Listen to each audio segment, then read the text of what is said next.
As we prepare to celebrate 2.5 centuries of freedom, I'm inviting America's great religious communities to pray for our nation and for our people. From the beginning, this has always been a country sustained and strengthened by prayer. So important. If we bring religion back stronger, you're going to see everything get better and better and better. You're going to see it get better and better. So as we chart our course toward the next 250 years, let us rededicate ourselves to one nation under God. Right? Fake NGOs. I think there needs to be a number of arrests in that regard as well, because these are fake charities where mostly Democrats, almost, well, I don't want to be clear. There's sometimes a little bit of Republican in there because they sometimes throw the Republicans a bone to say, "Hey, be quiet about this." So that's where you start getting the uniparty thing going on. Mm-hmm. But it is overwhelmingly to Democrats, and they give billions of dollars to NGOs run by Democrats that then go through a whole network of additional NGOs. It's a giant money laundering scheme. Really, at this point, I think the word NGO and money laundering are almost synonymous.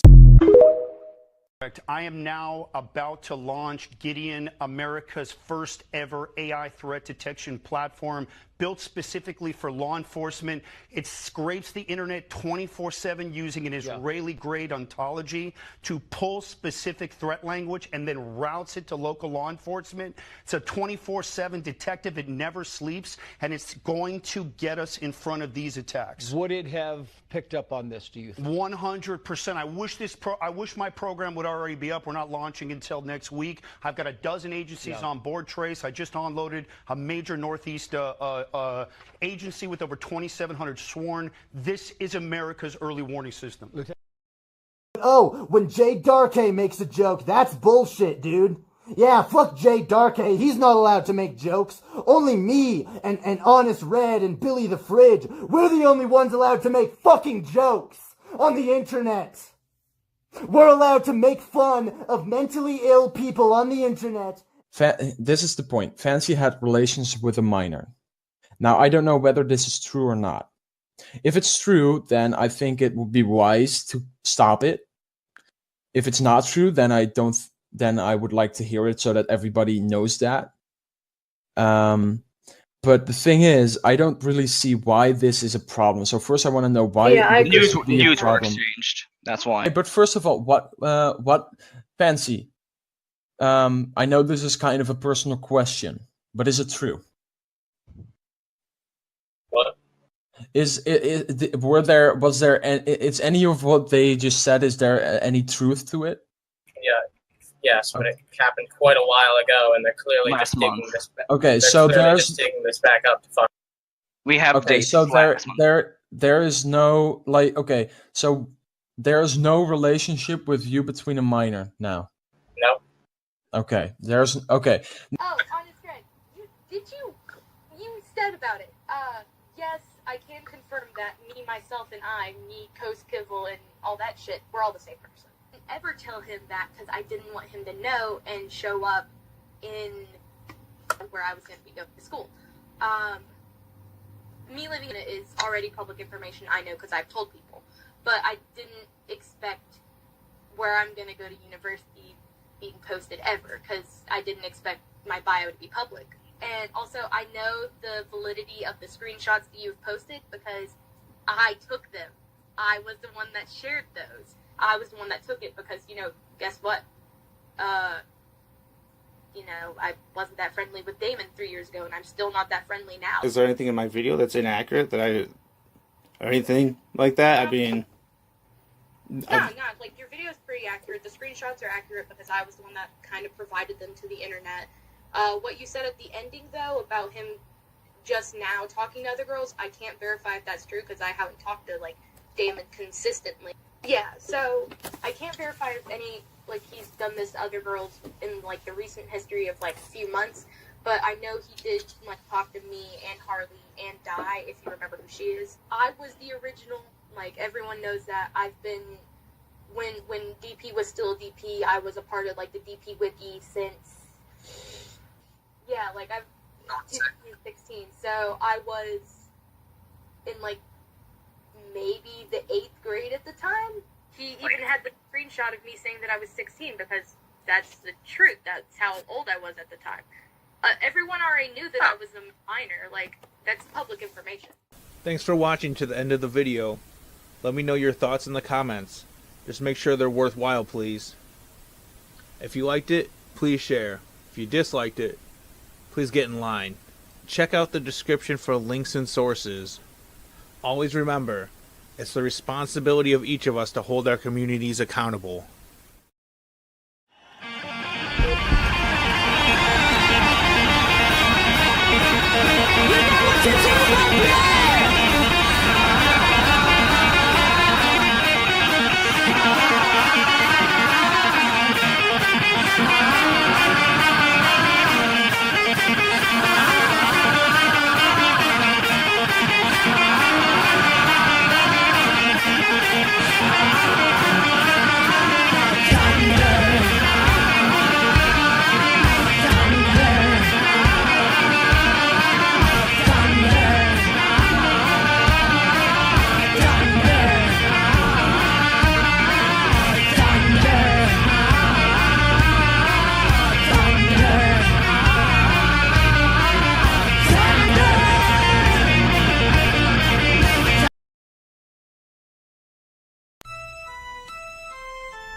Tongues of venom, weaving lies, spinning webs beneath blood-red skies.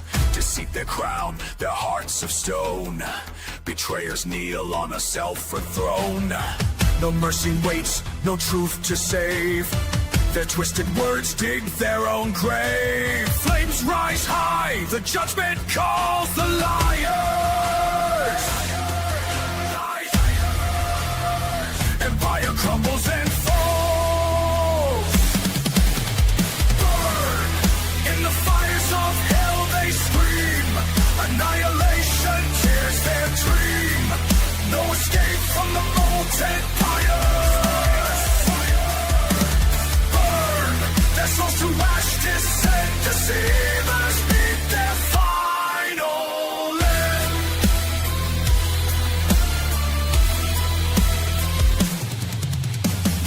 Falsehoods carved in a world of pain. Their silver tongues now bound in chains. The abyss yawns, it claims their fate. No lies can flee its burning hate. Their mass dissolve in the crimson coal. The truth they mocked now waits their soul. Flames rise high, the judgment calls the liars. Empire crumbles and fires. Empire crumbles and burn. In the fires of hell they scream. Annihilation tears their dream. No escape from the molten fire. Their souls to ash descend. Deceivers meet their final end.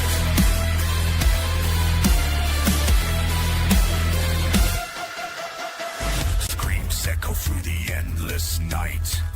No savior comes to grant them light. Their words once sharp, now turn to dust. Betrayed by lies, their bones combust. Oblivion's grip holds them tight. Erased forever from the light. Liars fall into the void, the flames annihilate, eradicate. No trace remains of their deceitful fate. Burn in the fires of hell they scream. Annihilation tears their dream. No escape from the molten fire. Burn their souls to ash, descend. Deceivers meet their final end. Follow the lies to Keane.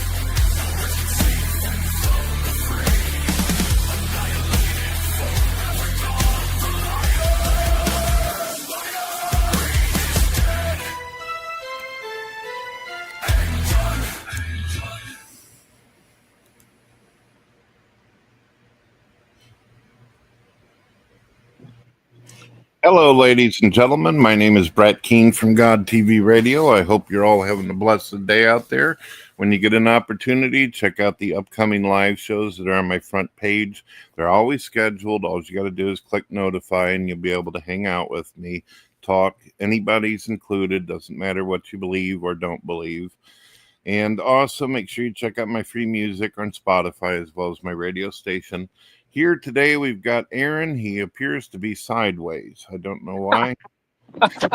Sorry about that. My phone, I had my phone charging. Can you hear me? Yes, I can. So Awesome. I've invited Aaron to come in and jam out on some guitar with me, and he also has some interview questions that he wants to ask. You all know that I've been interviewed 100 times, so hopefully he's got some new creative, imaginative questions for me. I always love answering some I nice promise it's not questions going to out be the same old schlock, and I'm not going to troll you. I know people like to do that, but I don't have a dog in any fight, and I'm just like, I sort of have just a general curiosity about the world, and I've interviewed TJ before. You know what I mean? Like, I've interviewed a lot of people when I was a journalist. I interviewed like survivors of the Columbine shooting. I'm just a curious person. Oh, you talking about TJ Kirk? Yeah. Yeah, I've actually interviewed him as well as Paul Zigo as well, too. Even after all the drama and all that, that was one of the stipulations of me going on their show besides just getting paid. It was good. It was a calm, relaxed interview, and I didn't throw anything at them that would, cause them any compromise of their egos or anything like that. So it was good. If you want to see those, they're up on my radio, and I think people copied it and put it up on YouTube because they enjoyed it. Sure. So what do you want to do first? Do you want to jam out for us, or do you want to do questions first? You know what? I think the question segment would be a little longer just because I feel like you might want to go in depth with some of those, and I'd want to hear you speak. So I can just like jam a little bit. I learned a Zeppelin song last night if you want to hear that. All right, let me put you up on the main screen here. There we go. Okay. Remember, Cool. folks, the link is out there if anyone wants to join. I will say I cannot sing, and I can't sing and play. I'm just a guitar player, so I'm not going to sing like Robert Plant or anything, you know? So this is It's all good. It's all good. You know, Candy Store Rock by Led Zeppelin? Yeah.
This is kind of an abridged version because I mean there's a solo and all that, and you know.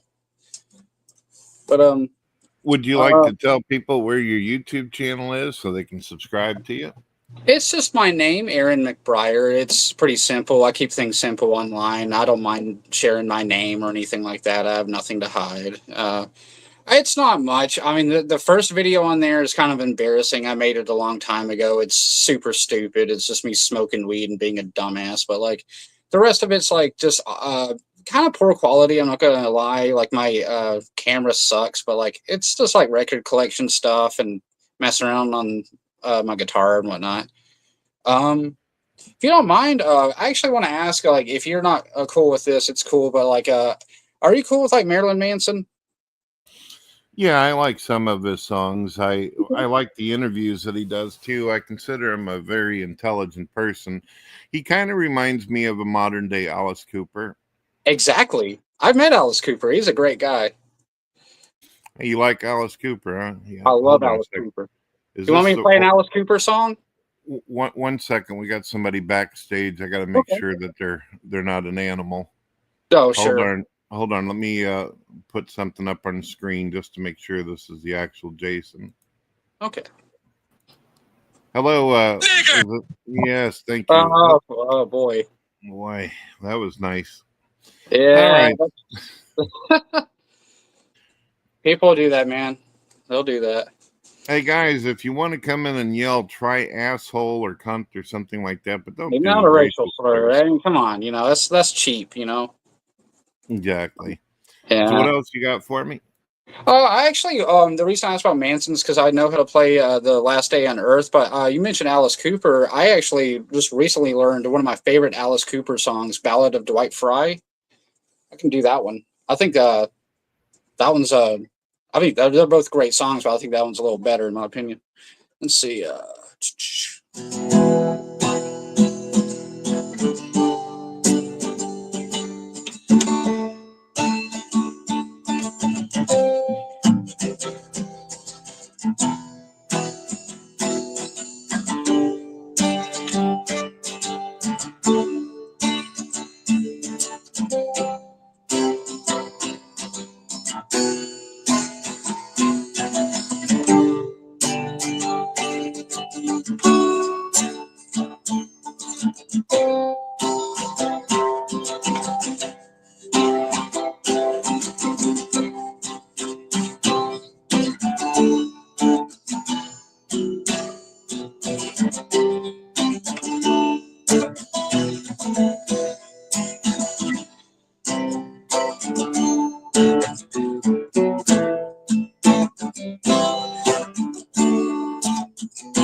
Like I said, Pretty kind cool, of man. just say what? I said pretty cool, man. There's Thank you. somebody backstage. If that was the real TTOR, he's a part of my management team. He would have the ability to host himself onto the screen. So if you're Okay. really TTOR, then I think that you'd be able to get up there on your own.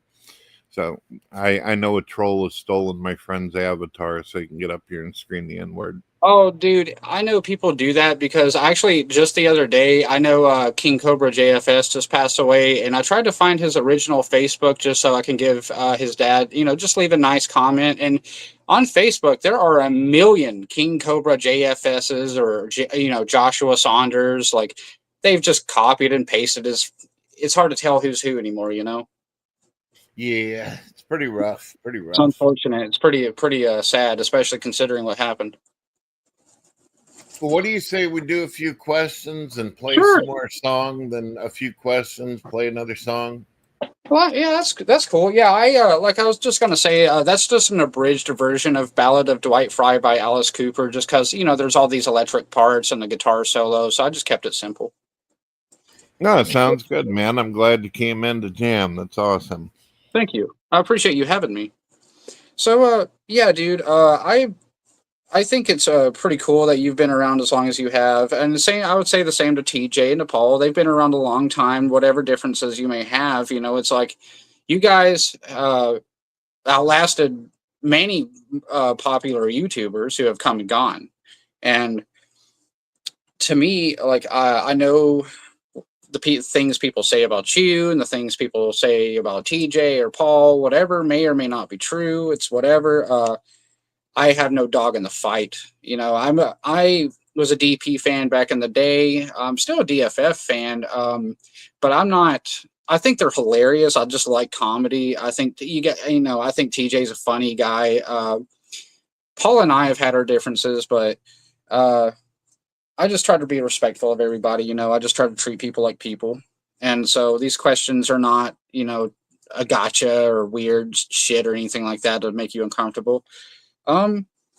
First off, I think a good place to start is like when you first uploaded your videos onto YouTube, you were an atheist YouTuber, and then obviously you became Christian. You found God and became Christian. I know like how you feel about atheists, that you have a certain they act a certain way, and they a certain group of them, not all of them. I actually have a really good friend that I was talking to just yesterday on a live show called Knock the Atheist. He originally was known as Raging Atheist. And I got a good atheist friend by the name of Adam Lohr, who actually was one of the guests that I invited on the first Drunken Peasants episode. Oh wow, that's cool. That's really cool. Yeah, like I said, I'm an atheist, I suppose, but I don't approach it from any sort of like emotional, like, oh, God's an asshole sort of thing or anything like that. It's just my own conclusion. I mean, like, I think theology is interesting, and I think culturally, religion. I mean, it's kind of the connection of history, right? Like it doesn't matter if it's Christianity or the ancient pagan religions or Judaism. It's like history is tied in with religion, and I'm a history buff, so I try to look at it from an unbiased sort of as I'm an observer of the world, so to speak.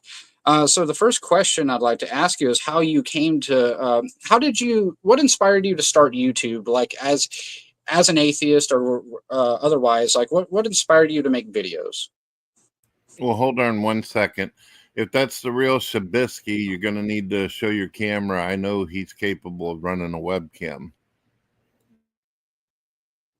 I don't believe that's the real guy. Hold on. Yeah, I don't think DP are streaming right now, as far as I know. Yeah, so it's probably a troll. So what was the motivation? Well, I used to hang out in AOL as well as Yahoo Chat, and they just had come up with the technology for voice chat. So I would go into the Christian rooms, and I'd also hang out in atheist rooms, all kinds of different stuff. And at the time, unfortunately, I was kind of house-ridden because my daughter had just come home from the hospital, and she had been born with meningitis, which resulted in hydrocephalus. She basically had to wear a shunt and needed to be taken care of. Well, while I was hanging out in the chat and I would talk to people, a lot of people thought I had a great voice, and they said, "Hey, Brett, you should try doing YouTube videos." So I went over to YouTube. I looked around and I noticed it was pretty much just cat videos and stupid shit. People just showing off like early days.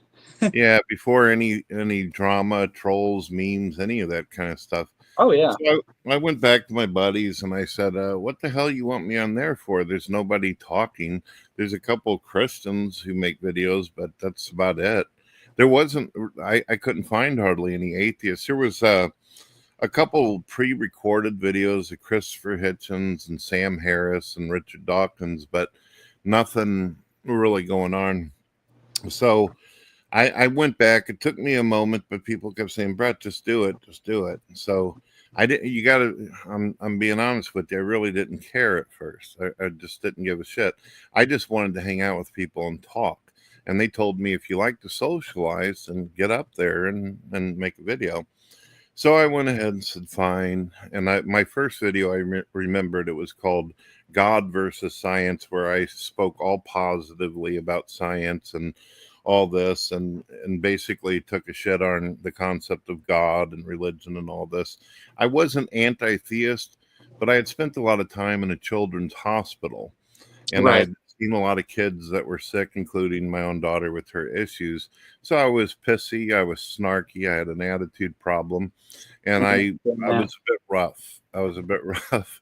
Well, after uploading the video, I walked away. About a month later, I came back and I had over 5,000 subscribers on one single video, and I was featured on the front of YouTube.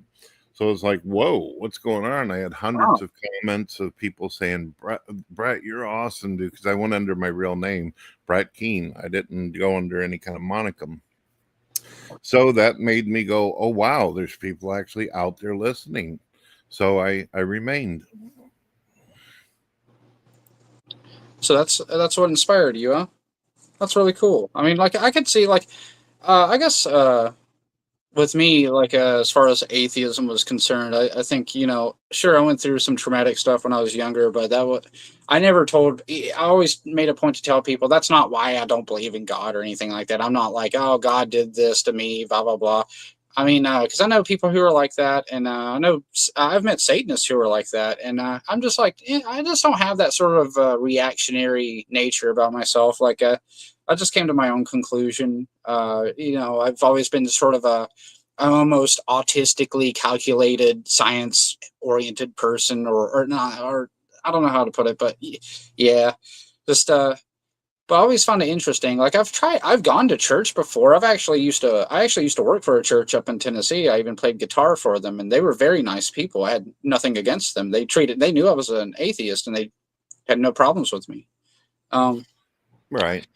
And so, like, what led to? That wasn't that wasn't the only inspiration. I mean, after you read all the comments and all that, and you see people saying they identify and relate with you, I'd always had this thing in the back of my mind because one of the big things, one of the dreams, was to become a musician one day and work with my brother and do some stuff like that.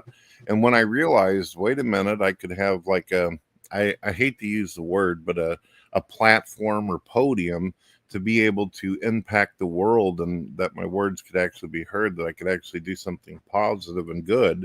Because I had a lot of non-believers who were like, wow, this is just really powerful. It's sincere, authentic. So I felt like if I continued, I'd be able to actually help out non-believers. And I actually felt, this is crazy, but I actually felt like I could help out religious people, because at the time I thought their brain had been poisoned. I believed they were being taken advantage of. So I wanted to help them as well as non-believers and make a connection. Wait a second. Smokey says, hey, Brett, I would join, but I'm heading to get my wife. Well, Smokey, if you find the time later, I'd love to have you, brother. It's always a pleasure. And we had a great show yesterday. Thank you for allowing us to get that to go. All right. You said you had another question, or did you want to know more about that? I could babble on all day. It's been a long time, right? I'll actually just expand on that a little bit. I was just going to say, actually, I wanted to be a musician when I was younger, too. I was inspired by Randy Rhoads from Ozzy Osbourne and Quiet Riot to play guitar, and I always wanted to be like Eddie Van Halen or Randy Rhoads or someone like that when I was younger. And as far as like what you're talking about, you mentioned how you felt bad for religious people, or you felt like you could help them, that their brains were poisoned. I did go through a phase like that, where I did think like that. But like I think over the years, especially with being a journalist, I've met Islamic people, Jewish people, Christian people, all across the spectrum, and it's like there are a lot of just good people that just believe what they believe, and sometimes it helps them, sometimes it maybe gives them a sense of community. So I mean, I sort of eased up on, I was younger and angry or whatever, but what about what led you to finding God? Well, one of the things is that originally, whenever I'd already, before I became an atheist, I actually grew up as a child in Christianity. I went to many different churches. Unfortunately, my mother had gotten sick and could not take care of me and my brother anymore. So we ended up with my grandmother, but she died from cancer. And then I went from foster care to foster care. I've actually been there. Yeah, so it was really rough. But what happened was I ended up experiencing a lot of different versions of churches, and it was crazy for me, just like it would be for anybody to hear one type of message and then go to a different denomination and hear this and this and this and this, and it just fucked my entire head up.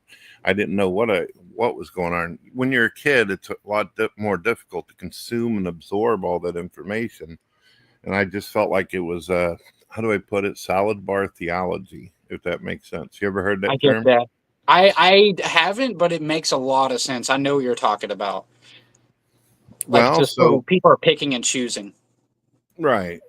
So after all that, and then I ended up meeting my future wife and all that. I ended up having my son, and then later on having the daughter and all that. And then with the tragedy of the issue, it wasn't just within the same year that my daughter was still in the womb of my wife, my mother unfortunately died. So I'm like, damn, my mother's never going to be able to see my kid. My mother's never going to get to see my daughter. And then when she's born, she was sick. So that caused me to question God. It caused me to go, why God? Plus, she had to share a hospital room with another child that had leukemia. Oh. And it was just killing me to watch the parents praying and going, God, please help. Unfortunately, that child did not make it.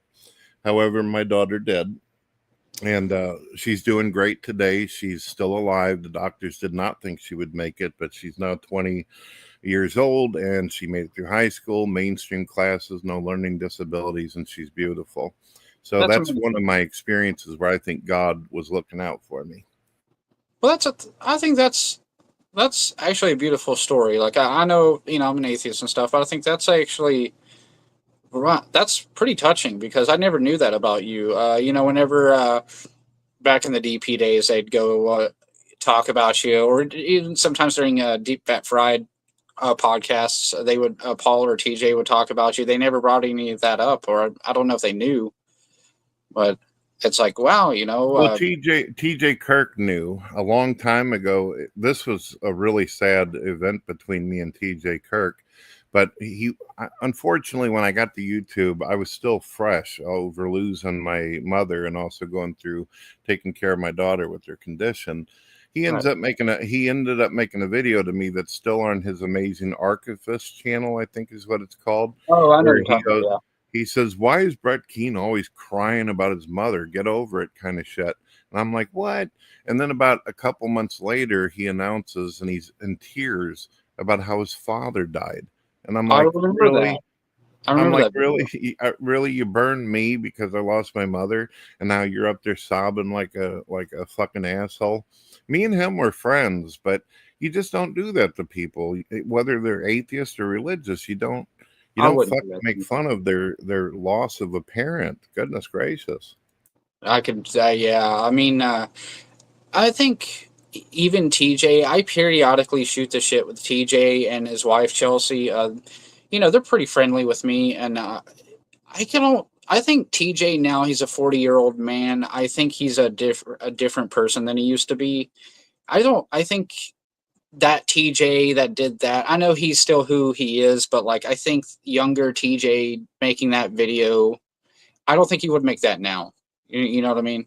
I feel like he's a little more mature than that now. He's still himself. Well, I would love to believe that, but him and Paul Ziegler made a video on a channel called, and I don't mind saying what it is, Onion Nuggets, where they made fun of my grandmother. The title's even Brett Keane's grandmother riddled with cancer. So I didn't even see that. I watched Deep Fat Fried and Onion Nuggets. I didn't even see that. When you get an opportunity, just type in Deep Fat Fried, Brett Keane riddled with cancer and all this, and you see it. I could get you a link later if that's something you're interested in. But this isn't a thing where it's like, oh, that motherfucker, I got to get him kind of thing. If TJ ever wanted to drop into the room and have a conversation with me and work things out, I'd be more than happy to. Unfortunately, people like Ben just continue to use my streams and talk shit about my friends and all that. That's why this continues. I'd be more than happy to turn over a new leaf. Go ahead. I'll actually be a little honest with you about Drunken Peasants. And, Ben's cool. I've never had any problems with him personally. And I know you have, but like I said, I don't have a dog in the fight.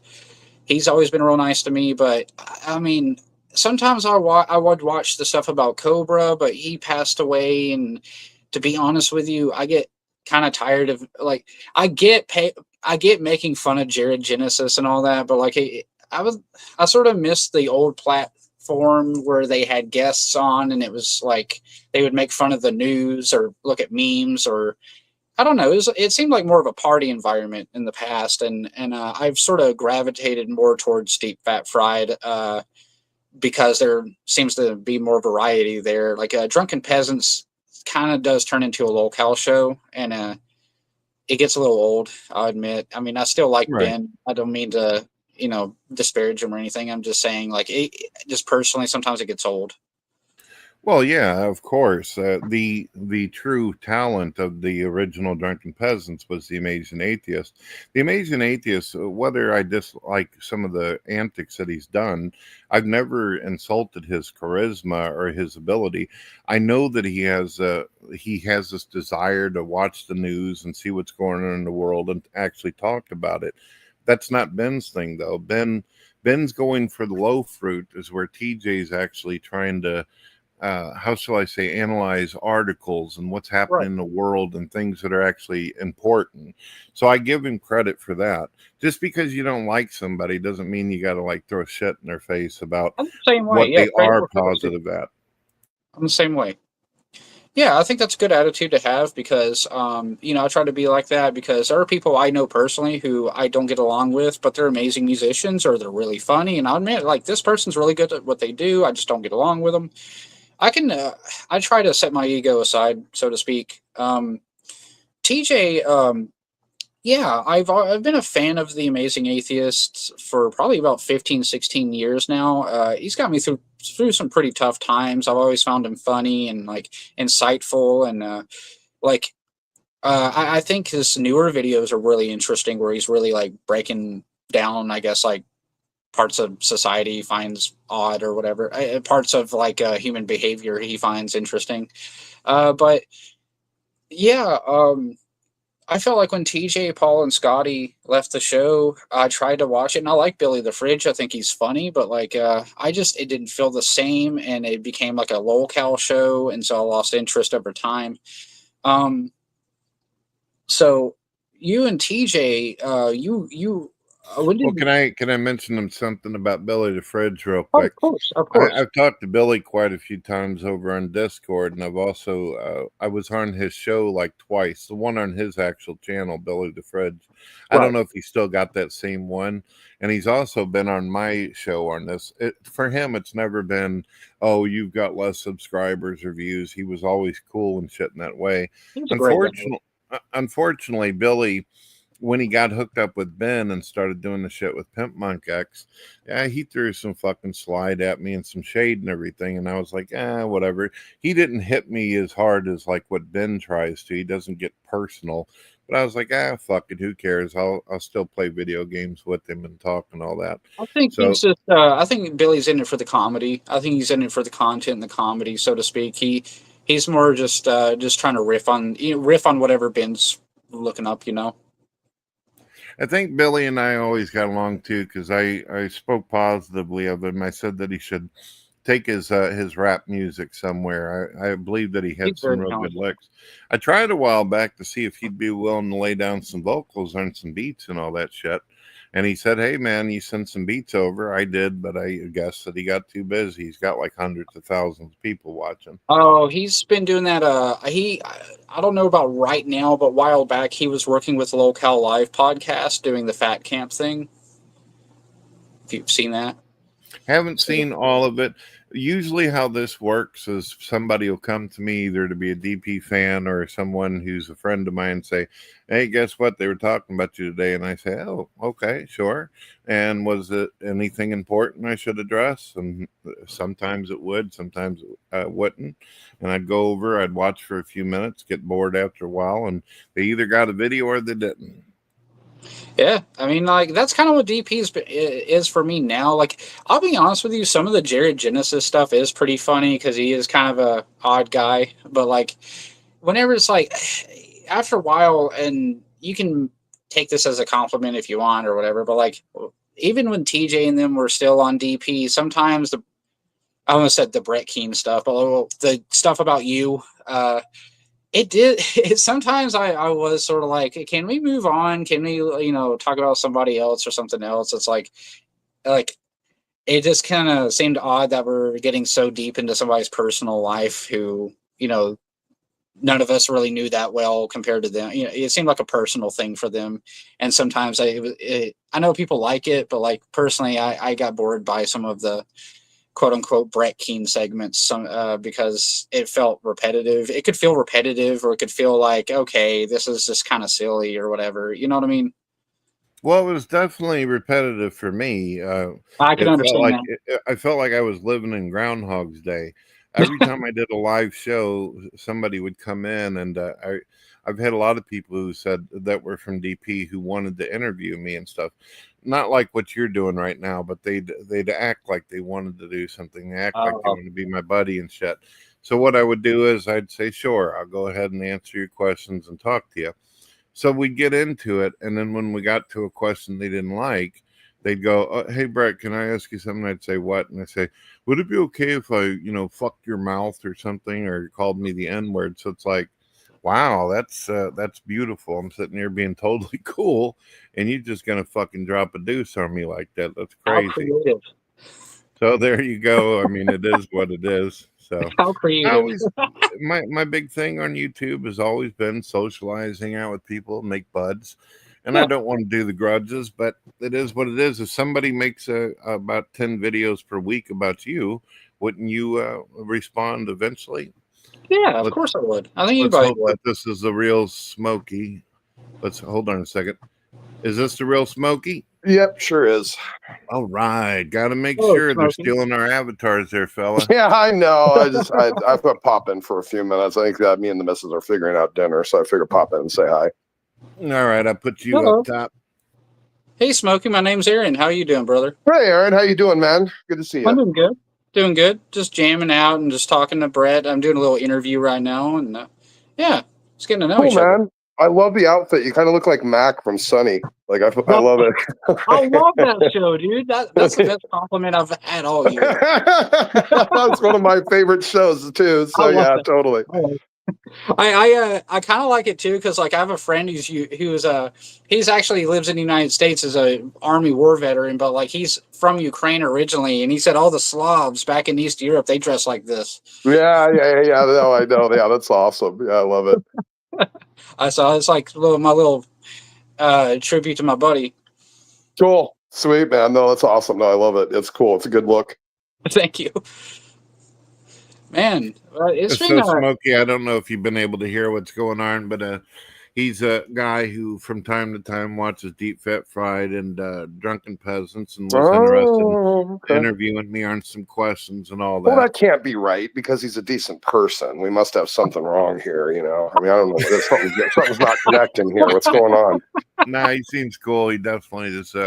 He's definitely not the usual reptiles we deal with. So I totally. Somebody already yelled the N-word at us.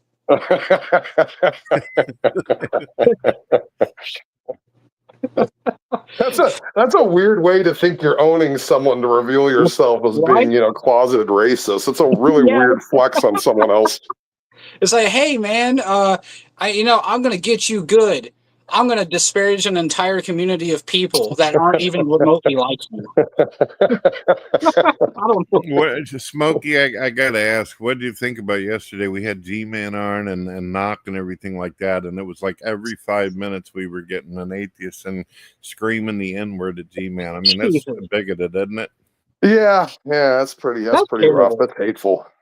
It's to me like, if you have look, I had a friend up when I lived in New York. His name was Ali. He was from Somalia, and he black as coal. And yes, he was an atheist. He grew up around Islam. He grew to hate it. That turned him into an atheist. But he was such a nice person.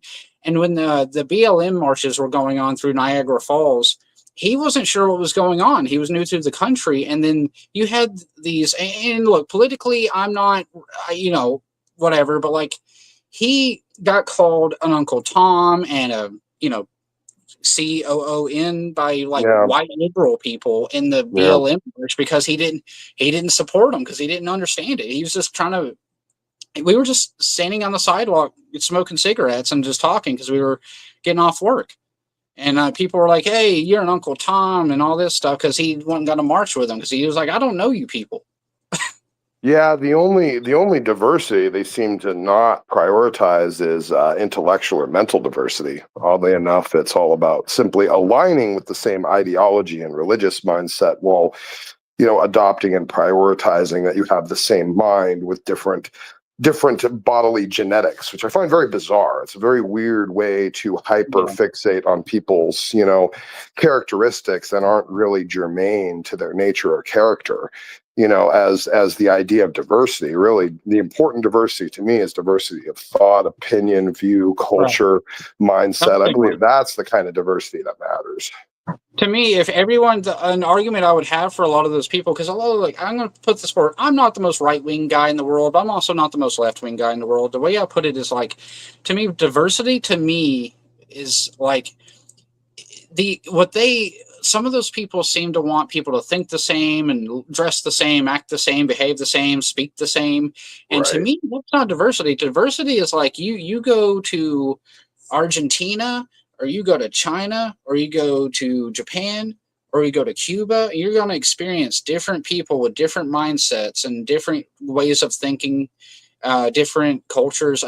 That's diversity. Like in America, what makes us great in this country is we have so many people who we had our country produce Elvis Presley and we produced Kurt Cobain, two people who probably would have nothing to do with each other, or they had nothing in common, so to speak. But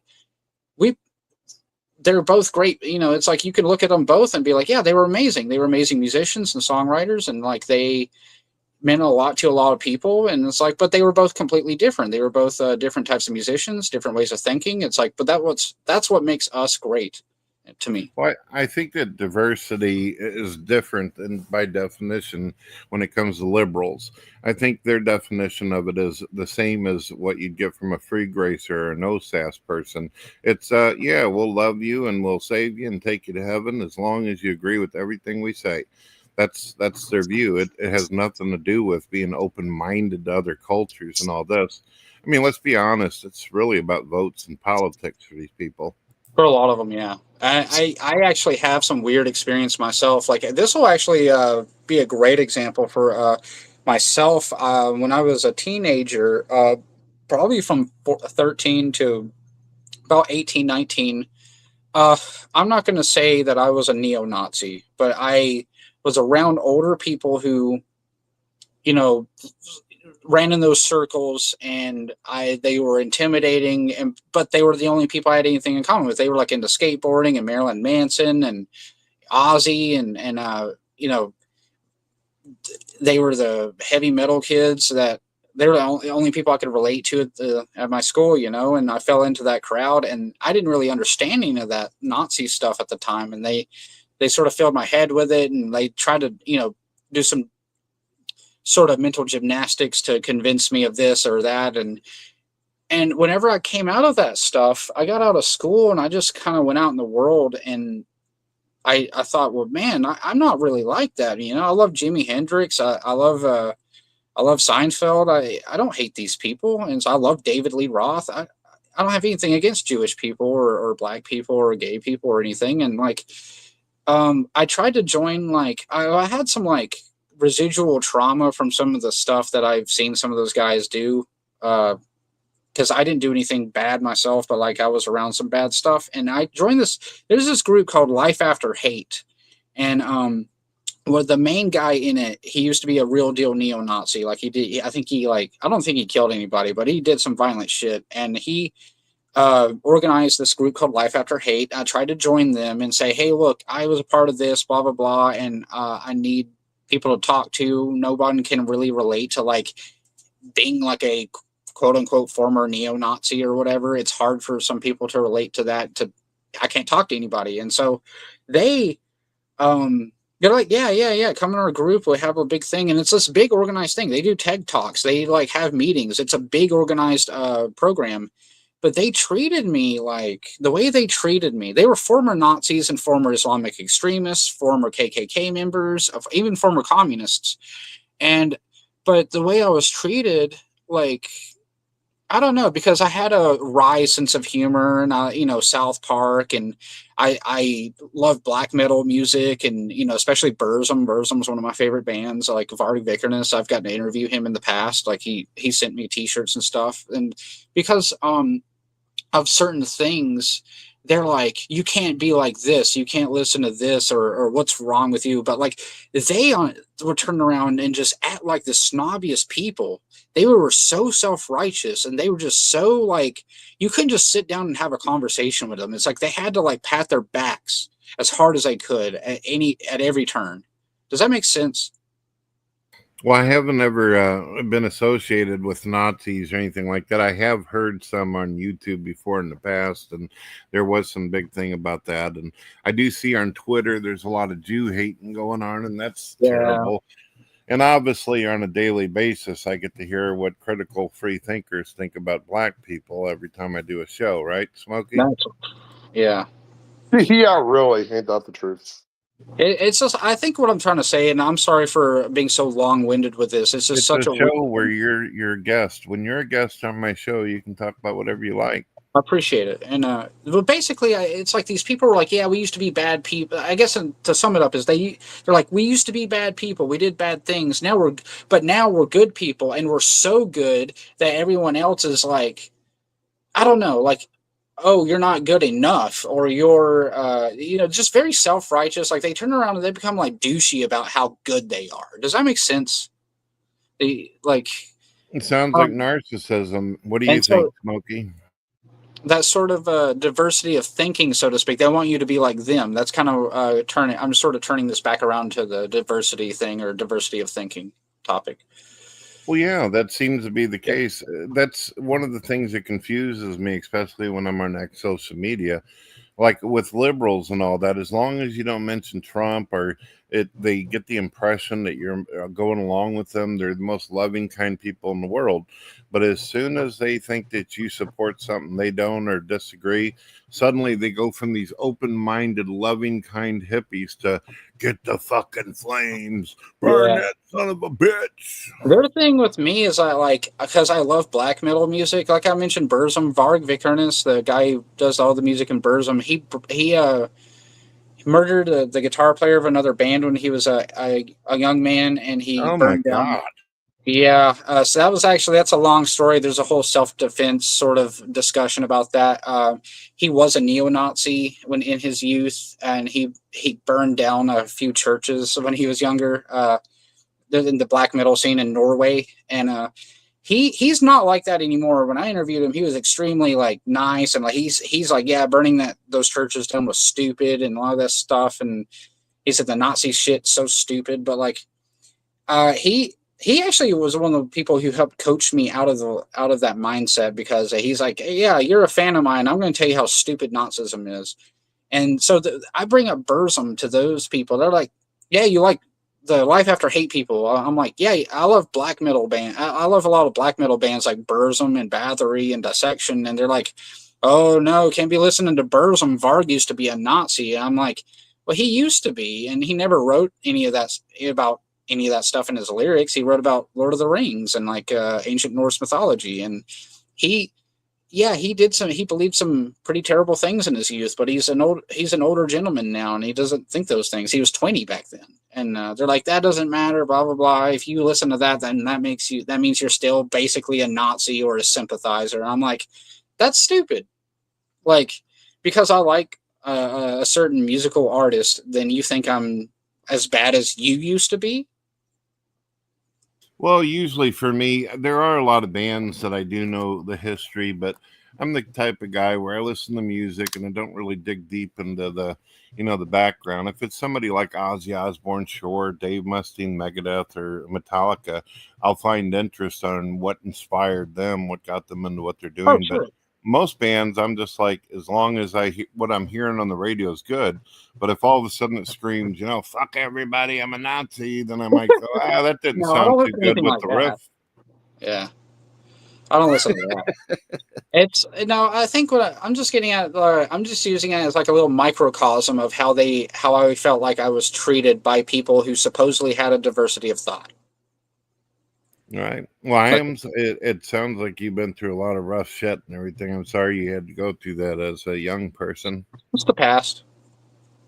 It's the past. But it's obvious it still affects you though, because I mean, if it wasn't chewing at you a little bit and you didn't think about it from time to time, you wouldn't just bring it up on a live show. So it must get to you still. I think the main thing that bothered me about it was like it didn't really allow me to enjoy being a teenager because I was thinking about things I shouldn't have been thinking about at that age, instead of girls and fishing and playing in a rock band or something. I was like hanging out with these serious people, older people, and they were like hateful and negative all the time. And I regret being around So what stopped you from jumping? Are you in a band now, or are you just going solo?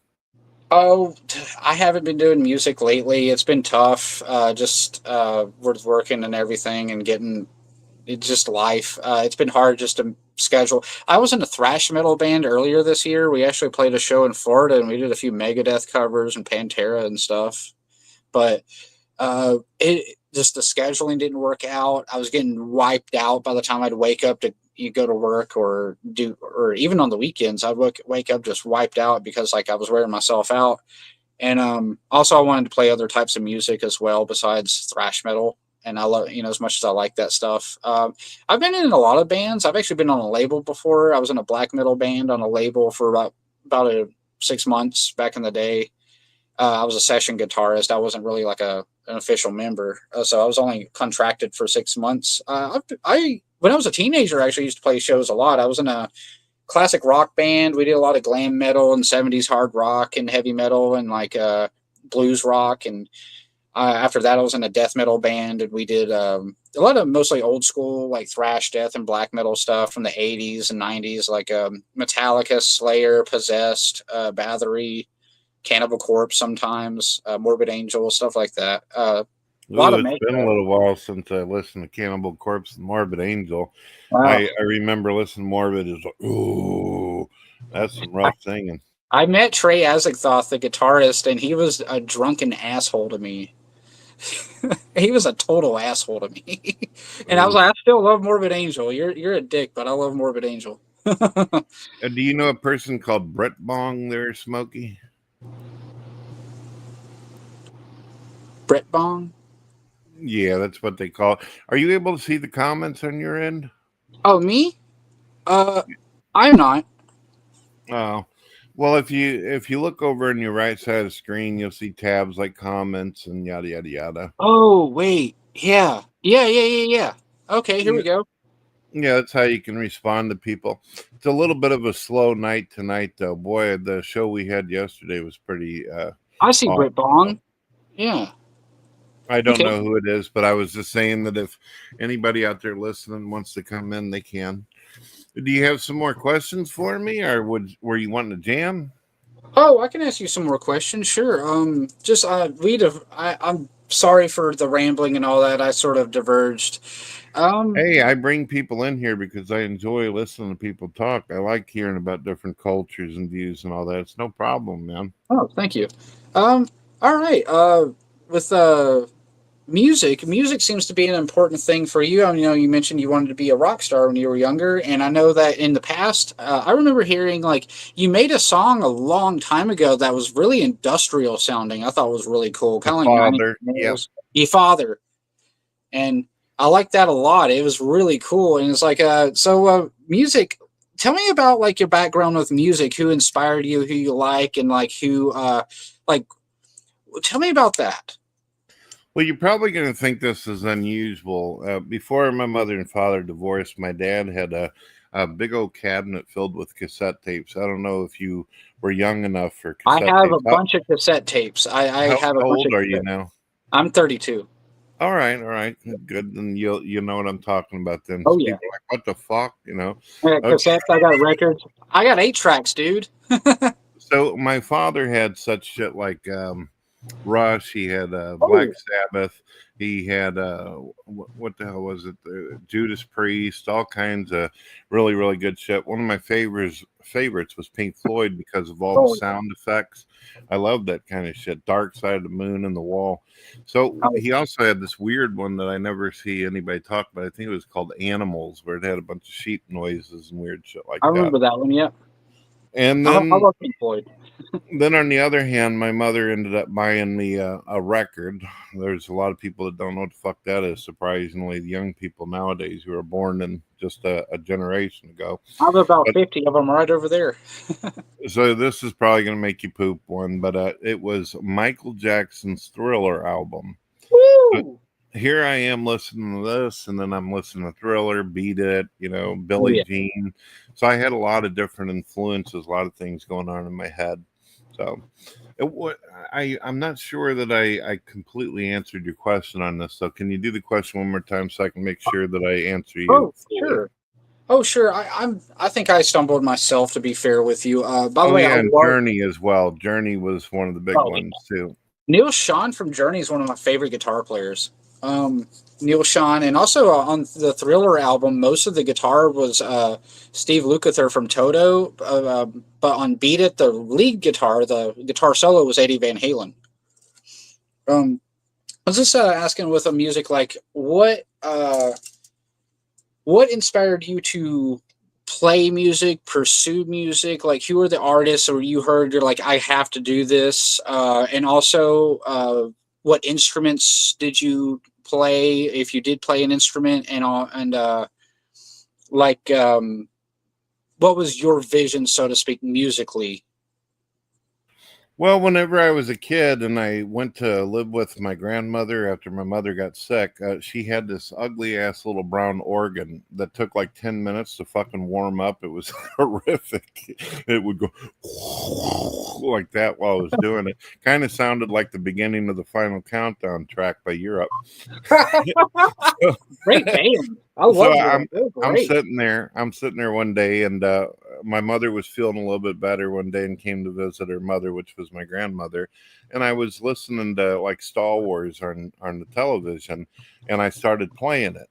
I didn't know the fucking notes. I didn't know notes or anything. Just started playing the theme song. That's shit. Awesome. And my mother just went, "What the hell?" and stuff, and she screamed for my grandmother to come in, and they listened, and she flipped the channel and turned on a soap opera called Young and the Restless, and I started playing that. I had some I think they call it learning by ear. I could just pick it up just like that. That's how I learned guitar. So seeing the weird looks on my family's face, how surprised. I never really got that smile out of my family before. I guess they all figured I was a fucking dumpster fire or something. But then they seen me playing, and I was like, next thing I know, my family was putting me up for like talent shit and everything else. And there we go. You get people screaming and yelling, and you're like, holy shit, this is cool. I was nervous as a motherfucker as a kid, though. I almost pissed my pants at one of them. Dude, I mean, I remember up until I learned to play the guitar, I felt like I wasn't really good at much of anything. And whenever it took about a year for me to even get decent, and then all of a sudden it's like, and I wanted to be like Randy Rhoads from Ozzy Osbourne, because I'm like, he was this magical the way he played, and I wanted to be like that. And I thought, God, I'll probably never get to be like that good. But then I heard the first Van Halen album. I'm like, I have to learn that. And then by the time I was 13, 14, I was in like a classic rock, heavy metal sort of band. And we did a bunch of like Poison, Guns N' Roses, Van Halen, Foreigner, stuff like Leonard Skinner, Molly Hatchet.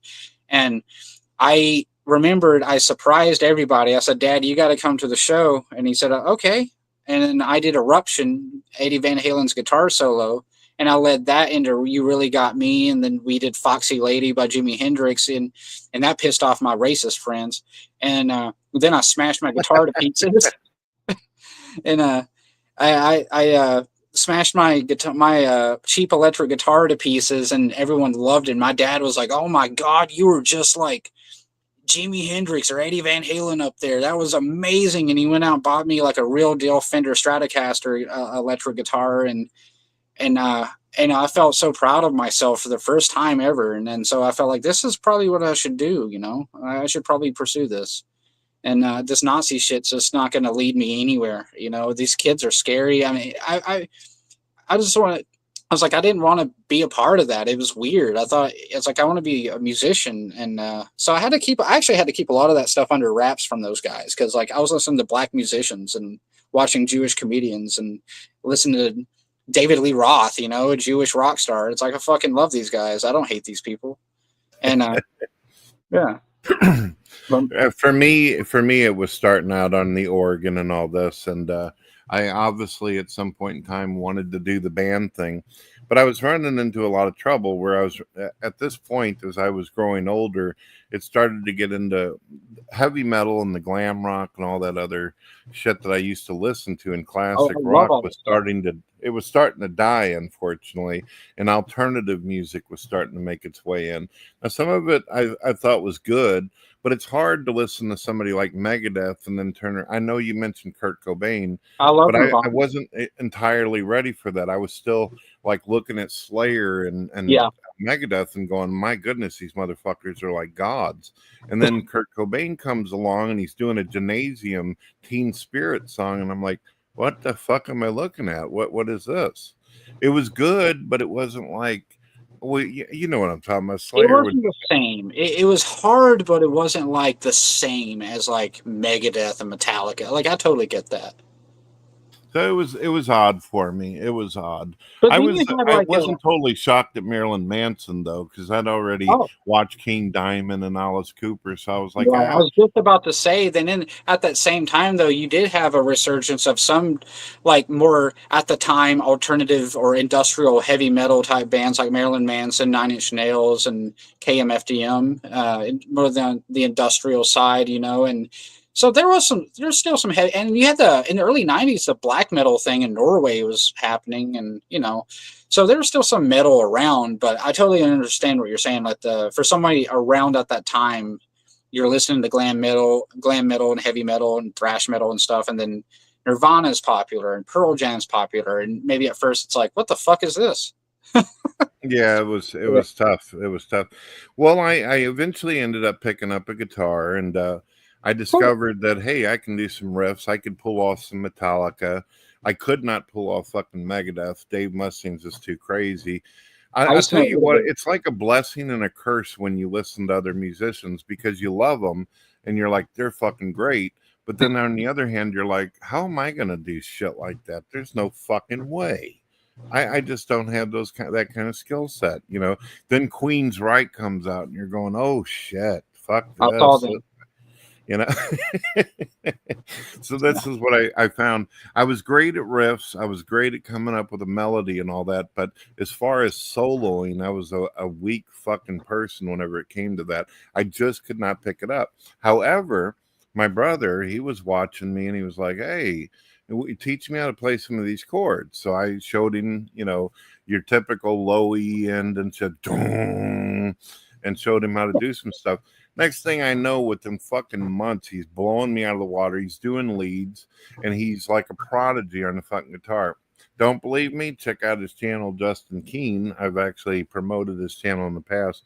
He is fucking crazy. He's got a band called Black Death, and from time to time, he'll work with me on music and all that, but he's got his own thing going as well. Have you seen his channel? I haven't. You should link me the channel. I'd like to see that. His name's Justin Keane. He actually, I told him a long time ago, this will shock you. You'll be shocked when you go over there. But I said, hey, make a video for The Amazing Atheist. And he goes, well, what kind of music does he like? And I said, do the Beautiful People, but make it heavy as fuck. Make it like Megadeth would play it and stuff. And he goes, all right, no problem. And I also said some of the members like WWE wrestling, so do like John Cena and metal. And he goes, all right. So his name is Justin Keane. If you look him up or you just look in the description of my videos, you'll see you can go over there and say, hey, man, what's up? And all that. Unfortunately, he gets attacked because he's related to me. So He doesn't ridiculous. he doesn't talk about atheism or religion or God or anything like that. He just does music. People but are he's just like, people are stupid, dude. exactly. Go ahead. Any more questions? I was gonna say, like, what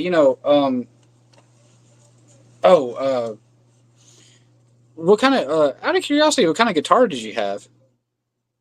Back then, it was like a cheesy ass. I think it was like a Les Paul. I ended up getting what was this shitty ass Gibson. I was fucking poor, dude. So I didn't like have anybody being able to hook me up. And then I ended up getting like a cheap ass Korg and everything, and started working on that for a little while.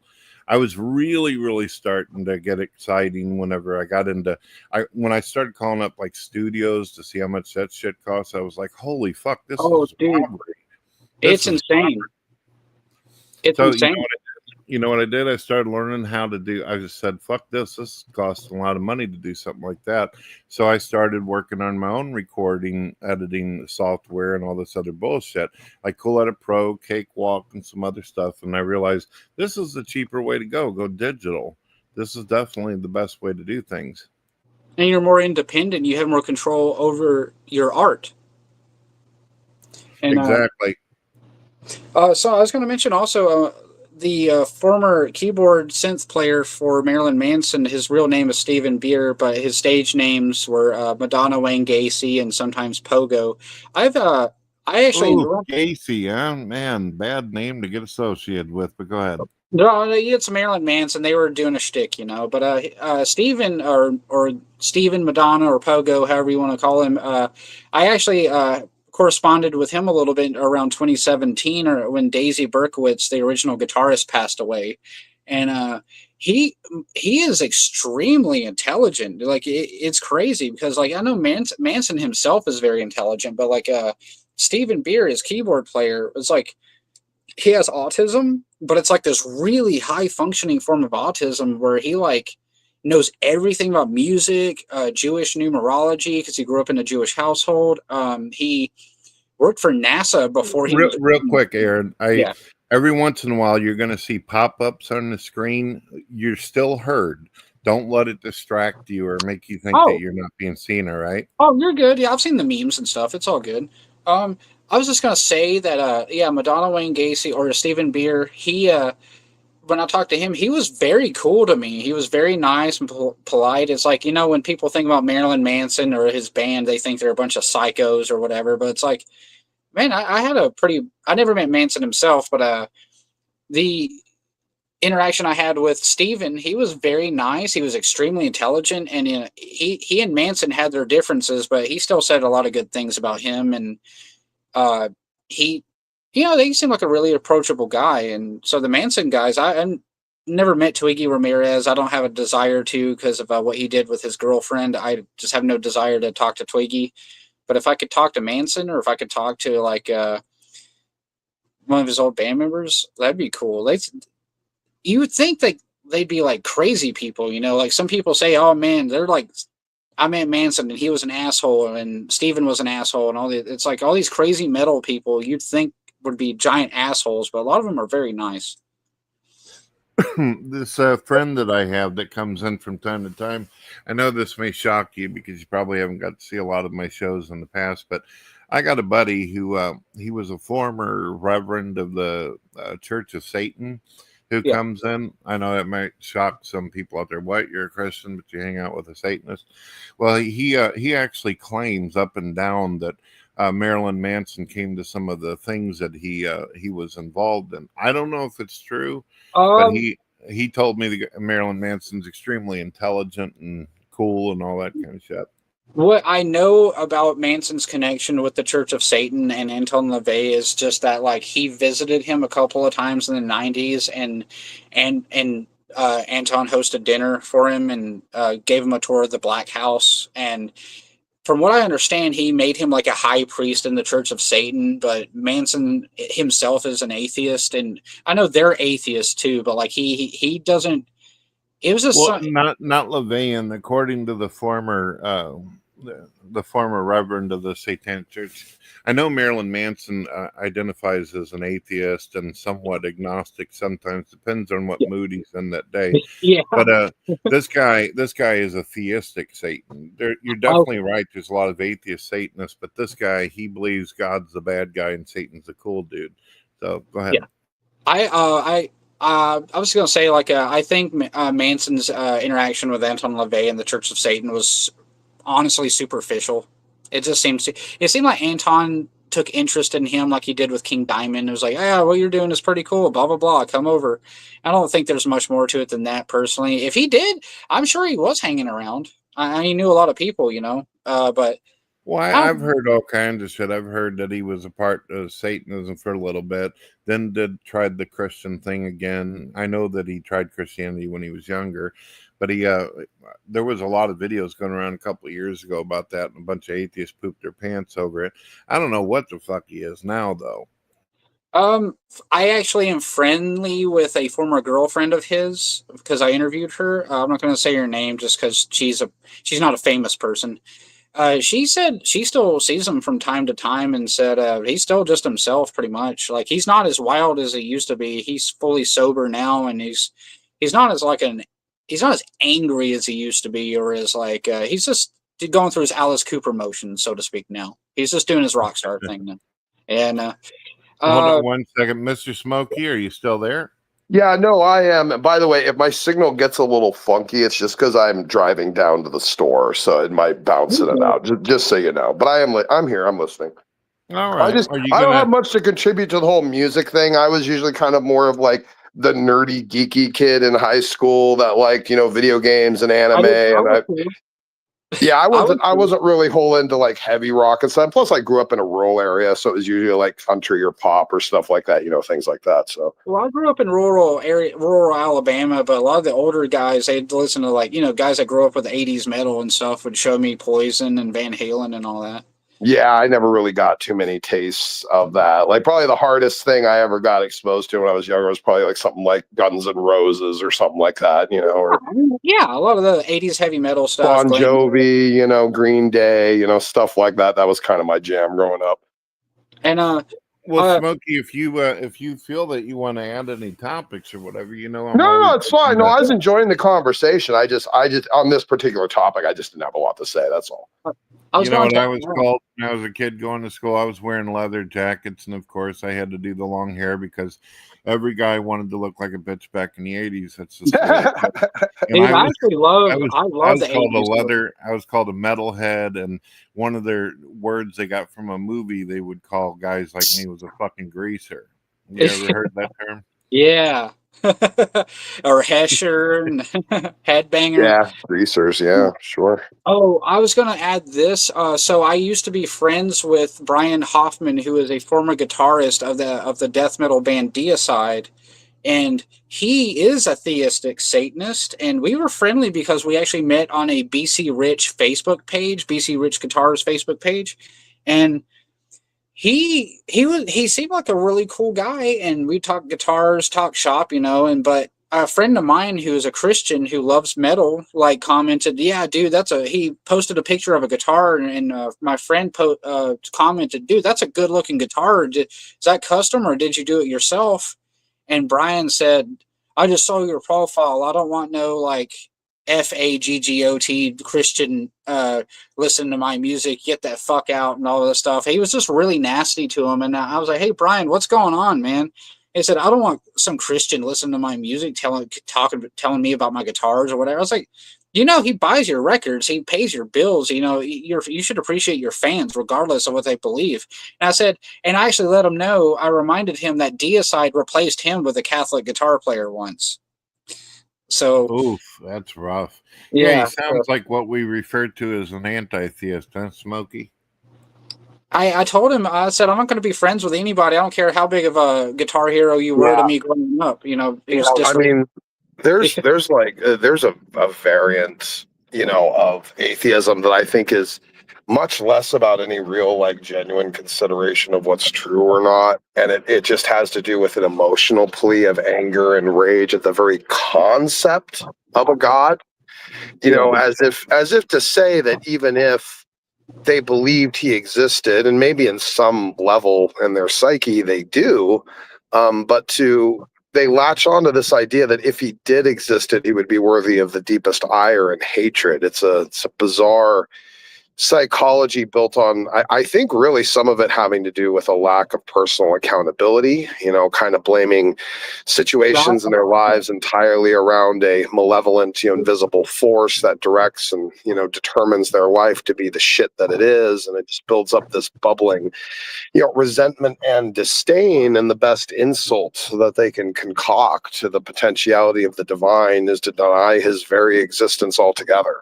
So it's an emotional response. It's a reactionary response. Like, it's a way of, to me, I was just telling Brett earlier, I'm not like that at all. The reason I'm an atheist is just the conclusion I came to. I'm not over here like, fuck God, hail Satan, and, I'm going to go burn down churches and stuff like that. Like the Catholic Church, the Catholic school that just got shot up, those children died. That's terrible. To me, that's just awful. Like, that's like, I've written some blasphemous songs when I was younger. I listened to a lot of crazy music and all that. But to me, it's like, I know I'm an atheist and stuff, but like, it's just not right. You just don't do that. That's their right to assemble, their right to worship, and the right to not die and practicing what they want to believe in this country where you have the freedom to do so. And of course, you don't go anywhere and shoot children. You shoot children, you're scum to me. I don't care what you are or what you believe. Well, not just children, but anybody out there. Anybody. People You shoot innocent people, you're scum. All right, and I agree with you. And you're the type of atheist that I'm sure Smokey would agree that you're always welcome to hang out with us and chat and all that. And we don't mind if people have questions or critiques or anything like that. But people got to obviously prepare themselves. We're always going to probably have a response or a retort. Of course. I get that. I just, some people, I think a lot of people, especially in this country, I hate to say, have a very knee-jerk reactionary way of behaving and thinking that is leading to the division we have. Like, because I've been a journalist, I've interviewed neo-Nazis, I've interviewed communists, I've interviewed former Islamic extremists, and every single time they were respectful to me. I was respectful to them. I bought them a 6-pack of beer, or I lit a joint with them, or we talked about lighter subjects before we got to the serious stuff. And it's about mutual respect. It's like, if you're a neo-Nazi, I think you're an asshole, and I think what you believe in is abhorrent. But it's like, until you cross that line and you hurt somebody, you have the right to say what you want, express yourself. If you don't mind me asking you a question, I understand that you're saying that you're an atheist, but just as well as I, there's different. Unfortunately, nowadays there are more brands of atheism. It used to just be we lack a belief in deities and we find no evidence to entertain it. Unfortunately, now there's atheist agnostic, there's Satanist atheists, there's yada yada yada. You sound like one of the cool, just fucking classical, chill type of, hey man, let live, let die type of thing. But I gotta ask you, do you believe in the possibility of God at least? Yeah, I believe there could be something out there. To me, though, it's such a complex issue because, I also have because I have a Scottish and German and Dutch background, I have an admiration for Celtic and Proto-Nordic Germanic paganism, or polytheism culturally. It's I love mythology, and I love European history, world history in general. But so there's that tie to that. So it's sort of complex. It's a complex thing for me because I'm like, yeah, there could be Jehovah, there could be Wotan and Thor and Freya. There could be some of the Slavic gods, or it could be Hindu gods, or who knows. I'm the kind of person where I try to be open-minded about that sort of thing because I'm just a person here on Earth. I don't have the ability to confirm or deny anything that could be out there. Can I ask a question real quick? Sure, you can, Smokey. I'm just curious because it's kind of a curious thing. Like it's actually interesting, kind of like what you said, and kind of the view of well, even if there was a God, there's all these different God claims and stuff and things like that.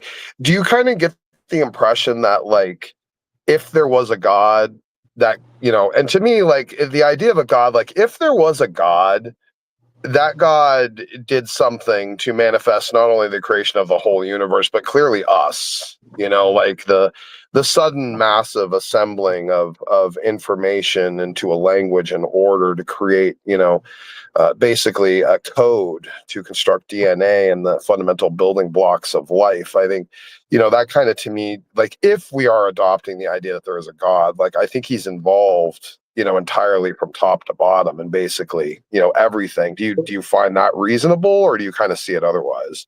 If there is a God, as in the Judeo-Christian God, well, just any God. I'm not there yet. I'm just going with any God. Any God? Yeah. If they exist as they are, then I believe there's some sort of machinations out there. Like if there is a God or gods or goddesses or whatever, then if they exist, then the machinations of the universe, how we are, how the way things, the reason the way things are the way they are, I think is entirely beholden to them. Interesting. Okay, so you're kind of almost more agnostic in your take of it, for the most part, like really in terms of a God existing. Really, you're just not really like fully convinced anyone of them like definitively exist. Is that kind of? Yeah, I'd say I don't believe in any gods, but I don't rule out the possibility, because the universe itself is so vast. Who are we to say other, one way or the other? Cool. I don't know if you just real quick, and Smokey, I'll give it to you. And I am about to go in the store, so I just had one more question. And I'll listen. But no, go ahead, Brad. It's fine. Go ahead. No, go ahead. Okay, so I guess kind of my one more point to make, and kind of ask, like, in your view, do you kind of see all the God claims as essentially equivalent, or like do you notice anything that kind of like separates any of them like from each other? Well, you mean as in the plausibility? Yeah. Sure, let's go with that. I'm pretty equal ground. Like, you know what I mean? Like, to me, it could be Odin, or it could be Odin and the Nordic gods, or it could be the Slavic gods, or the Christian, or the sole Christian God. But I also have rolled around in my head, I've thought, well, what if it's like not even anything we've even conceptualized here on Earth? What if it's something that we don't even, maybe there is a God, but what if it's like something we don't even know about? Interesting. Well, and I'll just tell you kind of my take, on it too, because I argue this, and I have a very kind of specific look at a pretty famous kind of old running argument that atheists hate it, and they usually poke at it, from a distance. They don't usually like to engage with it directly, but it's the Pascal's wager. Are you familiar with that? Yeah, it's like well, what if there is a God? Are you afraid you'll go to hell when you die? Right. Yeah, And the atheists will say, well, that's dumb because you don't know which God. And so even if you were to bet on a God, then you have to choose which God, such things. So it's a bad wager. That's how they usually poke at. But my argument is that if there was a God, it would have to be the Christian God. It would be the only one that would actually make sense. And I'll just give one point before I run into the store, and you can chew on it a little bit, and I'll come back. Sure. But one of the primary points is the ontology and the origin of the Christian God, I notice, is singularly unique, or the Judeo-Christian God, I should say, because we're talking about Jewish texts as well.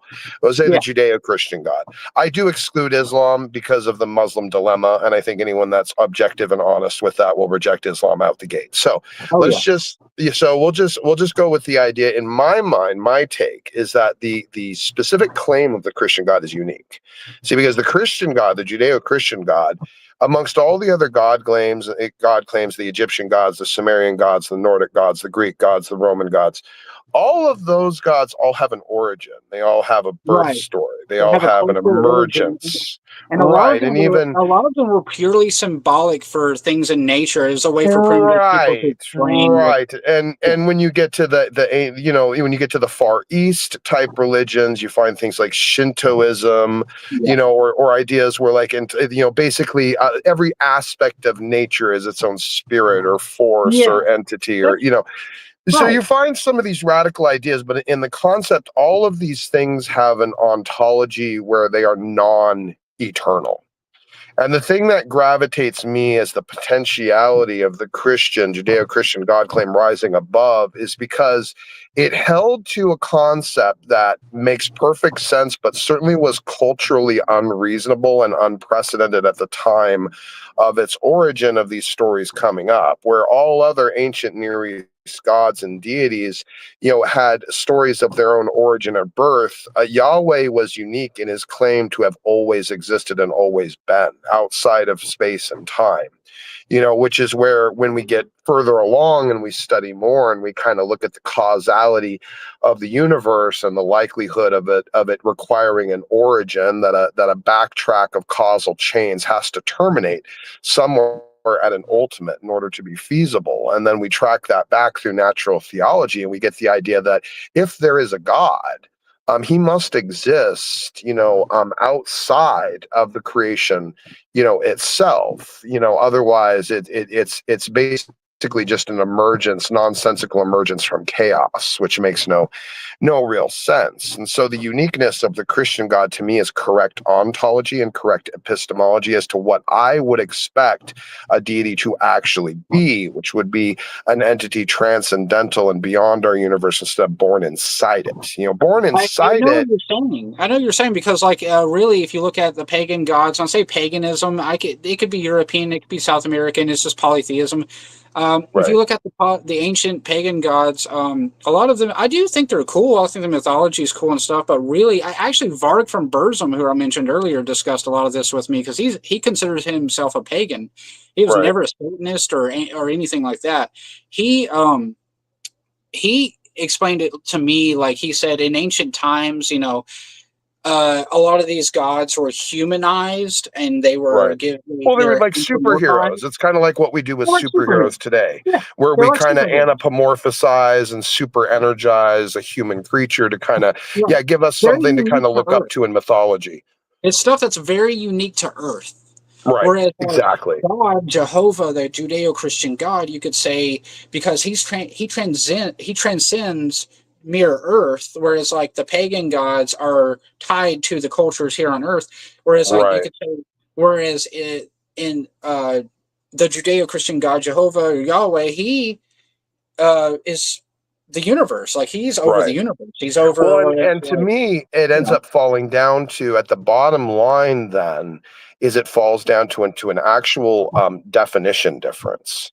You see, because like if a God is created inside the universe, to me, that's not a God. That's just an alien. That's another creature, that exists or emerges from the natural chaos of. That actually makes sense. I've thought about that universe. too before, actually. I thought about that. So if we're talking about what a God is, when I say God, and I'm talking a grand creator transcendental to all that exists and was created, really only the Christian God fits that definition. And that's really kind of where I was going with it on that. And that's where I ultimately lead with the Pascal's wager. But I got to run in the store. My wife is scowling at me. But I will be listening. So go right ahead and chew on that. Smokey, when you get an opportunity, can you let Mac know to send me the MP4 files of the song so I will do that. I'll let him know. I'll send him a message on Discord to shoot him over to you. Absolutely. Yeah. Also, let him know that I think his music's awesome and I'll help him any way I can. He's a great guy, man. He really is, and he's talented. He writes those bars like I can't believe, man. And he just pumps them out. That guy's really sharp. He's got some really good talent at writing lyrics and stuff like that. So yeah, it would be really awesome if you could help promote him. That would be great. It'd be good for him. And he's got a family. He'd love to have a little extra stuff coming in if he possibly could. And he's got the talent. So yeah, anything to help him out, I'm all for that. I'll help him get set up with something. Just tell him to get a hold of me and we'll talk. We'll do. I'm just gonna hop out for a few minutes, guys, while I run in the store. I'll be back here in a little bit.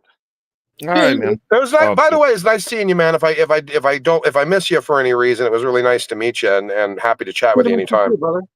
I had a good chat with you, man. Appreciate it, bud. Yeah. All right. So earlier I had asked you, do you believe in the possibility of God? And you said yes. It's obvious that you're an intellectually honest, open-minded person, which is cool. You do understand why Smokey, as well as myself, agree that It sounds, and this isn't no kind of pooping on you or anything, but it's pretty clear that by definition you're an agnostic. And the reason why I say that is the classic definition of an atheist is one who lacks a belief in deities. But when I ask you if God is possible, you said yes. When you're saying that, that takes away the whole lack of belief and all that. If you believe it's actually possible, you say, I'm not doing a gotcha on you, but it's No, clear I that you're totally. open-minded and you're looking. I think that there's something in you where you are searching for the truth and all that, and you don't want to get indoctrinated into bullshit. I understand that.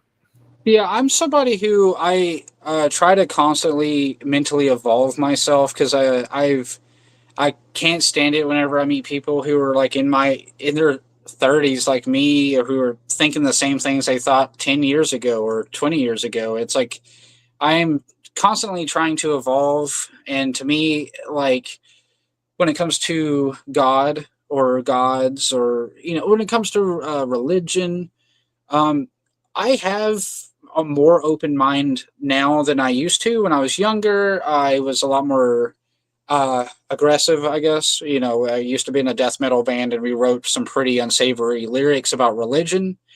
And I still love death metal, but I mean, like, it's just I still played some of that on guitar and all that. I just don't care about the anti-religious or satanic lyrics or anything like that.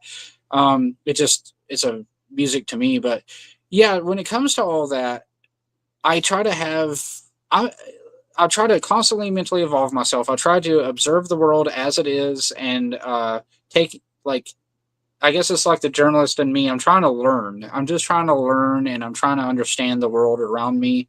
And I'm not trying to like stick my finger in it with my own agenda or put my own spin on it. I'm like genuinely trying to figure out why things are the way they are, or were, or are going to be. Did you? I know that you've watched The Drunken Peasants. Did you hear? Because they had asked me, obviously, what is one of the things, a scientific reason for believing that there's some kind of higher power? Did you ever hear that episode where I actually explained it? Of course, I was A long barked time on ago. and A interrupted, but long I time did. ago. Well, if you wouldn't mind, I'd like to hear how you would approach it. Um, how would you define? I want to make sure that we agree on this. How would you define supernatural? Well, something that is supernatural to me, whether it is an entity or a deity or a spirit or whatever, I personally like, just like with God, or I've never had that experience myself, so I can't say one way or the other. Well, right. You wouldn't be agnostic or atheist if you were. But I'm Right. asking you, what is your classic definition of supernatural? Supernatural is something otherworldly that is beyond our realm, that we can't quite explain, or we can't something that is just beyond our realm, so to speak, that enters our realm, like something otherworldly, that, like something paranormal, something that is say from another dimension, in a way, like, for the lack of a better way of putting it. That's pretty damn close. It's definitely wanting to hit the nail on the head. I'll work with you on it, though. The definition of supernatural is something that acts outside of the laws of nature. Do you agree with that? Exactly. That's a great way to put it. That's a more succinct way to put it than what I said. So let me throw this at you. And remember, I'm not into the gotcha shit. It does me Oh, no you're good good. to try to embarrass an atheist or anything like that, or agnostic. The idea is to just open your mind. I'm not trying to get you to join a fucking I club ain't or. shy to go for it. All right. So, do you agree with the popular scientific theory of the Big Bang? To me, the Big Bang is a theory because nobody was there at the time to witness it. Because to me, I don't believe the Earth is merely 6,000 years old, but I also, like, I do believe in evolution. But even if I believed in God, I would still believe in evolution, because I would believe God triggered evolution. Fair So enough. We have theistic evolutionists. We have Christian evolutionists. Not a problem. But Yeah. just for the people out there who may not know the understanding, or a very, how shall I say, simple analogy of the Big Bang. Basically, the scientists. This is for the audience. You may already know this, but the analogy is that there was a tiny sphere about the size of a pin needle filled with energy that exploded and created nature, space, and time and matter and everything in it. Our entire universe comes from this little pulsing energy that the scientists speak of. They call it the singularity. I'm sure you've heard that term, right? Yes, I have. Okay, so now being that the way I just put that analogy, and that's what their theory is, would you agree that if the universe and nature itself didn't exist, then the cause of the universe was outside of the laws of nature? If there's no nature, there's no laws, correct? That's actually really interesting because, yeah, in a way, because like if that little pinpoint, like I've thought about that myself actually, because I'm like, well, what was around that little like tiny pinprick of energy? What was around it? If there's nothing, then like, is that nature itself also, or did the Big Bang create nature as a concept? And so I do think about things like that. It's because we weren't around back then to witness it. We don't have any real solid evidence of it, and we don't have. I mean, there are people who theorize that like some of the stardust and things in the universe, black holes, are residual leftovers of the Big Bang, but they'll still make a point to say that they are not 100% sure because nobody knows. I To me it'd be hard to say because I would need to know what was around, not the pinprick of energy itself before it exploded, but like what was going on around it. Was it just nothingness, or like I can't tell you really. I can't give you a real solid, honest answer and be like, yeah, I know for sure. You know what I mean? Well, you would obviously agree, and any intellectually honest atheist would say that in the event that this is how it happened, that the scientists are absolutely correct, then we may not be able to really talk about that seer and that energy and how it was pulsating, what ignited it. But here's what we can do. We can, for one, you just extrapolated this idea that there's probably some kind of void around it. There's nothing, right? There's no universe at this point. Possibly. I mean, I'm not sure. That's what I'm saying. Like, what was around before the Big Bang is a giant mystery to me. Right. So, but check this out. This is going to be the part that makes you go, "Wow!" And I want you to think about this when you're off your show and you're just laying in your bed at night thinking about this. Sure. Whatever this event was existed outside of time, and being that there was no time, whatever it had the attribute of timeless and eternal. One. Number two, it was powerful enough to create a universe. The event, according to scientists, would still have the source and the origin existing alongside like an extension or an app for your phone along with the universe. There's only one word that describes what that could possibly be in our entire history as humanity. We call it God. This is how Christians see it. This is how we perceive that force of energy, that essence, all of life came from that. And if you think about it, that's what is also defined as a miracle. Our entire universe is a miracle. I think my only refute, and not really even like a say like, oh yeah, there's no way, but like, what if say like a god did trigger that, but like, what if it's like I mentioned earlier, a god we've never even conceptualized? Like, what if it's not the Christian God? It could be something we've never even heard of, or it could be like some sort of entity that existed back then that no longer exists, or like I'm not ruling out the Christian God. I'm just saying like, what about these other possibilities, like a different God or an unknown entity, or maybe a past entity that's no longer around. Like, what about those possibilities? It's valid speculation for sure, and I understand that. Me and Smokey, we are the type of guys. Obviously, I was a former atheist. I looked into a lot of different religions. I didn't just flip a coin and say, "All right, Christianity is the way to go." In fact, I hated the idea of becoming a Christian. Even if it turned out that the Christian God was right, I didn't want to be a part of the Christian association because I didn't like some of the history of it. However, one of the things that is distinctive about like Christianity and the Bible is this God, according to the Bible, goes on about how the universe actually works. It talks about how things are, you probably heard the concept fine-tuned. It talks about how it created the beginning of the universe. And it was a Catholic priest who actually came up with the scientific theory of the Big Bang. Did you know that? I did not know that. Yeah, he put together the theory and the idea, and just to make sure that he wasn't getting his numbers and his mathematics right, he went to Albert Einstein, who wasn't a Christian whatsoever. And Albert Einstein did whatever he could to jab holes in it and knock the hell out of it.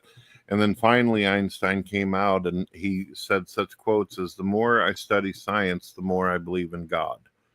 And I have heard that quote. I have read that quote. I know that quote. I did not know that was attributed to, Catholic Catholic who just came up with the theory of the Big Bang. Right. It's a Catholic priest that did it.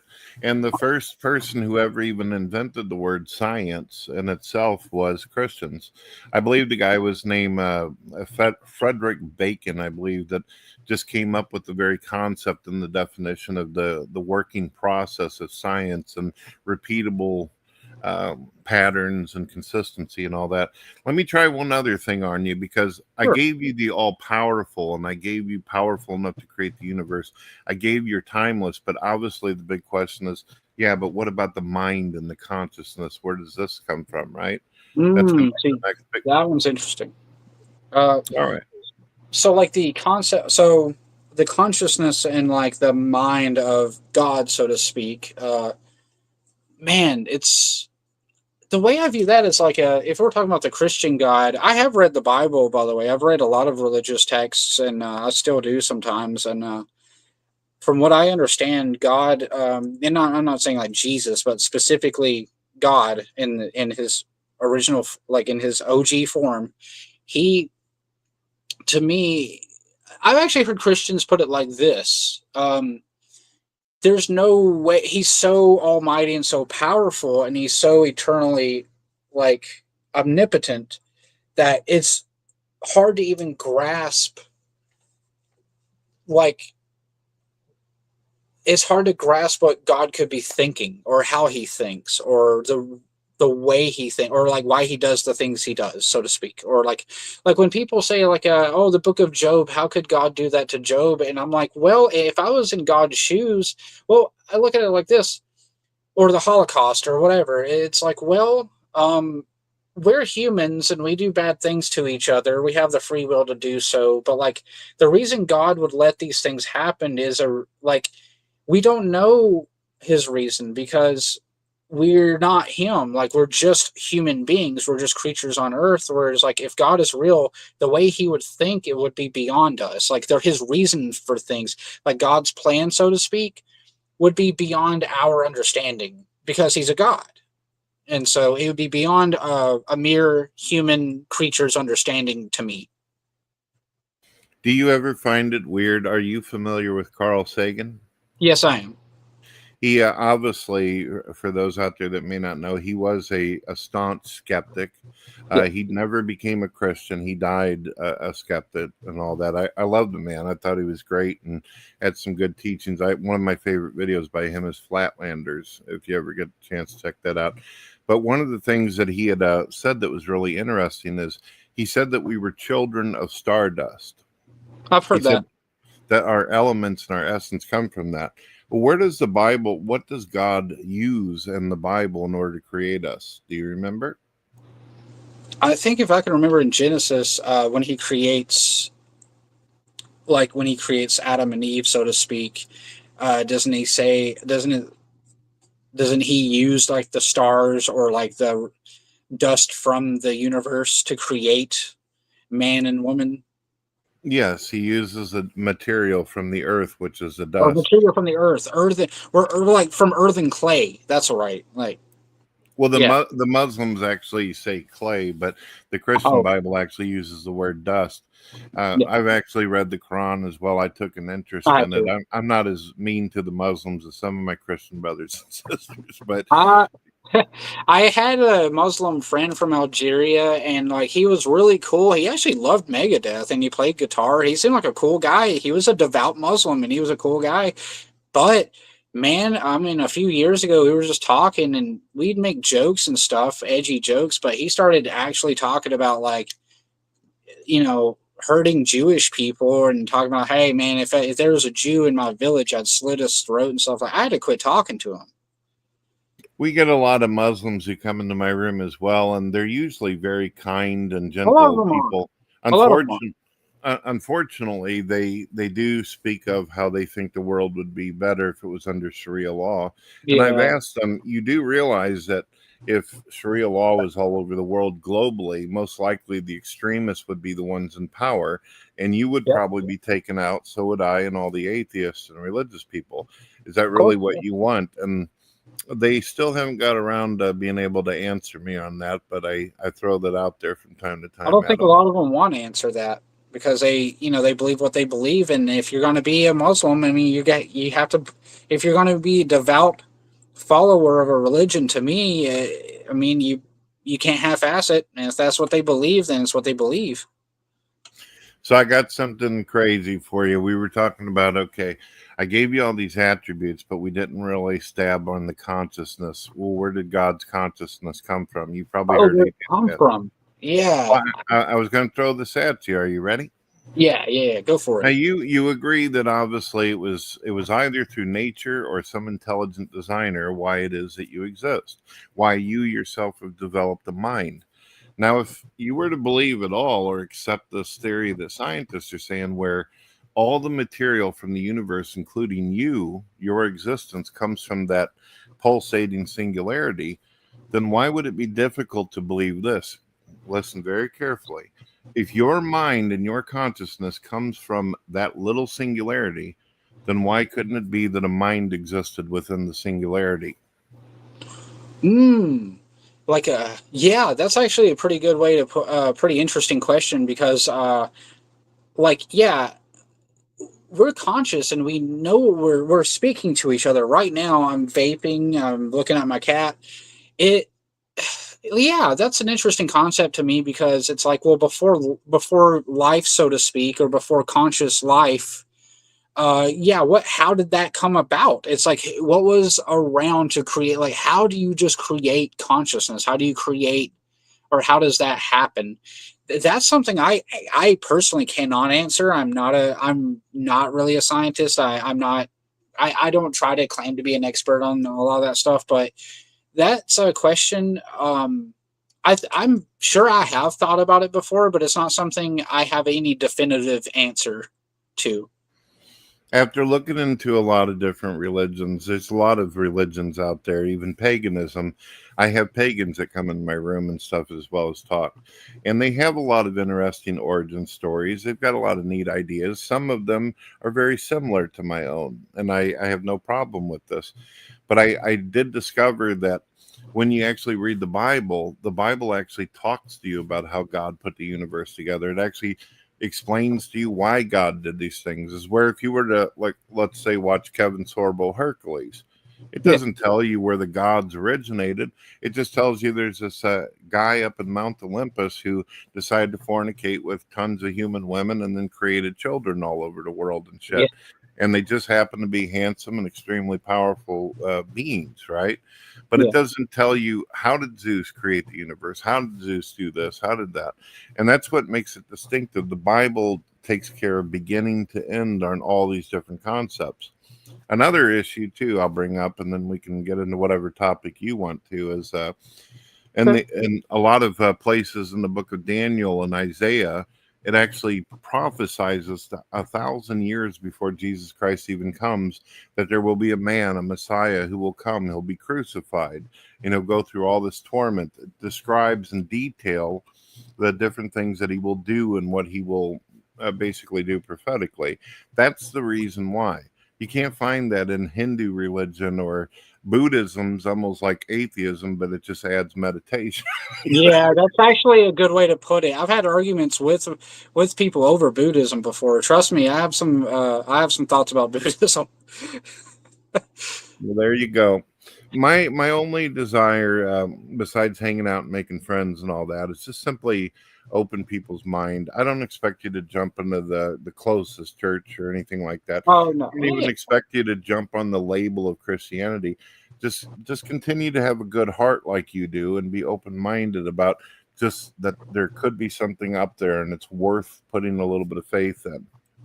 I do, like I said, I've tried to be an open-minded person because I don't just emotionally reaction. I don't just write stuff off. Like Jesus, the concept of Jesus is pretty admirable. Like whether he was a real person or a prophet or the Son of God. Like I mean, there's nothing wrong with like anything Jesus had to say. And in fact, it's like as an atheist or agnostic, I could look at Jesus' teachings and be like, yeah, to me that's common sense. Like you should treat people the way you'd want to be treated. You should help the poor. You should help those who are needy. And those are good attributes. There's nothing wrong with the concept of Jesus.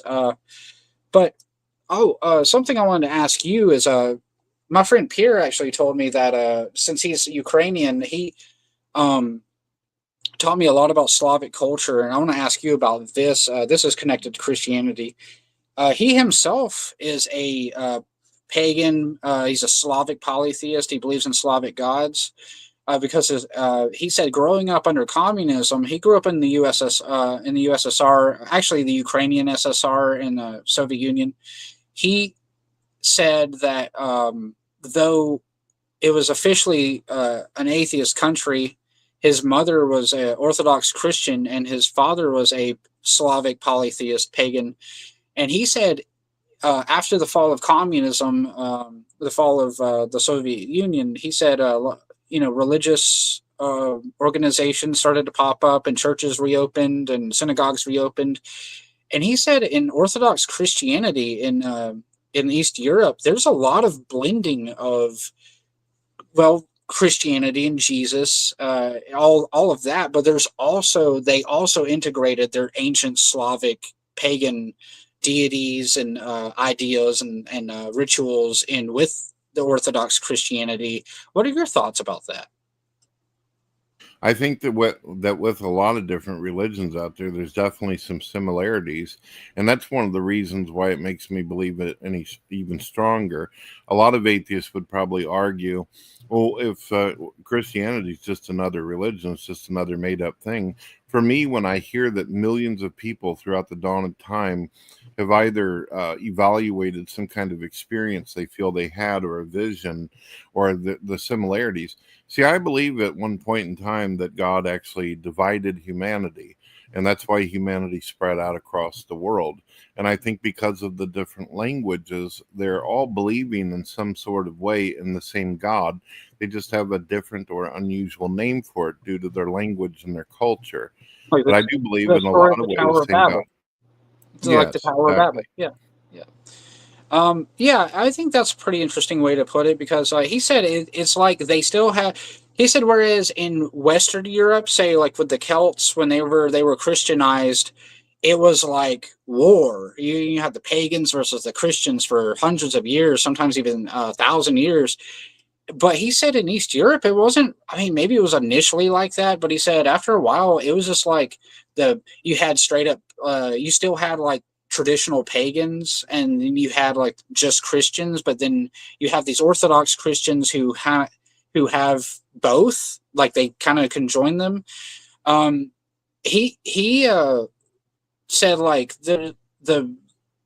they're like in little villages in Ukraine or Moldova, Romania, Russia. They'll celebrate these pagan ceremonies and rituals and even name the gods and have little like totems of the wooden carved totems of the different pagan gods. But then they'll also have Christian celebrations in the name of Jesus and the name of God. And like they'll go to church. And sometimes they have both at the same time. And it's like they said it's this celebration of like the way they put it is like God created the universe and created the earth and all that. But also these other deities, these Slavic deities, were here to embody the natural spirit of the earth, of like different elements of the earth or nature, so to speak. If that's a pretty interesting way to put it, because like in other parts of the world, it's usually like completely split up. Like you had the pagans and you had the Christians, and like they were at war with each other forever, and it seemed like there was a never-ending conflict with them because and with the Catholic Church, they would they would make propaganda in the medieval ages saying that, well, pagans are devil worshippers and they worship Satan, and it's just blah blah blah. And the pagans would go around and say, well, the Christians are in foreign invaders, they worship a Jewish god, blah blah blah. And actually, the Nazis used that very argument for their assault on the Jews. So I think it's just like an interesting thing to me because. Like I see more unity, more religious unity among Slavic people and Balkan people than I do Western European or Americans. Actually, have some Christian brothers and sisters who do believe that there's more than one God. Obviously, they believe in a supreme deity that created all things, but a lot of people that I've talked to in the Christian faith, and some people might call them heretics, but they believe that angels actually came down to the world and acted as watchers and guardians and all this kind of stuff, and that some people might have actually looked up to them like they were gods because they were able to do supernatural stuff. Hey, Bubblegum, why don't you come in and hang out, dude? It's been a long time, man. You're starting to make me feel lonely and unloved. Get your ass in here and talk to me. So you could say in a way, like Thor, for example, is like an agent of God. Like that's what some of them believe. I don't know about Thor specifically. Thor's pretty cool in the Avengers movie, but I'm not really sure if anybody takes that seriously. I'm talking about like the ancient pagan, in a way, that's sort of what Slavs believe. Like they believe like the gods, so to speak, like Perun and Zara and Lada, in Slavic East European religion. They believe, some of the Orthodox Christian believe that they are agents of God and that they are gods themselves, but they are like, there's God and Jesus and the Holy Ghost, but there's these Slavic gods. Like some of them believe like the Slavic gods were actually agents of God to here on earth to basically to represent elements of nature, like in a way. So we have to maintain almost like a reverence for nature, a reverence for creation, so to speak, as opposed to just like some Christians will condemn like earthly, thinking in an earthly way, like, here on earth doesn't matter, so to speak. Whereas like some of the Slavic Orthodox Christians, they'll be like, no, the earth does matter. These gods represent the different elements of earth, but they were brought here by God. It sounds a little convoluted, but it's just a different way of viewing it. Viewing religion than I have traditionally heard from a lot of Christians, especially here in the South. They tend to be more just like everything's basically Satanism if it's not Christianity. No, like I said, I get along with. I've had Satanists come in the room, and I get along with them just fine. I've actually had some pretty, how should I say, mentally stimulating conversations with them. So I don't. I interviewed a man named Zach Black, who is a pretty high-ranking member of the Church of Satan and the Temple of Set. I'm friends with Zach Black. He's cool. Yeah, I interviewed him a long time ago. We actually got along over music. He's a pretty chill guy, and they were pretty nice to me. And I just told him, hey, I'm not in any way religious. I don't, have any rituals of my own. I don't even follow the Church of Satan or anything like that. But I'm just. I interviewed them the same way I'm interviewing you or talking to you, and I was friends with him for years. He was a cool guy. Me and him are still friends and all that. He got a little irritated at me a couple times though, because I seen during the time he was drinking a lot. Yeah, and I said, Zach, you're a fantastic guy. You're extremely intelligent. And I said, but that shit's gonna kill you, man. You gotta slow it down on that. And he goes, Brett, I appreciate you like doing, saying all this, but man, I got my own thing. This is the way I'm going to live my life. And I said, I just don't want to see you die, brother. Don't want to see you go.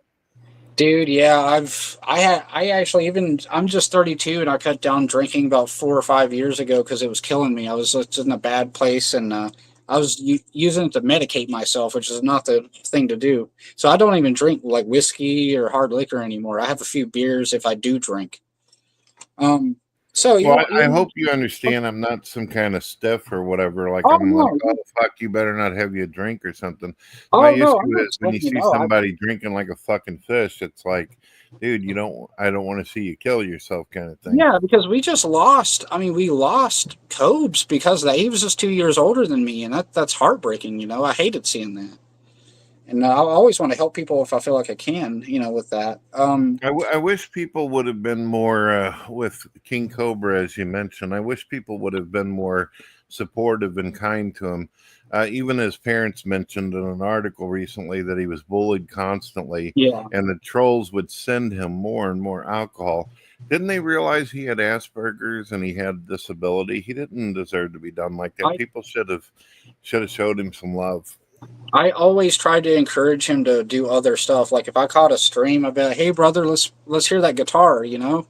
Let's play some guitar. Let's talk metal. Let's talk about Ozzy or talk about black metal or whatever, because he loved Cradle of Filth and Emperor and stuff. And so he was a big black metal fan. And I was like, let's not drink, man. Maybe if you got some weed or something instead, let's smoke some weed and talk about metal, play guitar. And like, people were I never did that bullshit to him. I couldn't, to me, that's despicable. And it's usually the same people who in real life would be like the biggest, I want to say virtue signalers of like ableism or whatever. And it's like, yeah, you guys treat this kid like shit and he died. And what he drove him to drink himself to death. It's heartbreaking, and you know what? I'm going to say something good about Ben in regards to Cobra. Ben has never done that to him. Ben really liked Cobra and he treated him with respect and he encouraged him to play guitar and because Ben plays guitar. And so that's a nice thing I have to say about Ben. Like he really did treat Cobra like a human being. And he when Cobes was in the DP chat, we always had his back. Nobody came in there and messed with him. I do got to warn you about something. I should have probably told you this at the beginning of the show, but in case you don't notice, because you made it, you've implied that it's been a little while since you watched some of the stuff. The thing is they do stream my show, and unfortunately, even though I've had some DP fans that have come in and had great conversations with them, I guess Ben didn't know that they were fans of his or whatever, and they made shows where they would call the person on the screen an idiot. So if you want to wave your hand and say, "Don't shoot me, brother," I'll just say this. I'm a fan of DP. I like Ben. I've had a few pretty friendly conversations with him. Hold on, my cat's just like up my ass. I'm a fan of TJ, Paul, and Scotty. And come on, kitty, over there.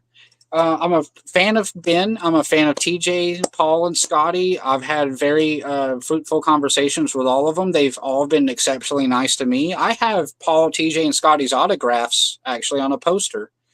And, Chelsea is very nice to me. TJ's wife, she's very kind to me. I know they probably wouldn't appreciate me talking about them on your show, but I have no bone to pick with anybody. Chelsea, she's the girl that had blue hair in the past. Yeah, she's blonde. She just keeps it blonde now. But I have nothing bad to say. She actually came in on one of my shows once. Oh, she did she just kind of chilled out for about 30 minutes before announcing who she was, and we were having a great conversation, all that. And she says, "Well, I'm this person, that person," and she goes, "I know you're probably going to say something mean about me now." And I said, "You never did shit to me. You've never given me any kind of problem. Why would I do that?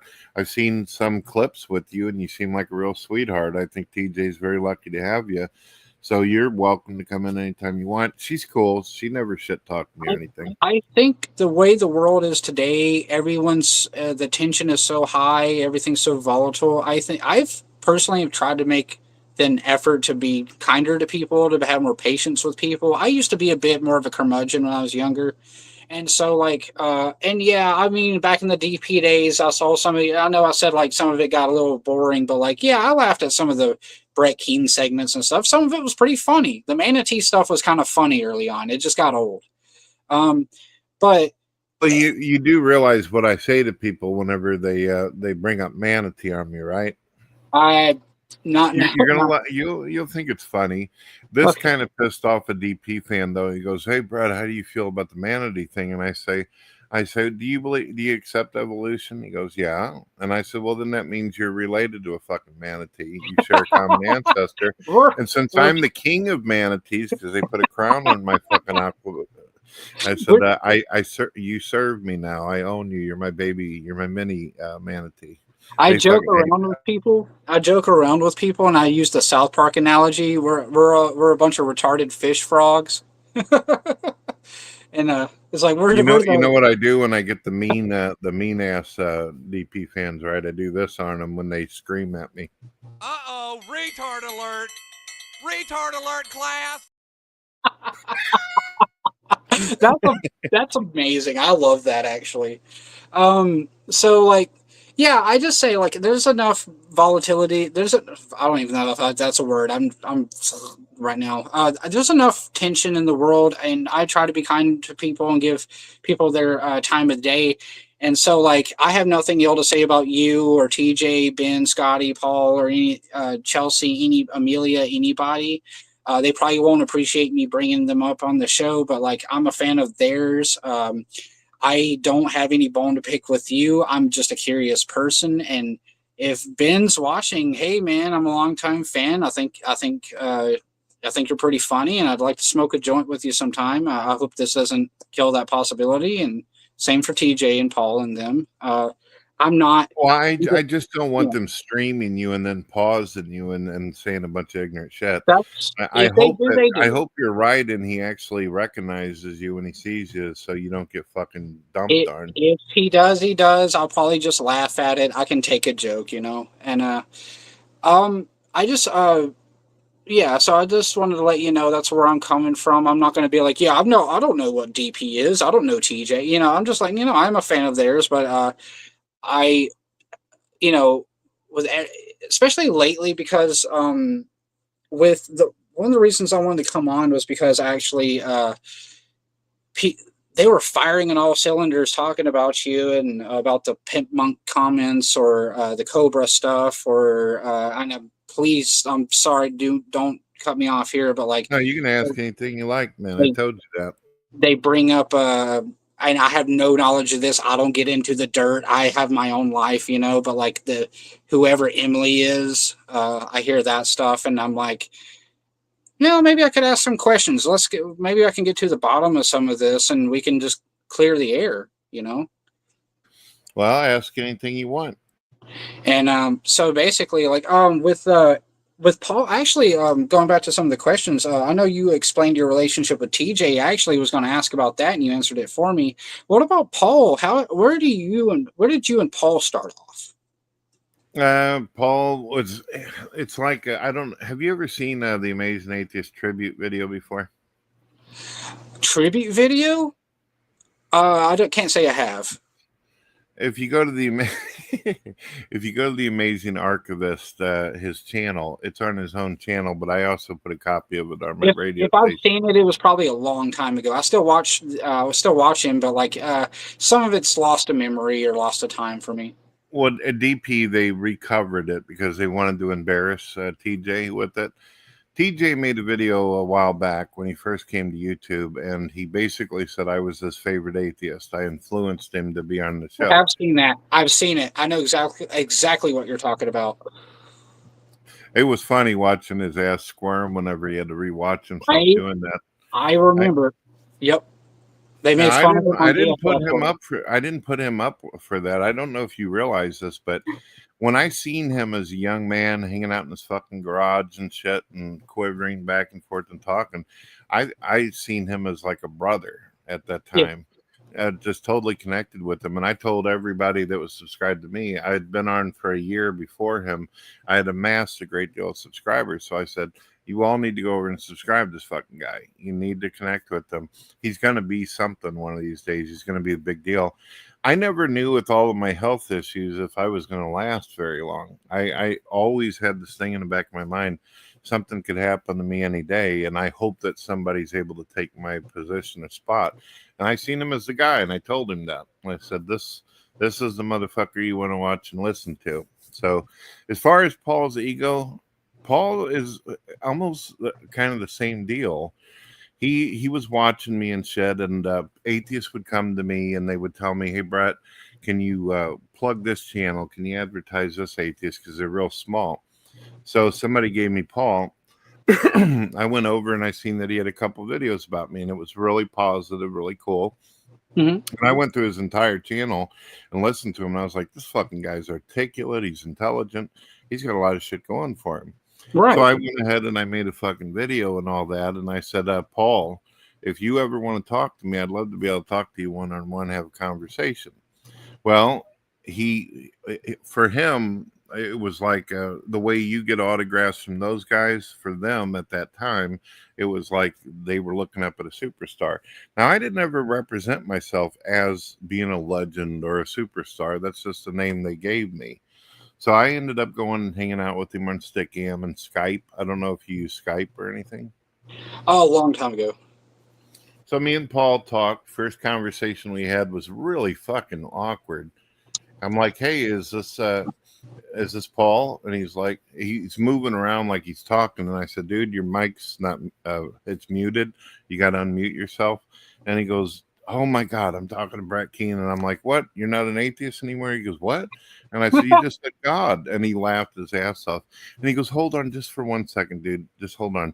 And he brought his wife in. And she's like, who are you talking to? And he goes, it's fucking Brett Keane, the fucking guy, you know? And I was like, wow. So you both actually watch my shit and stuff. I joked at him and I said, you know, my videos cure insomnia, right? Put you right to fucking sleep. So we got along and we did really great. We were tight and shit. Yeah. And I got to talking to TJ and all this, and we connected. We were good friends. Well, one day on Stickam, I went it to log in, and I found that the website was having issues. So I created a new fucking user ID real quick, something stupid. I don't even recall what I called it, but it wasn't Brett Keane whenever I created it. I seen that a user by the name of Amendum. Have you ever heard of that guy? Yes, I have. Okay. He's an OG. He's an old school guy. Yeah. So Amendum, I really enjoyed Amendum's videos. I liked him. He was a anti-natalist and like a fucking doomsday type of atheist, but I liked his philosophy back then. I felt like me and him were on the same page. So I would go into his room and he would go, get the fuck out of my room, you fat piece of shit, and all that. And I go, well, I still love your videos and I'm still telling people to go subscribe to you. And he goes, I don't give a fuck. I don't need you and all this. And I go, okay, fine. So I realized if I come into Amendum's room under Brett Keane, I'm going to get kicked the fuck out or yelled at. So I started coming in under that bullshit account so I could just listen to him, right? I just wanted to hear what he had to say. I know some people are going to say, Brett, what a bitch. You had to change your ID because he'd kick you the fuck out. Yeah. Well, one day I'm sitting in there and Paul gets up on the screen and I'm like, oh no, I didn't say anything because I didn't want Amendum to know I was in the room. But I wanted to say, Paul, get the fuck out of there where you still have your ass attached. Paul gets up there and Paul does Paul, right? He's like, hey, everybody, what's going on? In his fucking deep voice. And Amendum goes, are you still hanging out with that fucking loser, Brett Keane? And Amendum says, not Amendum, but Paul says, well, I think Brett Keane makes some good points and all that. I'm just sitting back listening. And the other atheists, they start getting on his ass and shit. How is Brett Keane even popular? He's such a fat bitch and all this. And I'm like, wow, holy shit. I'm just sitting back listening. I'm like, honey, you might want to get the mac and cheese situation. It's about to get fucked up in here. These individuals are on some other shit. Exactly. So I'm sitting back and I'm listening. And at this point, you got to realize I considered Paul a brother. And I never would have suspected after having the conversations I did with him and his wife that this was going to happen. But he was under pressure. There was a bunch of atheists who were envious of the amazing atheists. They hated him. They hated me. And they hated Fake Sagan. I don't know if you know who the fuck that is. Fake Sagan. Yep. Yeah. So Paul, unfortunately, you could see him kind of trembling. He wanted to get along with the other non-believers, and he goes, "You're right. You know, Brett Keane's a fuck up and everything like that. Yeah, it is what it is. I'm just wanting to get some subscribers and views and all that. He's nothing to me." So I was like, "Oh, well, isn't that nice?" So I left the room and shit after about 15 minutes to listen to a few more insults, and I said, "Well, I can't trust him." Now he didn't know I was in there. But he tried contacting me on Skype. He tried getting a hold of me and all this kind of shit. He did not know that I had heard that whole conversation. I don't know how to put this, but it broke my heart. And I just didn't want to hear him lie to me. I didn't want to hear him bullshit me. I was like, fuck, I gave him all these subscribers and viewers, and now he's doing this to me. So, shit, it upsets me just fucking thinking about it right now. Can we try a different question? Well, it's been like a bittersweet relationship, so to speak, or bittersweet acquaintanceship over No, time. it was a beautiful relationship until that day. He Yeah, was the nicest, coolest fucking guy you could ever talk to until that happened. The my only and I don't want to come make this be like, fuck Paul. No, I love Paul. He's fantastic. I'll watch No, him. it's cool. If you can be But friends with whoever you want. This isn't a like high school or something or middle school. oh no, I was just gonna say like I used to talk to him a lot on his ideologies, and and I want to say probably for the past year or so, like anytime I jump on his stream, I'm like, hey man, what's up? And we're talking about whatever, and I'm just staying on topic. I've never been banned. He's never gotten on to me or anything, but it seemed like for the last year, I have not gotten a word out of him. Like he like I know he has a lot of chat, a lot of people in chat, but it's like he'll skip my stuff and always go to his mods or like these new people. And like, I'm like, hey man, I've been watching for like 15 years. Can I get a question out? I'd be honest with you. I kind of quit watching Ideology after a while just because I felt like it was ignoring some of his older fans. But I still enjoy him. I think he's very insightful and he's really funny. And I'll still pop into his Ideology, or he'll, DFF, of course. But I think he's hilarious. But I don't really have a gripe with him. It's just that like I felt like for a while he was sort of ignoring his fans for like some of the new people or some of the mods he gathered over the years. I didn't take it personally. It was just like, well, I'm not going to waste my time, so I just kind of moved on. But I really, well, I hope you can understand that. I mean, look at you and I right now. We're having a great conversation, and I'm really hoping that you participate in future shows that we do. Sure. But what if 2 days later you catch me on a show and I go, that fucking bum I was talking to, he wanted to blow me so bad and gobble on my balls. You'd be fucking pissed, right? You'd be like, right, man, no, yeah, that's what dick. You're saying. That's what Paul did to you. I understand. Yeah. So, all right, just as long as you understand. Yeah. I didn't ever want that shit to go down the tube, but that's what happened.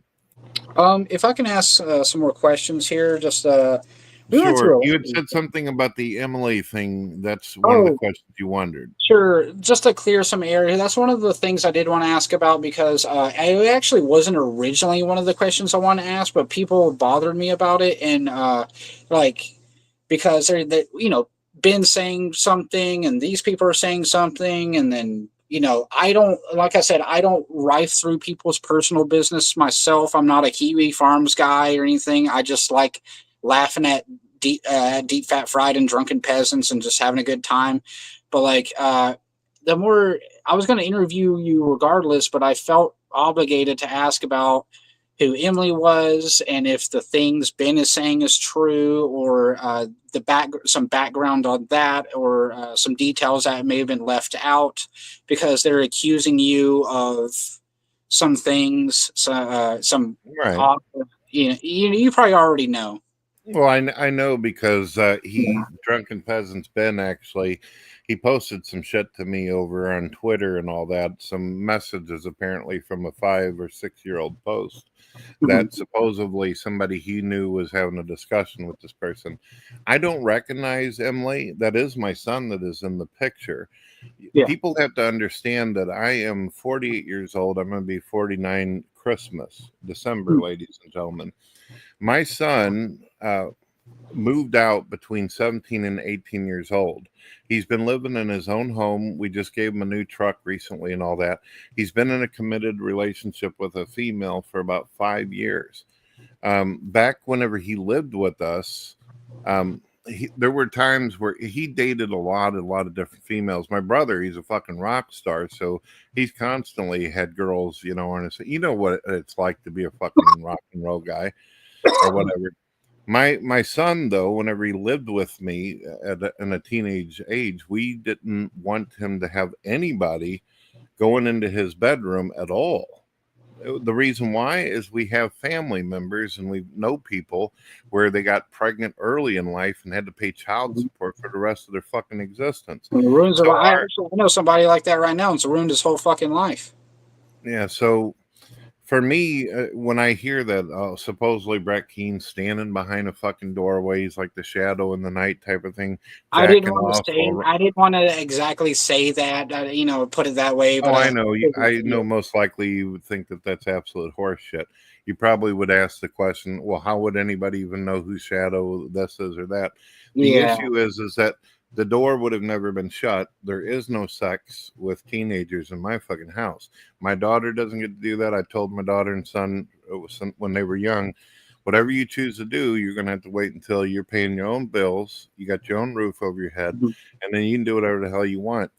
And don't get any girl knocked up, because if you do, you're going to be responsible for that baby and shit. And we're going to make sure you do. That's the way we raise our children, that if they ever get somebody pregnant or whatever, they gotta be responsible for it. Step up. Ain't that right? That's right. You want to say hello real quick? Hello real quick. I don't know if they can hear you because it's a condenser mic. Hello. Hi, folks. I'm Aaron. How are you? Were you able to hear her? Faintly. Well, that's my beautiful wife. You have to kind of come closer to the mic. You getting ready to take a shower, baby? Yes. You want me in there? No, thank you. Not right now? I appreciate the offer. Oh, yeah. So there you go. She, that's my wife. She said hello. That is Dawn, not Dorn. The legendary Dawn. Yeah. Dawn. Yeah. We've been married for how long? 23 years together, 20 years. Oh my goodness, it's been a long time. And you're still putting up with my dumb ass? There you go. That is what it is. There you go. I gotta admit it. Some of these rumors that people put out there, oh, Brett's mean to his wife and his kids and all that. They have not met my wife before. She would jackknife powerbomb my ass through a fucking table like a WWE match.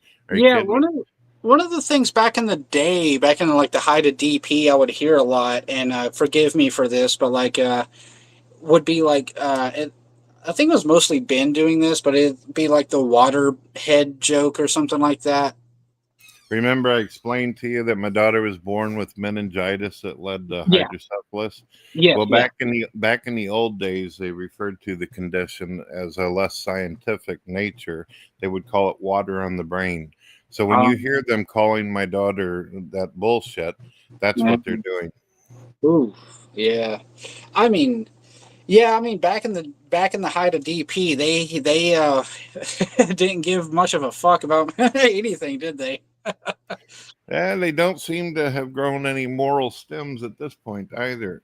No, I mean, like, part of the appeal to me of DP back in the day was that, like, I really liked that it really was this seemingly free speech, like, unhinged comedy show, and they would make fun of everybody almost seemingly equally. Like, they made fun of leftists and other atheists, and, you know, and I was just like, yeah, I like this. I like the chaotic nature of the show. It's really funny. But like I said, the Brett Keane segments, like I never really got that latched onto that. Like I didn't have any real beef with you. I didn't have any.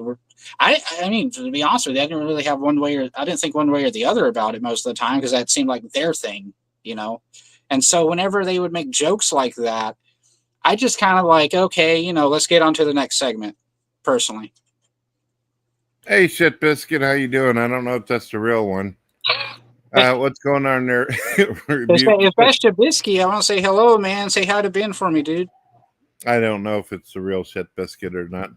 Hey, Jill, if you want to come in and chat with us, it's always a pleasure to have a conversation with you as well. Come on in. Sorry about that. I got people. Okay. People love to listen to my damn voice, but you need to come in and be a guest. Damn it, you know how it is. Hey, real quick, I have an idea. Do you want me to play a song real quick? Sure. Was there anything else you wanted to know about the? Do you feel as though I answered you appropriately, properly with the Emily thing? Okay. I mean, yeah, pretty much. It's just that, like, with you know how with the serious nature of like what they're accusing you of, and they're saying this, it seems like they're really like I wanted to get to the bottom of that because they're accusing you of a lot of things, and they said that like one of the things Ben has said was that Emily said your house was dirty and had cockroaches and stuff like that, and like how you were living and the thing about the door, and I just like it's not a personal thing I have any investment in myself, but it's just one of those things where I told people were pressing me about it, and I told them I'd ask you. And so, You don't have to. You don't have to defend yourself. I'm sure that you probably heard the worst possible shit you could possibly do. Living in a roach motel, probably yeah, I getting heard my that. internet. Probably getting my internet from a rusty hanger and a fucking dead hamster and a wheel, and just everything's horrible. I get it. I get it. No, I don't recall this this female. Like I said, my son has been out since 17, 18 years old. Right. And if you want to validate that, you can actually go on my radio. He's done a couple videos with me, and we've actually discussed that. So you can hear it from his mouth if you want to. All you right. want to play something for me? Sure. I'm going to play an acoustic Marilyn Manson song because I think the chord choices are pretty cool. Like I said, anybody watching, I cannot sing, and if I could, I can't sing and play at the same time. So it's not something I can do. I'm just a guitarist. But I'll play The Last Day on Earth by Marilyn Manson just because I think it's a really good acoustic piece. I usually do Madonna Wayne Gacy's keyboard intro on the guitar because in the recording he's playing a piano. But I'll do that. Let's see. Let's see. Well, hold on.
There you go. Pretty cool, man. Pretty Yeah. cool. The Last Day on Earth by Marilyn Manson. It's off the Mechanical Animals album. They do more of an electric thing on the album, but I do the live version, which is acoustic. The little solo thing I was playing was actually Stephen Beer, Madonna Wayne Gacy's keyboard solo in the middle. and the beginning was like the piano intro he would do, but I did it on the guitar. But yeah, that's The Last Day on Earth by Marilyn Manson. I thought I'd jam that out a little bit since I hadn't played in a minute, and I know you wanted to hear me. Yeah, it's cool, man. It's cool. You got any more questions for me? Actually, regarding music, going back to music, on a more philosophical note, I actually wanted to ask you specifically about industrial music because of the Father track you made. What industrial bands inspired you? Well, I don't know if you would consider this, but I liked bands like Psalm, Deicide. I don't know if you would consider that industrial, but I like Nine Inch Nails. I love Nine Inch Nails. You have to understand, being a keyboardist and all that, I really was into the sound effects and crazy shit like that. Oh, I absolutely love. I saw Nine Inch Nails and I was crying, dude. I was in tears because that music means a lot to me. Like, on a personal note, like Nine Inch Nails and Marilyn Manson, like, you know, whatever you want to believe aside, you know, their music was kind of there for me, you know. So I love industrial music and I love the effects and the keyboards and all that. Let me see if I can find something for you real quick. I don't know if I still have it. So you were inspired a lot by. So you were listening to Deicide, who I mentioned earlier. Yeah. That was a long time ago, back in the time of like bands like Sanctuary and shit like that. Oh no, yeah. So like, yeah, that's the band I brought up earlier when I said Brian Hoffman, their guitar player, insulted my friend for being Christian. Oof. And I told him, you know, hey, look, you got replaced by a Catholic guitarist. I'm sorry you're bitter about that. You had mentioned Father earlier, right? Yeah. Okay, so there's going to be some people out here who may not enjoy this, but this is a remake of the song. And I'm going to warn people, this was back, the lyrics were written back in the day whenever I was an atheist. However, I know that the song took off and everything like that, and people said I should always remake it. You're going to be the first person to ever hear the remake of this. This might end up on one of the CDs in the future. Are you ready? That'd be awesome. I would love that. Okay, here we go. Tell the Lord that you believe in His word. To stand on the victory that He has already provided for you. Glory be to God, because it doesn't have to be a part of you. And you know what? That goes for anybody else. If you're afflicted or addicted with anything right now in your body, be it compulsive, obsessive disorder, or depression, or schizophrenia, or anything else that I see that you think is clearly the work of the devil, and are clearly the work of Satan, and you don't need to receive it anymore. Stand on the authority that Jesus Christ has given you and say, Lord, I believe. What kind of father sits and watches his children get molested, sodomized, and raped? What kind of father allows his children to starve to death? Let's say, Lord, I believe. What kind of father sits and watches his children get molested, sodomized, and raped? What kind of father allows his children to starve to death? What kind of father loves it to freeze to death in the cold? And what kind of father would judge you and condemn you? Lead you and the children burning into the flames of hell? The same father who claims he loves you. I want an amen. You can tell that there's a lot of witnessing and a lot of testifying. There's a lot of people saying that's the truth. And so the whole congregation witnesses the truth. And the preacher may say, can I get a witness over there? I cry and I plead, never shows himself. But the preacher says keep the faith. It's all about the money. It's all about the money. Sorry God, I watch TV. I see the news. Babies dead in dumpsters. Mothers on crack. Men beating women. Sisters with HIV. Churches passing bowls for money. This is what I see. I'd be lying if I said I felt your presence. I feel nothing. What's that plan you got worked out for me? Empty promises. Every word you said was written by man. And in your own words you said don't trust the flesh. Yes, I question you. When a kills murderer. When you kill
And that's the remake. You're the first one on the internet who's had the opportunity to be able to hear that. Obviously, other people are going to hear it now.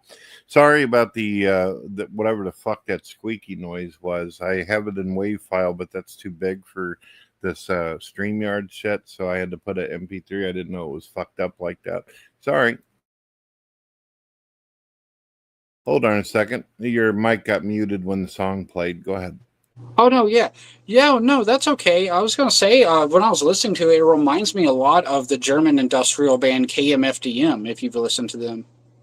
Yeah, I was telling you earlier that's one of the inspirations that got Oh. me into that.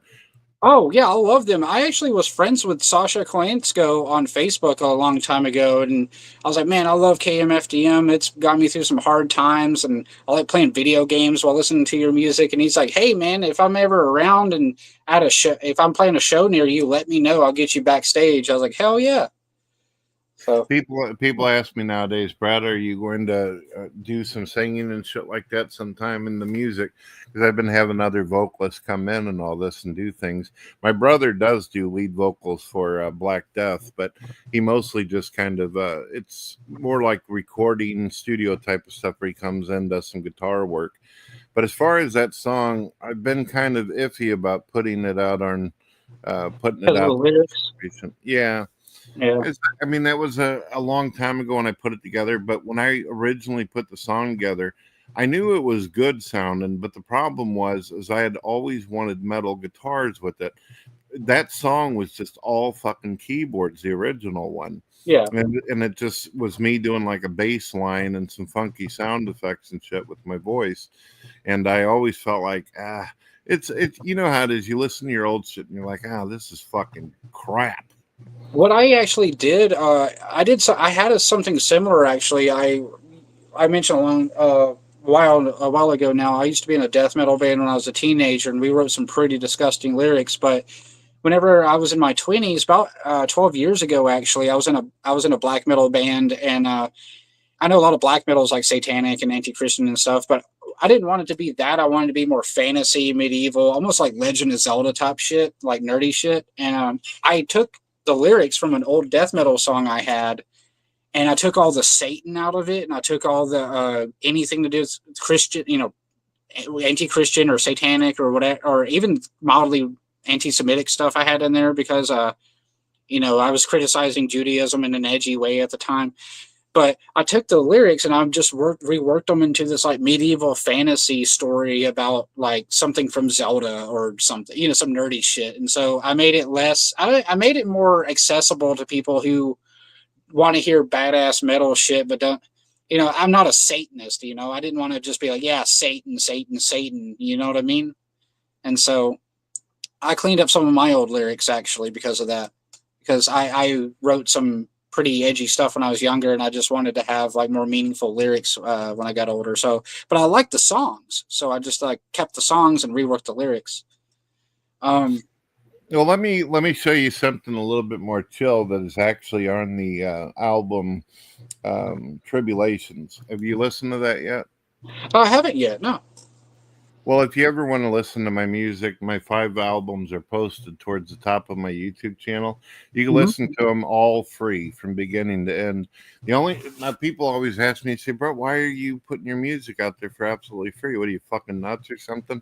Just a little bit, but they're all monetized. So if people wanted to use them for their videos or whatever, I'll get paid for royalties. You know how that works. You're a musician. But here's off the Tribulation album, Trials and Tribulations. Are you ready? Yes, sir. This isn't crazy like the other one. This is more kind of classic soloing type of thing. Here you go. This is my bro, and I'm doing the keyboards.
There you go. That's all Trials and Tribulations for anybody out there interested.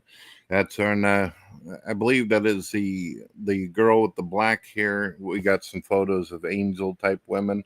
It's hard to be able to describe them because every album has like an angel cover with wings and dragons and shit.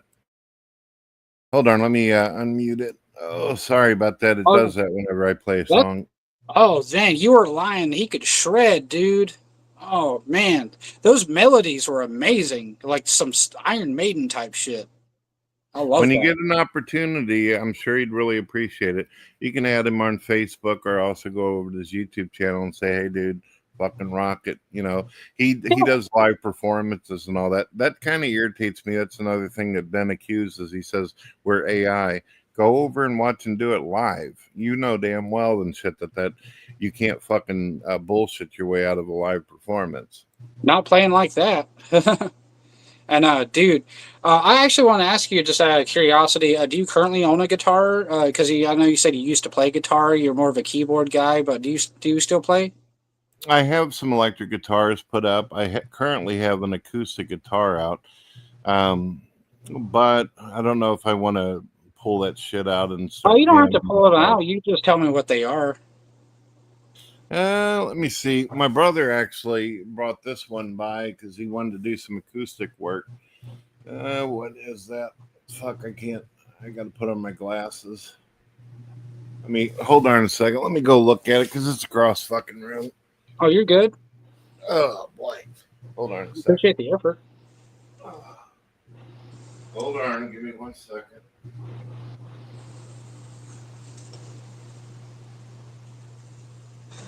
Oh, it's a Yamaha.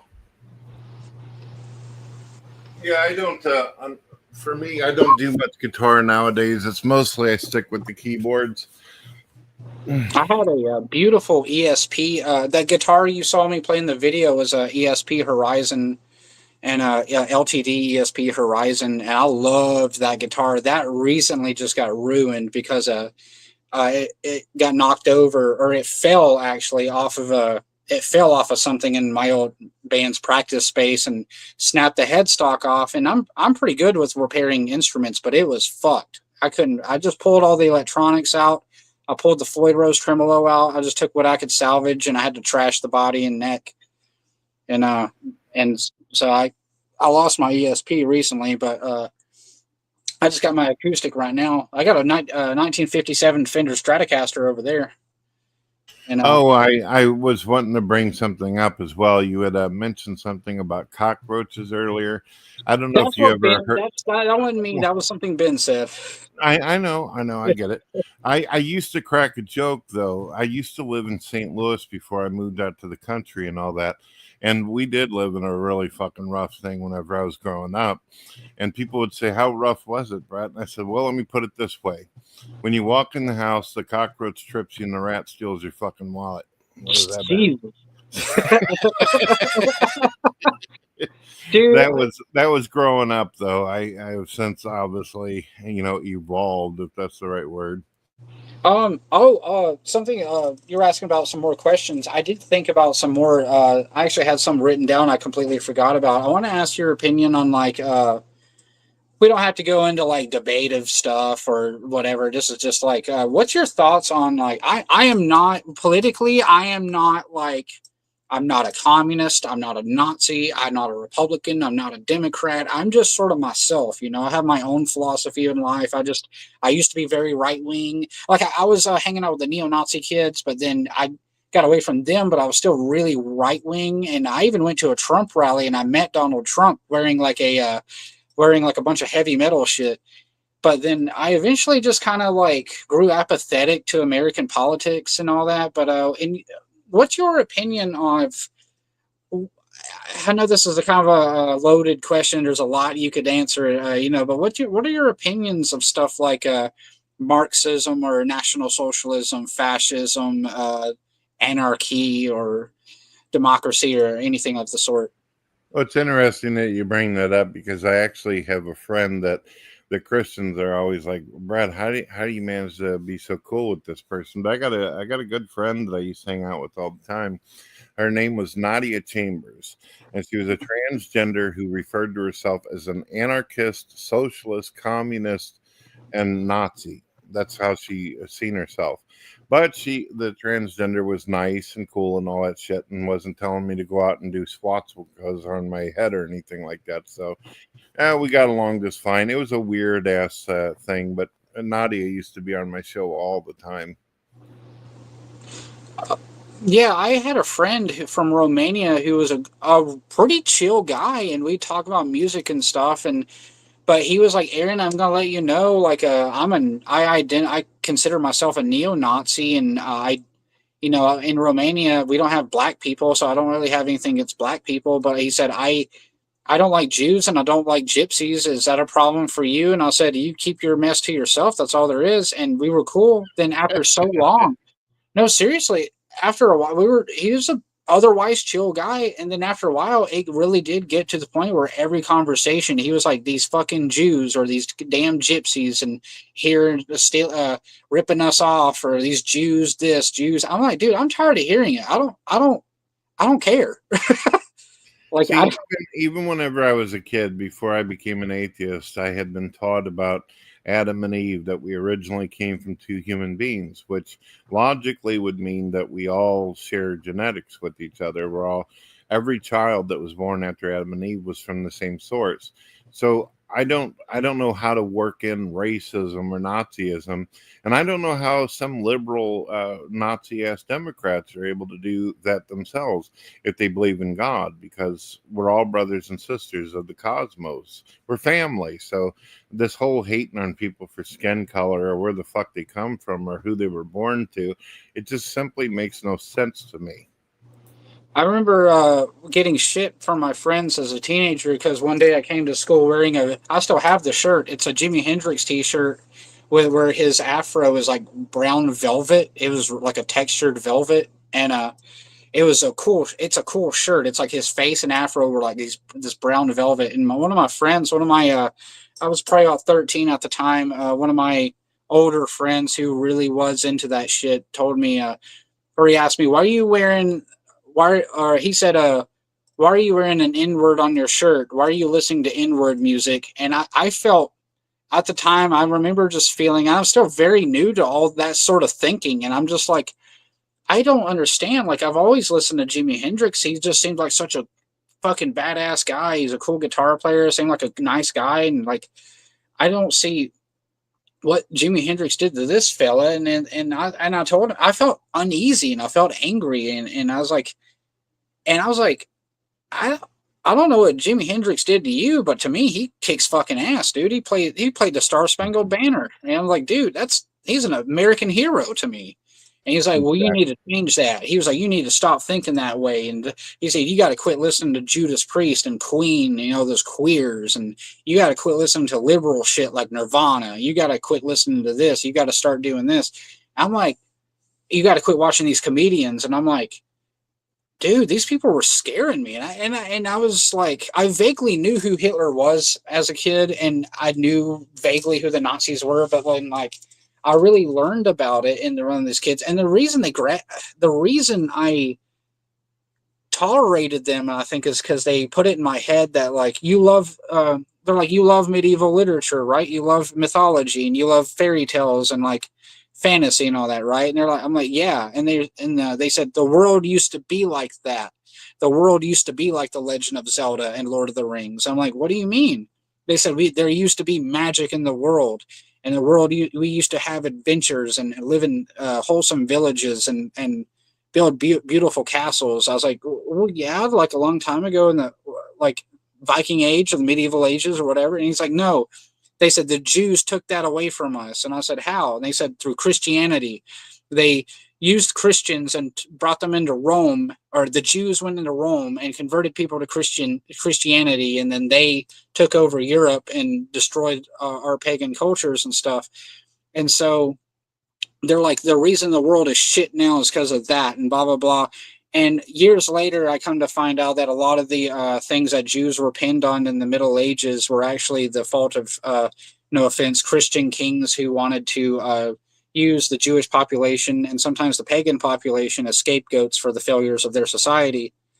But at the time, I was told, like, yeah, all the bad things in the world are because of Jews. And I'm like, I guess I don't know any Jews, but, you know, I'm 13 and these kids are like 15, 16.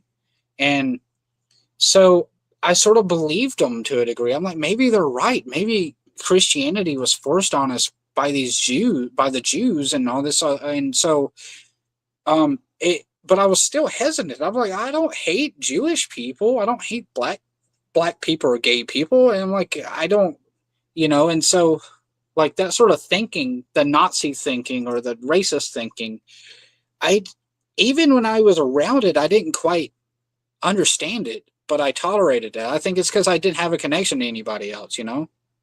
Yeah, makes sense.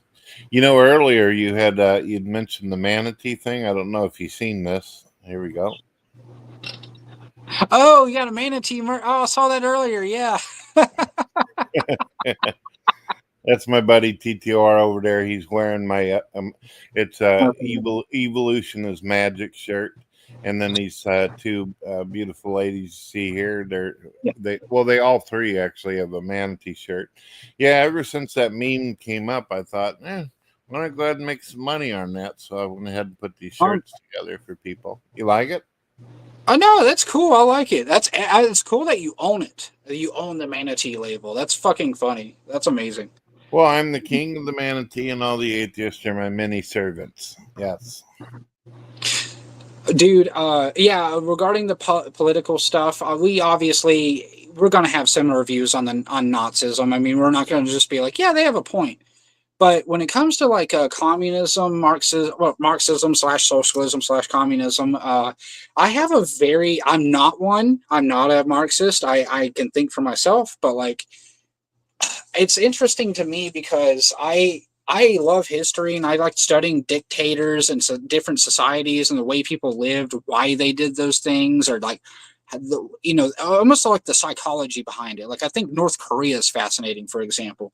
But when it comes to specifically Marxism, something that I notice is that it tends to be one extreme or another. Like you have Vietnam, who, yeah, there was a war fought, all that, but like as a society, they're pretty accepting. They're pretty fairly normal, I suppose. You know, you could live in Vietnam and not be like, I'm living in a communist country and I'm going to be put in a gulag. But then you could live in North Korea, and that's like the most stereotypical. Aaron, I'm still going to be listening to you, but I got to use the restroom. I've got my speakers on, so I'll be able to hear you. Be right back, all right? Hold on a second. Continue talking. You're in control of my broadcast. Have fun. I'll be right back. I got you, brother.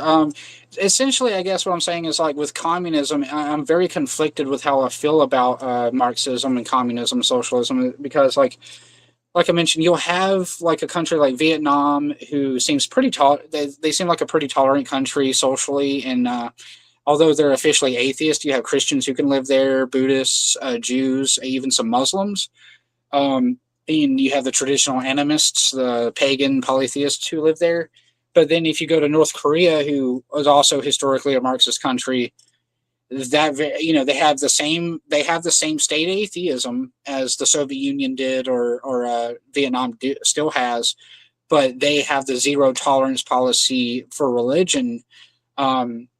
And in the Soviet Union, it varied from leader to leader. Like with Joseph Stalin, there was absolutely no tolerance towards religion, and under Khrushchev, there was mild tolerance. Like you had to kind of keep it low key.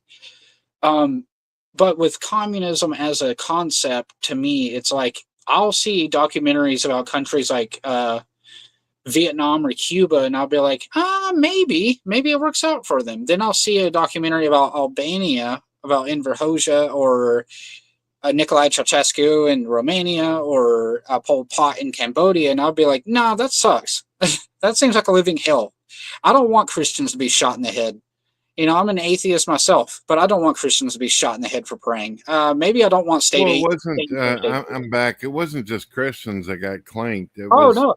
If It's there all were any religion. atheists who weren't happy with shit, then other atheists Oh would no, tell I them. know. I was specifically saying like because you are a Christian yourself, and I know, and I'm looking at it as even though I'm an atheist or an agnostic, atheist slash agnostic, I still look at like what happened in even Peru. A lot of people don't remember the shining path in Peru, boiling babies on the in the villages as punishment to the people who wouldn't comply. And so you had like with communism, there seems to be one extreme or another. Like it seems like it works out for some, like Vietnam, Laos, or in modern day Cuba, and it seems like it's a living hell for others, like 70s, 80s Peru, North Korea, or 70s Cambodia. So I wanted to know what your thoughts on like Marxism are. Well, hold on one second, and we'll get into that. I We got know that's a Rob. lot. I know I just dumped a lot on you. It's cool. It's cool. I'm glad that you're passionate and it's something you want to talk about. Robin's out here. She's actually one of my atheist friends. Robin, you going to come in and talk to me? It's been a little while, and I've been concerned about your health. You going to come in and chat? I hope you do. I put the link out for you in case you can't click on the pin thing. She's got a funky computer. She's been having some issues lately, hoping that she's doing all right. That's okay. It's interesting. I'm using a shitty phone right now. It's okay. I was going to say it's interesting that you brought that up because last month there was some atheists that came towards me and they said, hey, Brett, would you be interested in doing a debate on these very topics that you brought up? And I told them, to be honest with them, I said, I'm more about theology and more about science and things like that. However, I do got a Christian friend who has about 100,000 subs who would probably come over here and do a debate with you if you want to do a one-on-one, and I'll be the moderator. And for some reason, atheists like me being the moderator because I kind of let people go back and forth. I don't time them or anything. TJ is good about that too, actually. Let me see if this is actually Robin. Is that the real Robin? Yeah. Hey, beautiful. How you doing? I'm pretty good. I just been sitting with that woman that I sit with on the weekends. We watched Jeremiah. Oh crap! I can't even think of it now. It's got Burt Reynolds in it. Not Burt Reynolds. I've lost my mind now. Jeremiah Smoking the Johnson. Bandit? No, it's got the Burt. It's Jeremiah Johnson. You know, the Mountain Man. You haven't been watching Brokeback Mountain, have you? No, it's old. It's got Robert Redford in it. I don't know where I come up with Burt Reynolds. It's got Robert Redford, Jeremiah Johnson. He's a mountain man. I don't recall the title. Robert Redford's been in over 100 movies, so it'd be really difficult for me. Great fucking actor, though, Robin. Absolutely. Yeah, it came on the Inspiration Channel. It's got a bunch of old westerns like Gunsmoke and all that stuff on there. I love Bonanza. Yeah, I watch all that stuff. So real quick, just to not keep Mr. Aaron basically holding up, I got a buddy named Brother Maverick. He's got about 100,000 subs, but he isn't one of the type of people where it's like, I got more subs than you, ain't talking your ass kind of thing. He's a Christian, so he's cool.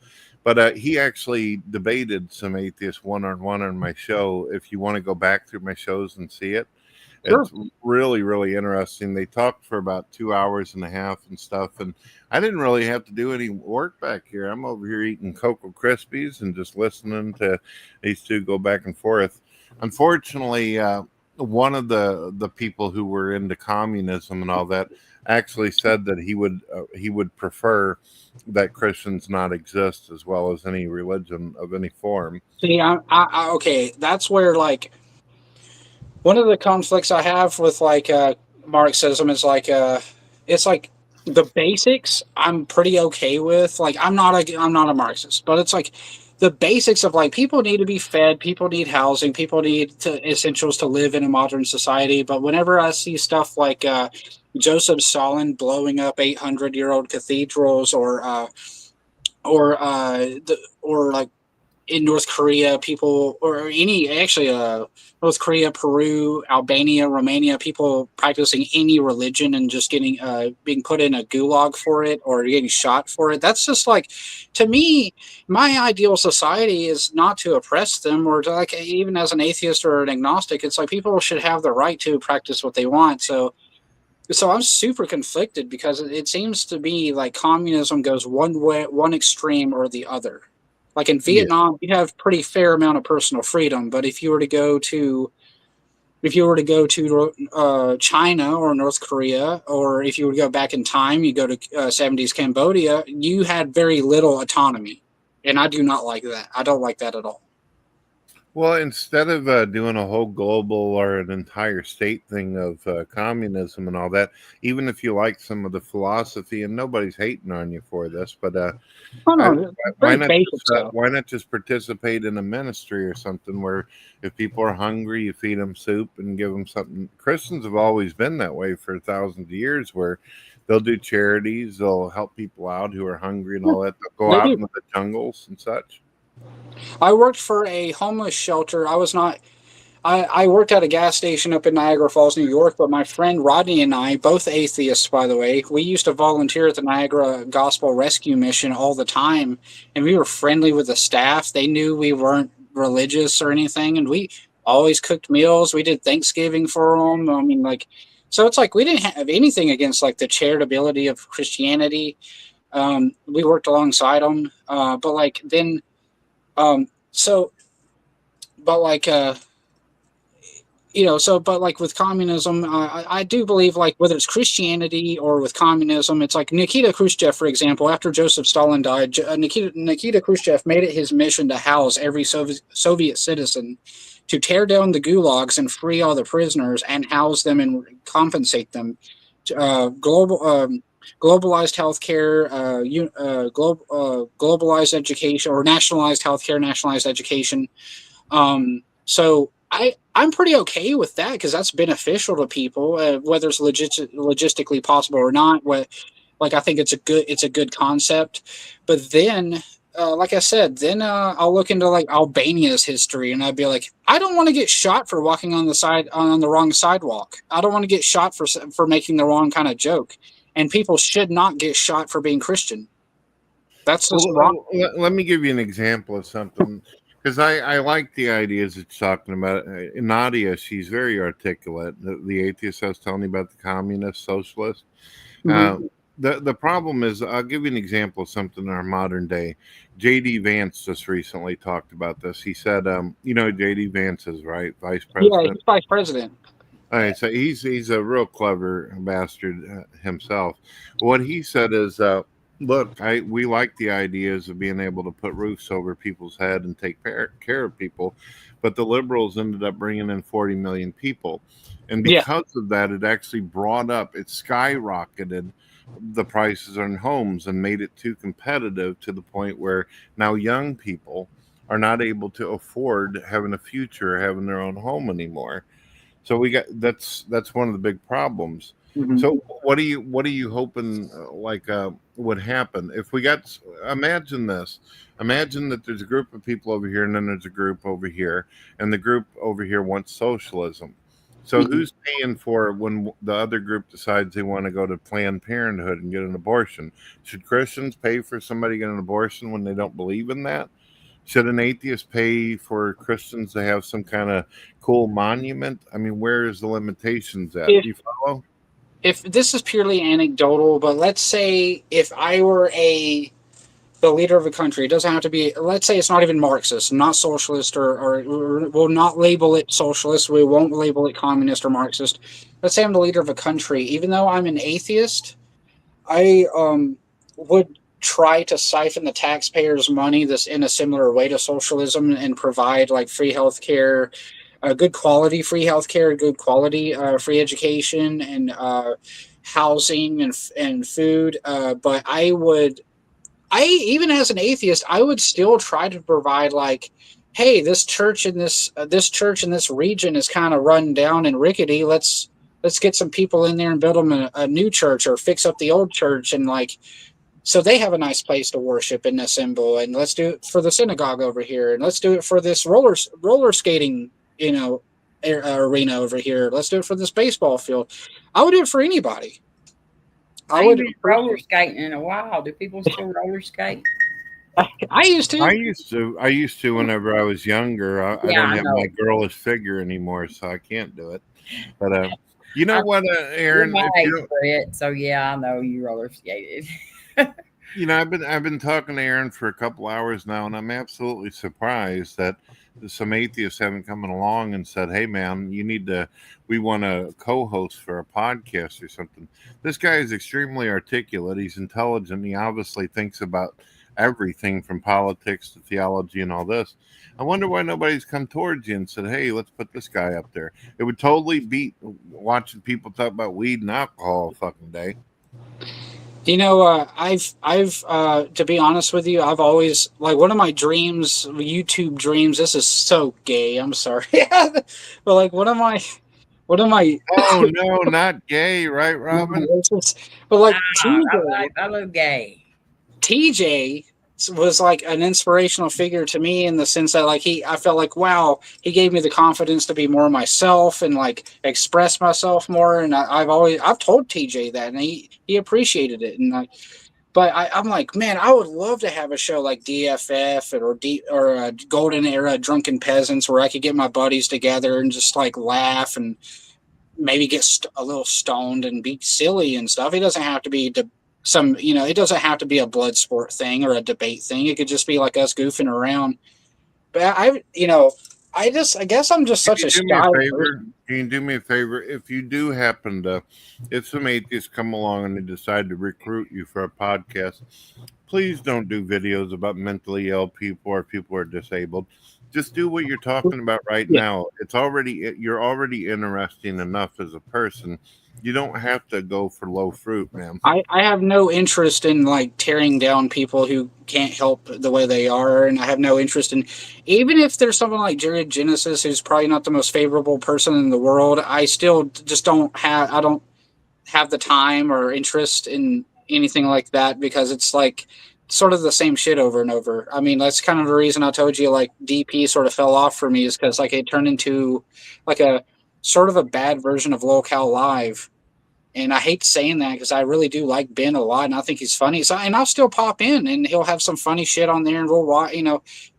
Or he'll be talking about something interesting, or we'll just be talking, back and forth, and So I'm not tearing Ben down at all, or even the show. It's just like the locale shit and, like, making fun of mentally disabled people and all that stuff. I mean, that's kind of what happened to Cobes, I don't like that. I don't like what happened to him. And so it's like, I try to make an effort to be more of an understanding person, a kinder person.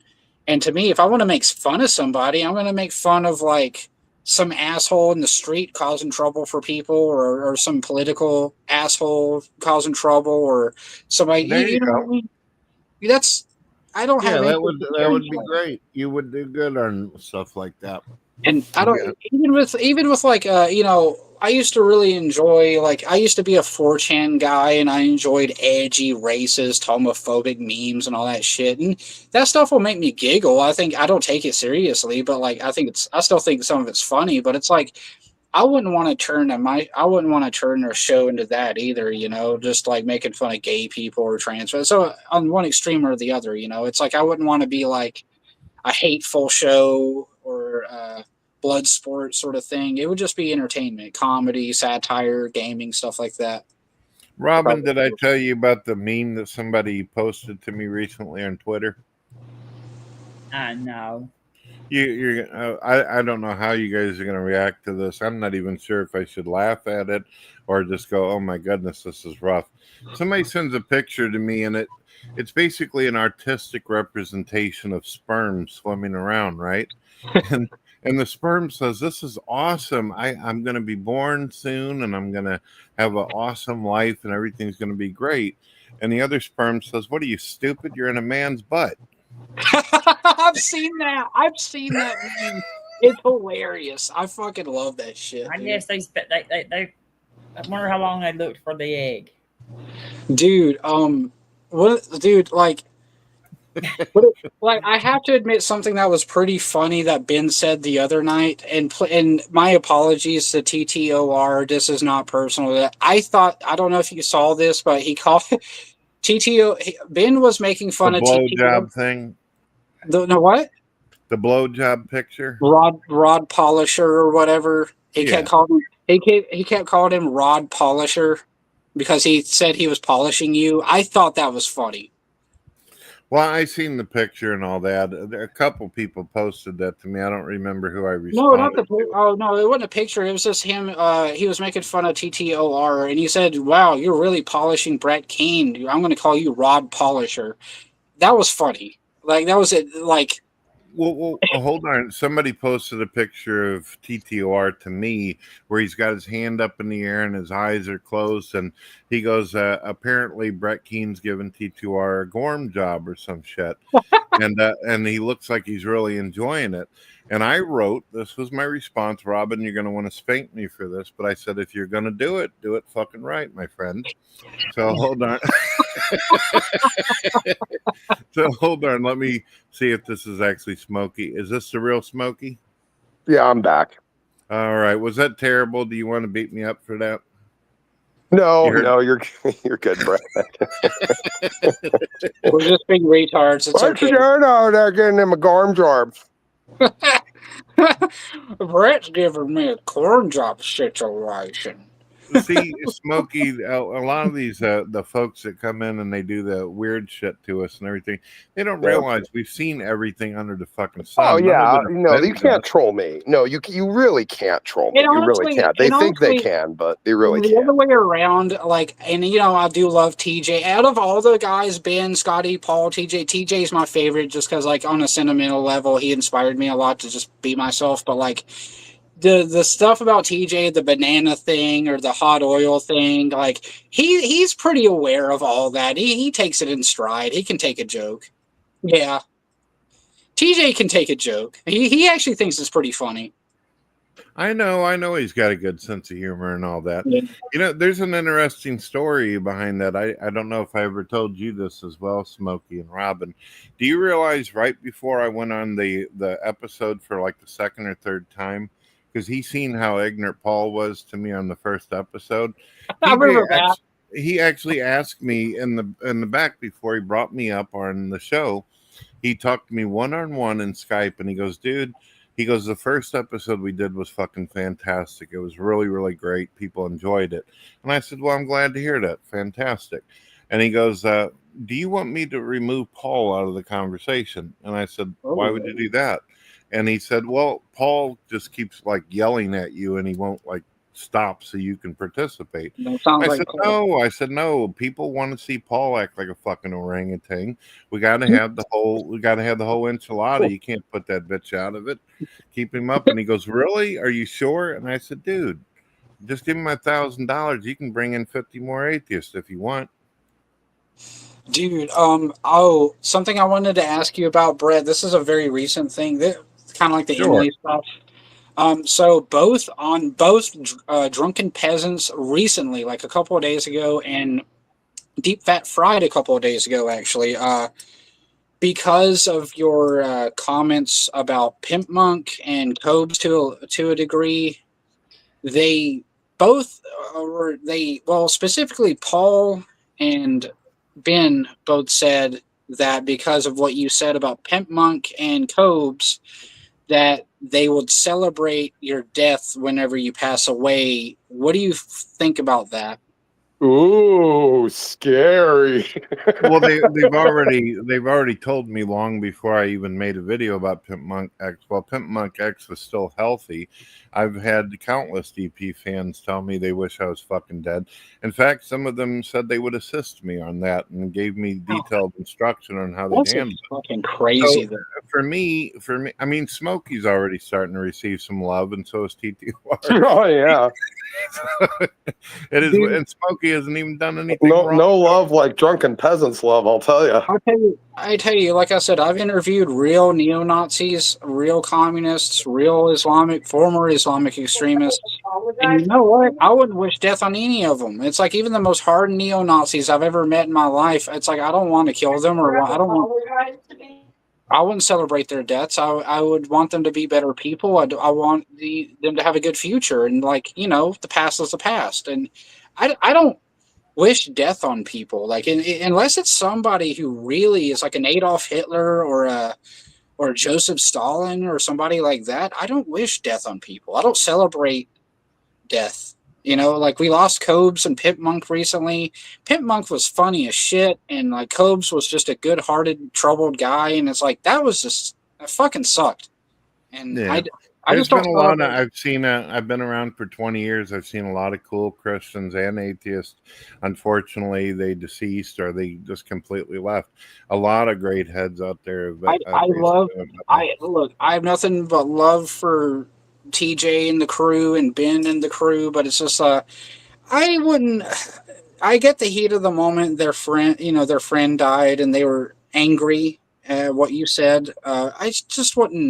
I wouldn't celebrate somebody's death personally. Maybe I'm Can kind I of a ask you bitch. something about the Pimp Monk X thing? I don't know if you've seen my recent video, though. I did. I was actually watching the episode of DFF when you took it down live. No, I got a video up right I now. actually didn't know anything about Pit Monk, and I saw Brett's video pop up. I didn't really know anything about the guy. All I thought in my brain was, oh, a militant atheist kicked the bucket. Okay, moving on. You know, Like he was an atheist, but even then, Pimp Monk was just a goofy stoner guy. He was funny. He wasn't. He was a harmless dude. You know, he's almost like Cobes. well, I didn't really know much about him other than him being in that general toxic environment, which drew its own connotations. But I wasn't exactly going to go on some sort of crusade to learn a bunch of details about the man. You know what I mean? It's not. It's just that he wasn't that bad. Let me give you an example of something real quick. Yeah. If you go to my Spotify radio, Smokey, you're probably too fucking busy to do this. But if Aaron really wants to know why he got the treatment he did, was this. He actually was Pimp Monk X actually came on my show a few times before he started doing TikTok. And what he did was he comes in my room and he says, "Hey, Brett, can you do me a favor?" And I said, "Sure, man. What's up?" He was on my show and he said this to me. He goes, "When you die, can you have your family let me know where the grave is located?" And I go, "What?" And he goes, "Well, I just want to know where to take a fucking shit." I actually heard that. I had heard that actually. I've heard people say similar things. I'll give you an example. The Varg Vikernes guy I've mentioned earlier from the black metal band Burzum, the man he killed, who was the guitarist for the band Mayhem, another black metal band from Norway, he killed him, and in an interview after he killed him, he said, "I would piss on his grave." Then years later, when I interviewed him and he made YouTube videos about it, he said, actually, I wouldn't piss on his grave. He said, it's actually distasteful to speak ill of the dead. He said, I only say good things about him now because he was a fantastic guitar player. He was a great musician. He was funny. He said, something bad happened and I ended up killing him. Can I make a mild point about this just real quick? Because I did have someone kind of pop up in my comment section from the DP crew kind of throwing this garbage, around, and the Emily name and all this other crap, which I don't really give a lot of weight to. It's just some random chick that no one knows anything about that's telling a story. I don't tend to think that that's sufficient evidence for much of anything. So in any case, this person's coming in and kind of bringing up the Pit Monk, type thing. And I'm thinking to myself, if this guy was a scummy piece of shit, then all that was said is just totally fine and move on with your day. There's people that didn't like him and expressed themselves, move on with it. There's a lot of people that expressed negativity when the Queen of England died and a lot of people that loved her to death. What are we going to do? Have crusades about people's personal opinions about someone's, life? I think that's a little bit ridiculous, number one. Number two, if the man was any kind of decent, I think the last thing, if he was truly a decent guy, and had some sort of, reasonable moral fiber to him, something respectable. I really didn't know him that well. I'm just making a point. I'm not laying anything at your feet. I'm not laying anything at your feet. I'm speaking into the ether, really, honestly, right now.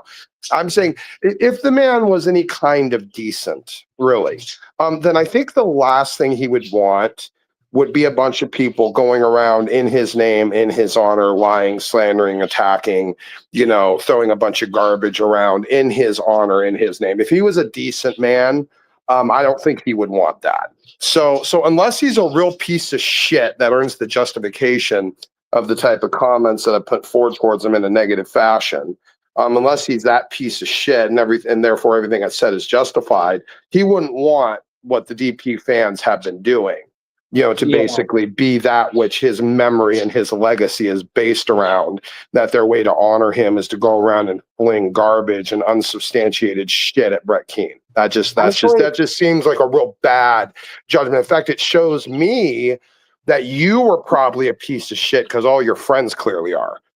I'll say this about actually on the other side of that, the Cobes thing. When people are like, "Let's get drunk for Cobes, let's drink for Cobes, let's pour Rest one." in peace, Cobes. I'll miss him. It's like, to me, no, that's what killed him. I was an Drinking actual fan. I mean, I wasn't love a the guy. troll. I He didn't was fuck with him. sweet. I'd actually watch him on occasion and just laugh and have fun. I actually liked Cobes. I never fucked with him. I would encourage him to. I would tell him, dude, put the booze down and let's play that guitar. Let's play that BC Rich. Let's play some Ozzy. Yeah. And like, I never like when what I'm saying is like the same thing with the Pit Monk thing. When Cobes passed and people are like, "Man, let's get fucked up tonight for Cobes. I'm drinking one for Cobes." I'm like, that's what killed him, dude. Yeah, It's like that's fucked up. But that's Which horrible. I And hope this is now the shape of his legacy. Is these deviants that are predicating, not the wonderments of his life or the great positive things that his dad Clint would have enjoyed and loved about him, but they take this troll environment and try to concrete this as the guy's legacy, which is even almost in some ways a grander offense than the things they did while he was alive. Yeah. Now, Smokey, I know that you didn't get any chance to really interact with the guy. I tried over and over. Every time he'd come on the Billy the Fridge was fucking cool as fuck. Totally cool. Great. I love Billy. But Pimp, unfortunately, he'd come in and he'd be like, you still talking about that fucking Jesus guy? Fuck your God, Brett Keane, and fuck you. You still beating the fuck out of your wife, kind of shit. And I'd be like, Pimp, just because you're buddies with them doesn't mean that you can't hang out with me and have a respectful conversation. It doesn't always have to be this way. I said we could get along, but he just kept on. He goes, tell me about your grandma with fucking cancer, you fucking manatee. And I'd go, hey, why are you calling me that? You look like a fucking catfish, buddy. Who the fuck are you talking to like that? So yeah, things got a little excited for sure and all that, but he never chilled the fuck out. But what was weird, Smokey, I actually got to talk to him one-on-one. I got to talk to Billy the Fridge one-on-one, and they were gentlemen when one-on-one, but when they were on a broadcast and they knew DP was streaming, they were like, you fucking loser. It's like, wow. You know?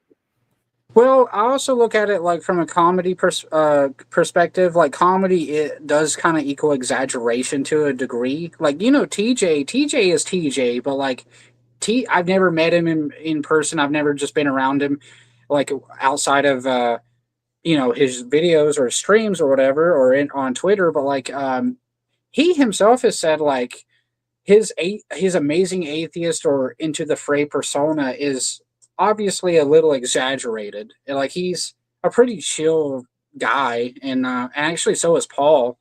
But like, I know one-on-one, they can be fucking gentlemen. Yeah. And Scotty, he's cool as shit. I love Scotty. Right. Unfortunately, they feed into what I refer to as Wolfpack mentality. I don't know if you have a different name for it, Smokey, but it's when people are watching, suddenly Brett Keane becomes a bastard. But if it's one-on-one, they were all nice. They were all cool. But they just wanted to show off for their buddies all the time. And then, Smokey, just as well as I don't mind somebody fucking off on me, but you don't come in and say, hey, Smokey, how's your fucking cancer-riddled grandmother? You still beating the fuck out of your wife? I mean, sooner or later, that's going to get annoying. And then the repeated mac and cheese. I don't even like mac and cheese that much. I'm a steak man, bitch. It's ridiculous. Same. Yeah, I'm not that big on mac and cheese. I mean, the thing is, I'll throw down with anyone over pretty much anything, and I get slandered. There's a bunch of rumors and bullshit and things that a dumb satanic Korean mocked up and doctored and lied about, and a bunch of other people spreading bullshit. But you know what? Come in and challenge me.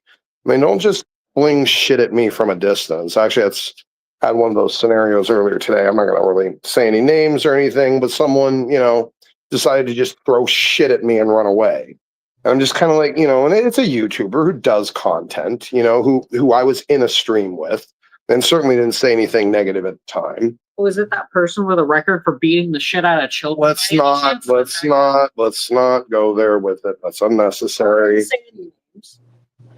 Anyway, that type of stuff It just. wouldn't offend me if you did. If you get shit thrown Well, on you. I'm trying. Here's the thing, man. I'm not trying. Say the name of any bipolar people with a domestic violence record and record for beating the shit out of children with disabilities. Okay, calm down. Calm down. Okay, all right. She had she had a day. She had a day. Okay. Anyway, so that type of thing I don't respect, and it's okay, sweetheart. That's enough. We get the point. Okay.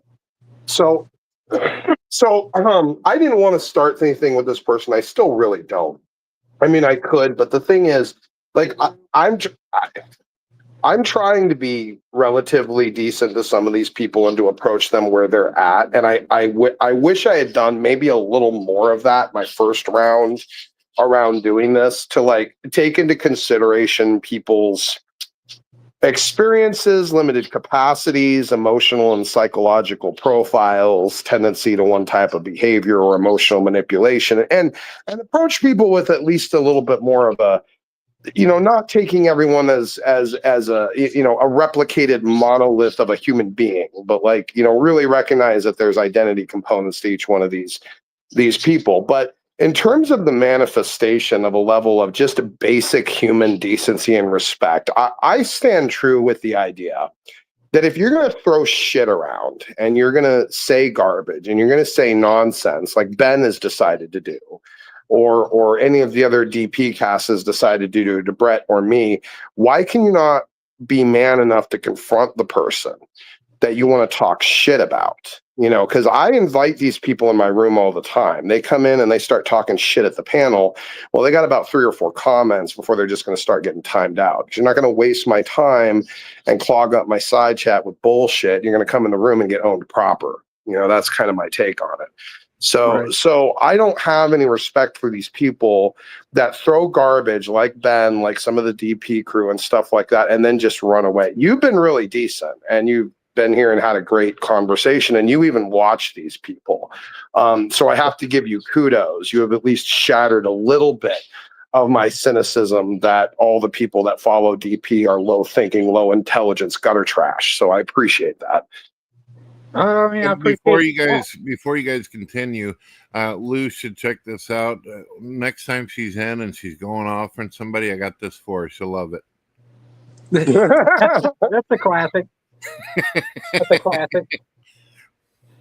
Dude, so I actually wanted to bring this up as well. This just came to mind. I'm actually very good buddies on Facebook, and I talk to him on the phone sometimes with if you remember G-Time Johnny from the DP days,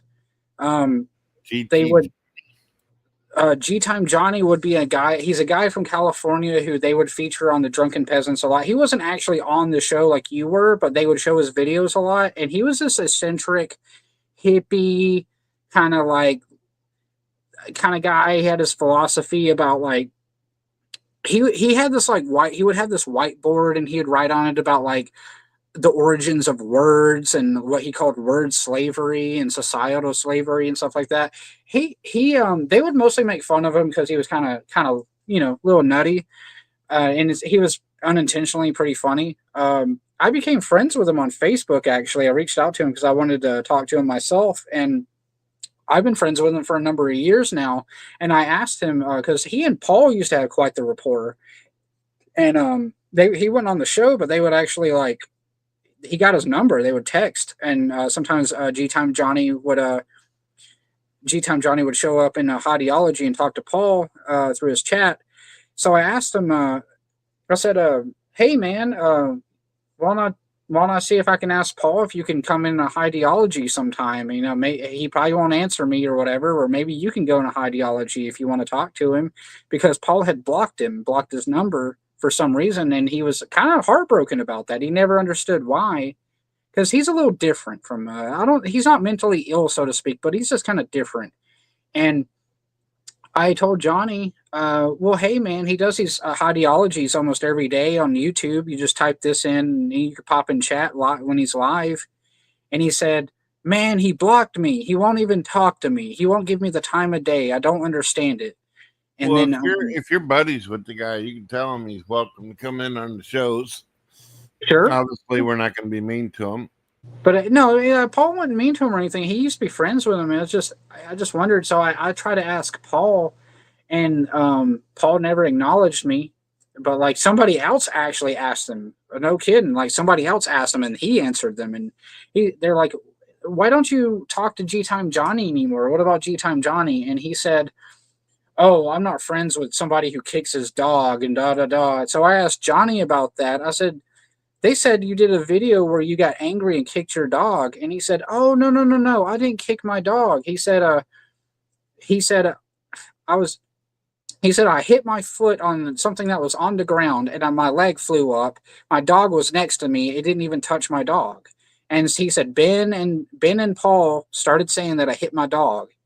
And I was like, well, That's better than the accusation I got. They go around telling everybody I fuck dog. So, what are you gonna do?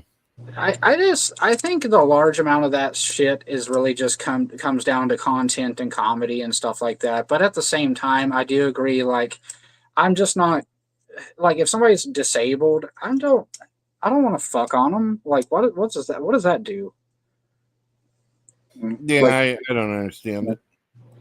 No, but I do, I just want to put this out there too. Like, whatever differences anybody had, I still want to say rest in peace to John Crawley, Pimp Monk, and I want to say rest in peace to Joshua Faye Saunders, King Cobra JFS. And, I want to say that I like Ben, I like TJ, I like Paul and Scotty, and I like you. And, I have no dog in anybody's fight, and I just want everybody to know that. So if Ben's watching and he wants to call me a retard, he's free to do so.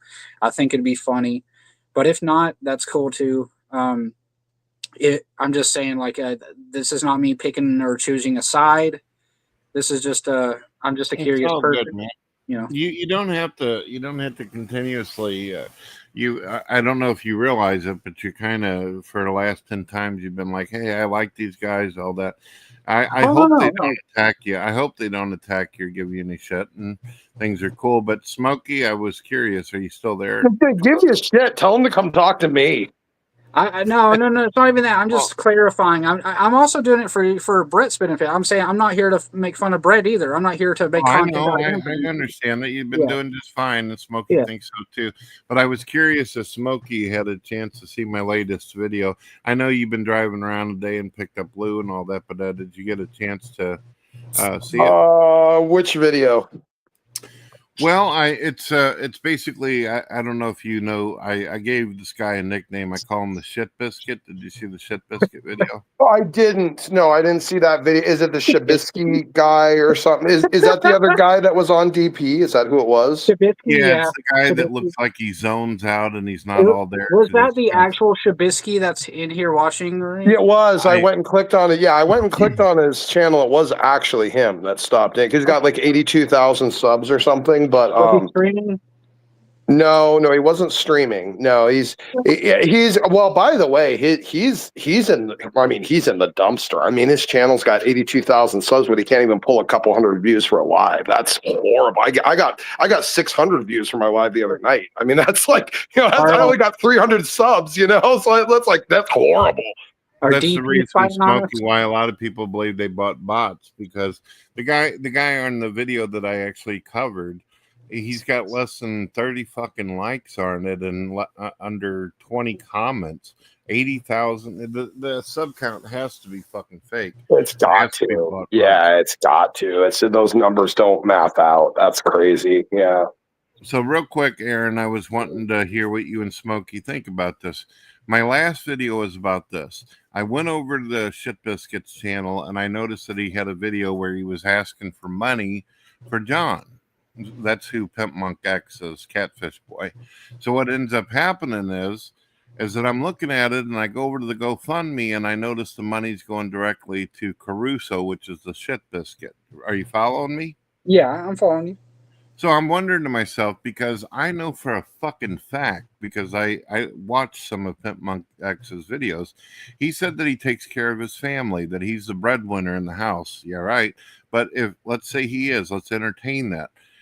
Pimp Monk X has said on countless occasions that he has money from YouTube and all of the shit, his cash apps, everything routed to his family so they can pay their bills and get shit. Now that's possible to do. That I don't doubt that. But what I'm wondering is, if that's the fucking case and his videos are still up and he's monetized, then why the fuck is Caruso asking for people to put money in his account instead of Pimp Monk X? Well, what I can say about that is if DP's if Ben or or Shabisky are watching from DP, maybe they can answer that question. I'd love an explanation for that, because that'd be damn terrible. I mean, they've been claiming he's such a great fucking friend. Then why is it that they didn't give the routing number or the fucking PayPal of the actual family and do it that way? Give Pimp Monk's money. He said it was going directly to his loved ones anyway. And that guy had quadruple the amount that DP does. So you know his money, he's getting like 15 fucking grand a month, even while being gone. So his family ain't hurting for nothing.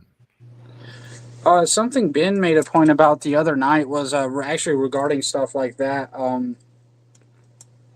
He said he was on this thing. He was actually talking about you, something to do with subscribers and DP failing and stuff like that. He actually said, like, yeah, I admit I don't have the same number of subscribers. I don't. It's not as popular, and I probably am a little burnout. And but I don't care. I just like doing the show. I just do it because it's fun and stuff like that. And so like I noticed that, like, he said, like, he felt like you were making it a competition about, drunken peasants not. Wow, that guy is so fucked in his head. He's the one that does that. I'm not going to go talk to Brett Keane or Smokey, because why would I do that? They don't have any subscribers and views. He's the one that says that shit all the time. And all I'm doing is saying, hey, buddy, you need to quit waving your dick around and shit, because you ain't what you think you are. That's all I'm doing. I'm just responding. Here's the thing. If I'm too irrelevant for a conversation, then I'm too irrelevant to be covered on the show. Okay, it's not, you don't get to have it both ways. You don't get to be like, oh, it's worth it for me to spend 2 hours of my show covering Brett Keane on Smokey's channel and restreaming Smokey's channel, and then say I'm a waste of time to talk to. You look like a cowardly idiot when you say that I can take up all the time on your show for you to start and stop my video and mute it and talk over me and all that stuff, but you can't have me in for a conversation because I'm too irrelevant. That is fucking retarded. And here I am, a DP and a Deep Fat Fried fan talking to you. Well, no, that's fine, but why do you have? Again, my critique isn't at you. My critique is at Ben, who will dedicate hours of his stream to talking about me, but say I'm too small to talk to. If I'm too small to talk to, how am I not too small to talk about? I don't understand. I was saying, like, if I a fan of his show and TJ's show am on here, I don't see why they couldn't. You know what I mean? No, that's my take. Yeah, I don't understand. I mean, to me, it's just clearly an excuse to be a coward and not have to talk to me directly and get, wrecked proper style as he knows he would. Ben is not a particularly intelligent man, in my opinion. That's just how I see it, and everyone can disagree with me. That's fine. I think he would even agree to that. He's just like, he said, like, I'm just like making entertainment. That's fine, but at the same time, if you're going to throw shit at me and you're going to dedicate time to me on your show, and your only excuse you can come up with to not engage is that I'm too small or too irrelevant, yet I'm taking up time on your show covering me, well, that's just a cop-out. That's just you making an excuse. I could also, you could actually make more of that case for someone like Jared Genesis, who he covers constantly, who, like, I don't know if you know about Jared Genesis. I'm pretty sure you do. I have no idea. I have no idea. He's this guy who Ben covers. By the way, I don't follow Drunken Peasants. I don't listen to them. I don't follow them. I don't know much about them. The point is, Jared has, like, almost practically no following, but Ben follows him and watches his videos, and this guy's basically like truly irrelevant. But Ben will show his videos constantly, and rightfully so, make fun of him because the guy's kind of a creep, like an actual creep. Like the shit that he accuses you or whoever of, like this guy really does do that shit. And so Ben rightfully does make fun of this guy, but to me, if he says like you're too irrelevant to cover, but then I'm saying then Jared Genesis, who has almost like no real following in any way, is super irrelevant. Can So it's I? like, Can I ask? Well, hold on. It's not that I'm too irrelevant to cover. It's I'm too irrelevant to talk to. I don't understand how you're going to say I'm relevant enough to cover, but not relevant enough to talk to. That's my critique. That's my critique. dude. My bad. Yeah, my bad, dude. Yeah, I misconstrued that. That's where I'm at with it. It's just to me because then at that point it looks like you're making an excuse to not have to confront me. And like, I mean, he's the one that sat there on his channel and said, "Oh, I wouldn't have even known who you are if you hadn't, run cover for Brett Keane. And now who I know who you are, and you're a target of DP. All right, asshole. Then come talk to me. Make me a fucking target. Go ahead. Let's throw down. Let's talk. You want to throw shit at me? Let's see. Let's go ahead. You want to do that? Let's do it. But no. Now all of a sudden, when I'm ready to throw down with the guy to confront him with his bullshit, and it is bullshit, by the way. All of a sudden he wants to tuck tail and run. That's fucked. That's a fucked up thing to do. To sling shit about someone and then refuse to actually confront them. You're a fucking coward, frankly, in my book, if that's what you do. If that's the type of shit you do. Declare me as a target. Target of what? Your low IQ Zoomer audience? Target of what, Ben? What are you going to make me a target of exactly, you dumb cunt? So this is what I'm saying. Like, if you're going to throw this shit, have the fucking spine to be able to confront the man you're going to talk shit about. Target of what, asshole? Fucking bad humor and cringy takes? Yeah, great. So fucking scared. I would like to ask you a question, Aaron, and stuff, because I believe I've been very respectful in answering your questions and all that. Have you had the opportunity to see TTOR's video? The only TTOR I've ever seen was actually the other night on Drunken Peasants when he made that rod polisher joke. No, I'm talking about his latest video. Oh, no. Like the most recent? No. He did a video basically showing you talking on Reddit to Ben saying that you were going to come in and try to fuck with me. No, I was... what was actually happening was that people were pressing me about shit, and I was like, I don't know. No, maybe... you actually started the whole article. You said, I'm going to be going, Brett Keane invited me, and I'm going to go in there. Ben, you got anything I can get him with and all that? Oh, now, no. I've known this the whole time before we even started this. The video was made almost after you did that. But I want to tell you something. You're welcome to come in my room. I appreciate your behavior. But you do realize that comes off pretty fucked up, right? I worded that really badly, and it came off really stupid. I was just nervous, and I typed in, like, I don't know, I thought maybe I'd try to, like, ask, with journalists, like, ask some personal questions. I'm like, try to work around and see if what you're cool with and stuff. I worded shit kind of But dumb. you knew that Ben was going to tell you, oh, he's a liar. Anything he says is bullshit. I wasn't, what I asked Ben was, like, because I didn't know what to expect. So the only person I thought maybe Ben can give me some pointers on how to, like, what I could ask or whatever. Just like I was like the Emily question and some of the other stuff. Yeah. So I'm sure you've seen that post. I know you just said you did, and like it was worded really dumb, and I didn't mean to come across like that. It's okay, dude. I already knew about the deal, and I hope you understand. I already expect right off the bat whenever a person comes in and says they're a DB fan, I figure I'm being recorded. I figure there's going to be a little bit of a game. People that were commenting on there were asking me the shit, and then I was like, just fucking around with them and being, just like, haha. A lot of it's bullshit, dude. Like, I promise you don't have anything to worry about. So I hope there's one last thing. I hope you understand, me and Smokey, we like humor. We like comedy. We have different tastes in things like this. But people have been threatening to kill TTR. People have been wanting to drop the docs of this man. He's getting ready to get married and have a baby, and they're doing some pretty fucking miserable shit to this man. So that's why Smokey's worked up.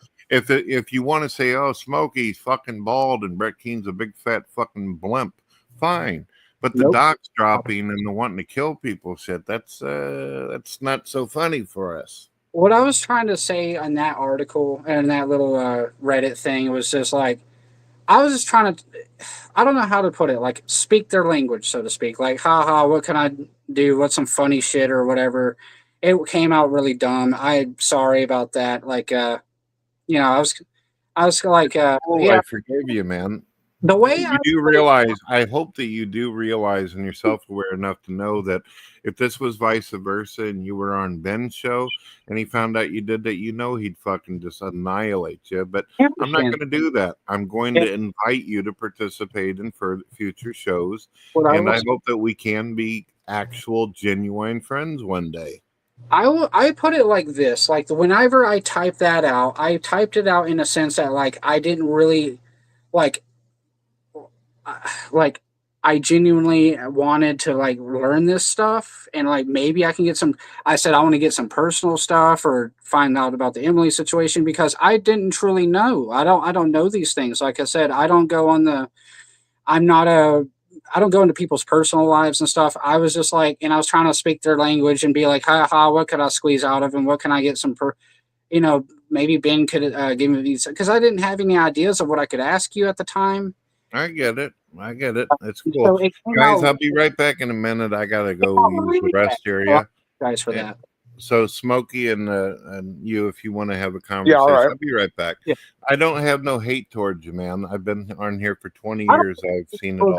Eat as much as you want. No, but just eat as much as you. I'm sorry. I really don't have any personal anything or any ill will towards anybody. The way I worded that was in a way like it was sort of supposed to be a mix of like I'm genuinely curious. I want to ask these things, and I was just trying to be like, hey, DP guys, speak their language a bit. Like, what could I ask him? Or maybe Ben could give me some ideas of what I could ask him. It wasn't meant to be any sort of hit piece or anything like that. I worded it like shit because, like, I admit it, I'm kind of fucking autistic. So, like, I mean, I'm sorry about that. I was like, what I really want to do at the end of the day is like, what I'm thinking is like, if I could find something out, good, bad, or otherwise, then I could let you guys know. And that's what I want to do. And that's I think how you came in the room and approached is a lot more important than how even you said you were going to approach. Even if you started by saying I'm going to go in and fuck Brett Keane sideways up a ladder, the fact that you came in and just engaged. Commenter that said something along. There's some commenter that was like, "Oh, this or that," and I'm like, "Yeah, dude, haha." Right. Whatever. Yeah. No, I think the fact that you came in the way you did preempts anything that you were saying to kind of get ideas or talk to people or something. I was trying to be kind of funny and it fell on his face. So that's fine. Well, I mean, I don't care personally. That's a Brett thing. I don't really give a shit, But if I was trying to fuck with you, I would have told you my name was like King Big Dick or something like that or something. I said, my name is Aaron McBriar. You could look me up. I mean, like, so I promise I had no real ill intentions or anything. I was just trying to be coy and tongue in cheek or whatever. I was trying to, in a way, speak to the DP crowd and to say, hey, advice. I had never talked to the guy before, so like you guys have, Ben has, so maybe, this is a real problem. I think, and I'm just gonna point this out because the way that some of this ends up going, some ways, and some of the hypocrisy, and I'm not gonna rehash some of the relatively recent history with me and Brett and stuff because we've figured out a way to come to terms with each other on a lot of things, and Brett, of course, has a lot of positive things to say about me. Even when we were fighting, he'd always have positive things to say about me. So my kind of look is this. I'm concerned with the idea that drunken peasants and even deep fat fried. And I don't think TJ really has much to do with Brett anymore. I know Ben kind of covers him a lot. But on DFF, it's mostly Paul's thing. Yeah. So I don't, and again, I don't really follow these people or these environments. My wife has been a fan for years. My wife knows DP and that environment inside and out, but I never really followed it. It wasn't really my jam. It wasn't something I really had much to do with. But as of recently, like in terms of Ben's attacks, I'm noticing this idea that, and I don't know if maybe Ben realizes this as this is kind of part of the shtick and what he's avoiding. But the last thing Ben would want is to present the idea that random, unsubstantiated stories on the internet should be believed without question. Wanted to clear up. Yeah. And I think, you know, for a moment of clarity, just to kind of focus on the meta of this for a second, I hope you can see my rationale when I look at this. These are people who tend to, probably not universally, but tend to lean atheistic, which means that they have a belief that in order to have a justified true belief, there has to be a sufficient standard of evidence to justify the belief. And it seems like they throw that right out the goddamn window when any information comes out against someone they don't like. All of a sudden, they don't really need much evidence at all. Now, at a meta, I think that looks embarrassing.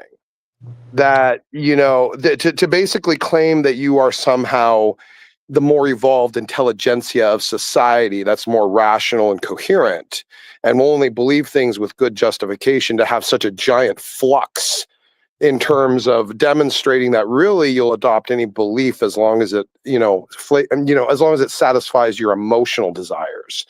Like, people that follow Ben, for instance, probably don't put a lot of weight in the story surrounding him, even though, to their standard with the shit they throw at Brett, that should absolutely be believed. And so really I see this grand hypocrisy from these people attacking Brett from basically a position that they have no leg to stand on. Because the very standard they would attempt to and want to emotionally driven to apply to Brett, they don't want to apply to themselves. They don't want to apply to Ben. They don't want to apply to TJ. They don't want to apply to any of the others. Suddenly when it comes to their friends, now they need an incredible amount of evidence to believe something. But for Brett, they just need some random bullshit story on the internet. And then everyone's like, yep, it happened. The grand hypocrisy of it is just staggering to me. To me, yeah, I don't like that either because like when it comes to attacking someone's personal life, threatening people, doxing people, that's just like it's just low, dude. I just don't have a need for anything like that. And I put it this way: if I was coming into the show, even before it started, I came into the show genuinely curious and interested and respectable, and I'll put it this way: if I was gonna fuck with y'all, if I'm gonna get them, I'm gonna troll them, I'm gonna say the N-word all of a sudden. To be clear, I wouldn't have cared if you did, and I wouldn't have given you my real name, and I'm pretty shy. I wouldn't have played guitar for you, right? So if that makes sense, I know take it for what it's worth, but I would, if I really was gonna, just like that post said, or the way you took or whatever. I didn't take it anyway because I didn't even see it. But that's either way, it was the way Brett saw it, right? And I wouldn't have given him my real name, nor would I even play guitar for him because I'm a shy guy. I don't just play guitar for anybody. And well, there's no reason for you to be worried or concerned to have any kind of anxiety. In fact, me and Stoney, me and Smokey over here, we've actually adopted some of the old DP fans and all that. Hell, he considers one of them like a brother to him and all that. So we're not going to go, oh fuck, it's time to put this guy through a basketball fucking can or something like that.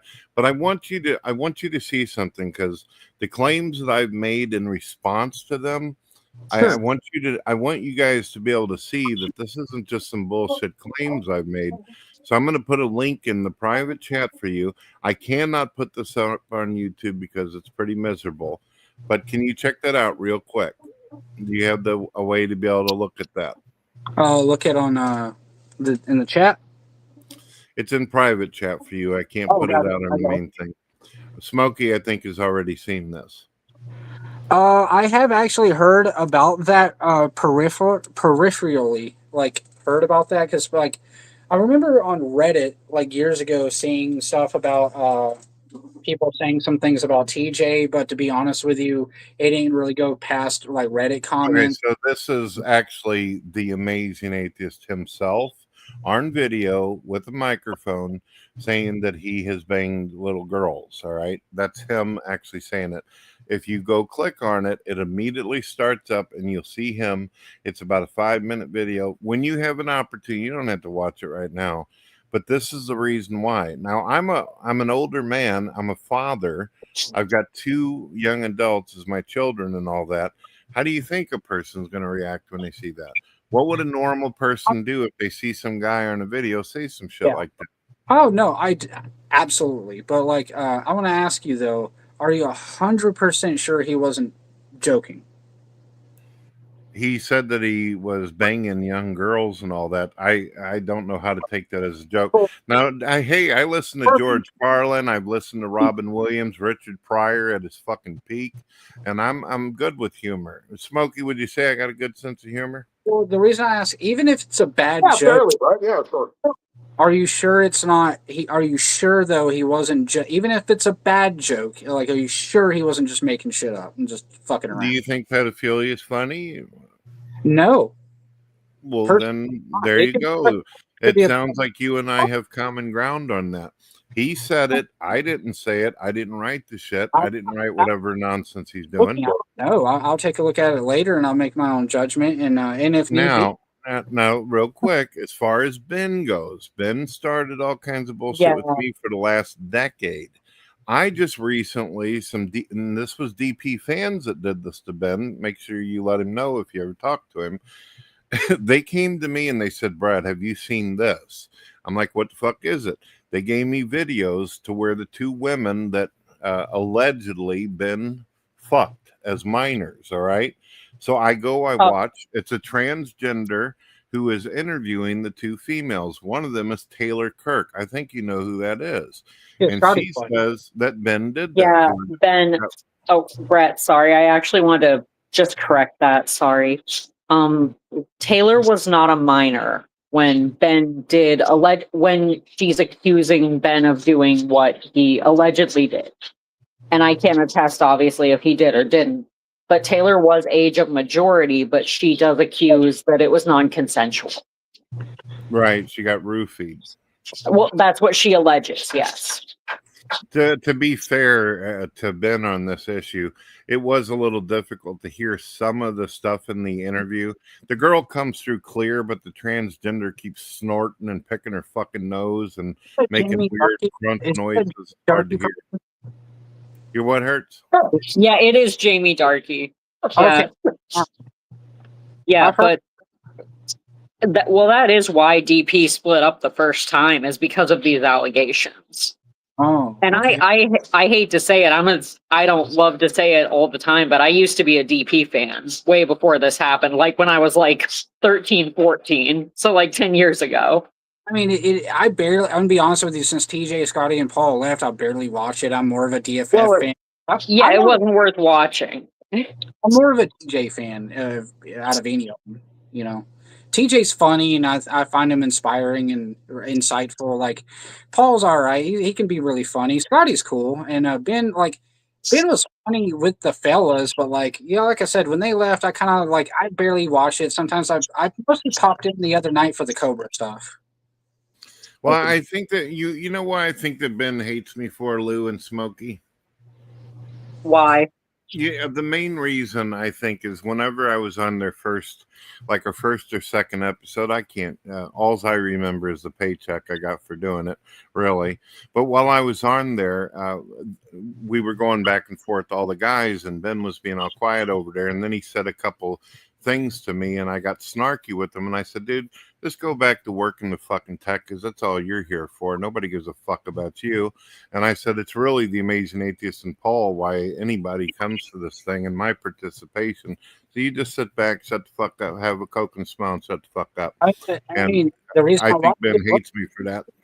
The reason I started watching this was for TJ, and to be in all honesty. Of course, and I've said it repeatedly. TJ was the one that brought all those fucking subscribers from his main channel to that. Nobody knew who Ben was. Ben knew he was a nobody. It's why he wore the Rey Mysterio mask back then. Yeah, I remember that. Yeah, for years. No, but regardless of whatever that post was, I was trying to be coy, tongue in cheek. It came off really stupid, and it came off the wrong way, and I apologize for that. It's all right, man. It's all right. I hope that whenever you go back to your buddies and all that, though, that you let them know, hey, I had a pretty fucking cool conversation with you guys. I got to jam out. And he's welcoming me back. And you can even invite them. You can even invite the other people if they're open-minded to want to have a conversation with me and Smokey. But unfortunately for Smokey, I don't think Ben will ever grow the balls to come in and get up. If he wasn't going to do it right away, then he's not going to, I think. I mean, I don't know. Maybe his chat puts a little pressure on him after a while. Like, hey, you're going to talk shit about the guy, but you can't even talk to him. What's wrong with you, you pussy? I mean, maybe if his chat starts chiming in, then maybe, but we'll see. I don't know. Yeah, like I said, Brett, like I told Smokey earlier, I said, you know what, if I really was going to come in here and fuck with you and be a troll or whatever, I wouldn't have given you my real name and I wouldn't have played guitar for you. So that's fair enough. It's fair enough. And I've told you don't have to be worried about it. I'm not going to give you any shit about it. I'm just, like I told him, I was trying to be tongue in cheek, a little bit coy and like, hey, but it came off bad. Yeah. I understand. No, but dude, I've had a great time. I mean, when I go back, I told him, hey, I'll let them know what happened, and I'll tell them, hey, you can go and check it. I'll tell him. He was very respectful to me. We had a great conversation about many topics, and Smokey was super cool to me. Well, do you have any more questions that you'd like to ask? I'm good, man. Like, we can just hang out if you keep streaming if you want to. Just hang out and just whatever. Okay. Now, I will make this clear because you never did get to this and stuff, but this is usually one of the big questions DP want to know. Do I whoop up on my family? Do I run down the highway and jack off and shit everywhere I fucking go? No, I do not. I do not have that kind of endurance. I'm 48 going on 49. I don't have it in me to do that kind of shit. I'm 32. So, all right. Kind of endurance. So there you go. I'm sorry if I've hurt anybody's feelings on that. I just don't have the endurance. God, that sucks, man. Are you telling me you don't beat your wife? That's bullshit. Ah, dang. No. Oh, man. Yeah, dude, like, the way I look at it is, like I said, I was being honest earlier, like, I really am trying to make more of an effort just to be more understanding with people and kinder to people, because I used to be a shitlord. I used to be like a 4chan troll kind of guy, because I thought it was funny. I never doxed anybody or threatened to kill anybody or, whatever, but yeah, people today, everything's like so high stakes and high tension. Everybody's fucking at each other's throats. And even with the DP, DFF, that's kind of why I wanted to be here. I want to be like, hey, let's bridge a gap. Let's reach an understanding. I hear you. Let's try to get some different topics going, though.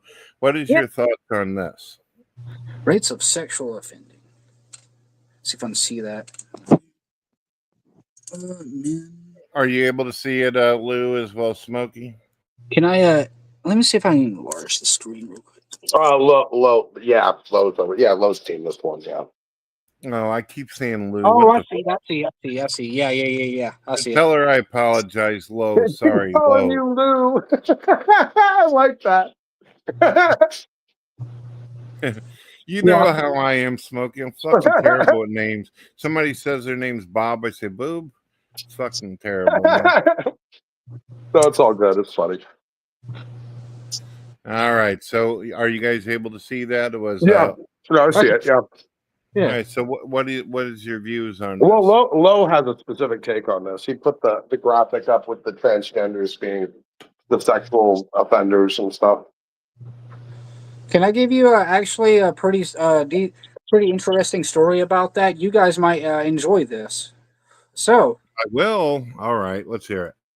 When I lived in Oklahoma, I had a roommate who was trans, and it was like whatever. I moved out there and I didn't know anybody, and I was working at the mall and I needed to make a rent. So I was like, I got to find a roommate. Security guard walks up to me and we start talking music. They played guitar. We talked about the same old school metal bands and stuff. I was like, okay.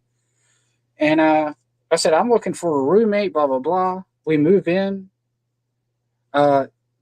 Turns out it was a trans woman, who it's a trans woman who still dresses masculine on the job. And like, as time went on, her brother told me, kind of pulled me aside and said, hey, I need to tell you something, like, so he would refer to the trans woman as still his brother because he couldn't accept, so to speak, Right. he did accept them as a person, but like he had a hard time just kind of calling them a her, so to speak. And so he said, before she transitioned, she was with this girl and got her pregnant. And while she was pregnant, they got in a big argument, and my brother ended up raping that woman. And I said, really? And I said, really? Are you serious? He said, yeah, I wouldn't lie about that. It's my sibling. And so I didn't bring that up to my roommate for a long time, but eventually I asked about it, and he said, yeah, I did it out of anger one time. That's not who I am, blah, blah, blah. And then months go by, and I'm like, okay, whatever. One time's too many times for me. But months go by, then I meet more and more people, and I meet like coworkers. I'm getting to know more people, and like some of the coworkers knew this person and said, "Hey, that ain't the only time that's happened." I said, "Are you?" Oh, damn. And like come to find out, like my roommate was into all sorts of like, and people can, and look, people can do whatever they want. It's whatever. I don't give a shit. Like I'm all about autonomy and like be yourself, whatever. But like they were getting down to some weird shit. If you don't mind me asking, would you say the same thing if you and I were to walk through the hallways of a psychiatric ward and someone said that they believed they were a bird and they wanted to jump out the fucking window? Would you say, all right, sure, I support They're not you? a fucking bird. No, they're not a bird. Well, why wouldn't you identify them as a bird if that's what they believe they are? What's the problem? It'd be one of those things where, like, if they want to believe that, fuck it. I mean, don't jump out the window. But if that's you want to be crazy and shit, then you go ahead. I do see a difference in that analogy, just because, like, a bird is not really a social role you can fulfill in society. Like, you can fulfill the social role of a woman. You're never going to fully encapsulate what it means to be a woman in a literal sense. Like, you can never have kids. You can never really fulfill the teleology of a woman, really. What part of a woman is a guy who believes that he's a woman? What is this person actually going to fulfill, though? Well, because what I'm saying is, like, you can still have like an essential feminine. You're not going to have a female experience, but you'll have a feminine experience. Like, you're still going to have some of the same experiences that a woman would have, and your experience isn't going to be quite that of a man. It's like something in the middle, because like women do experience different things than men, I would say, as a whole. That makes sense. Like, for example, somebody who looks like a woman, and that's just for people who pass as the opposite gender. We're not talking about people who don't pass. Like Blair White. Blair White is not having a man's experience, I would say. She is pretty passable, I would say. Yeah, nobody would ever think she was transgender just looking at her. Right. Now, this person, I just true. end this by just saying, so what I just know, all I can say is I'm adding to what you were showing with the statistics. Is I have nothing against, if people want to do that, they can do whatever they want as long as they're not harming people or whatever. But like, I couldn't help but notice, like I said, I'm an observer of the world.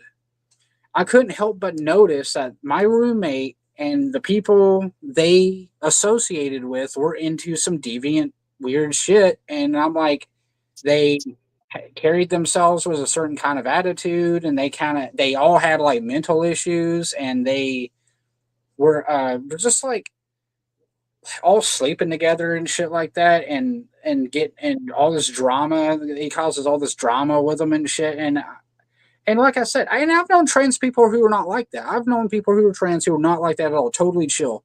But I couldn't help but notice in some circles there really seems to be this penchant for like, you know, lots of sexual irresponsibility and mental illness, abuse of drugs in some cases. Like my roommate, and I had cost me my rent money blowing it on fucking booze and drugs, and I had to sell one of my guitars and make rent. I was real pissed about that. Oh yeah.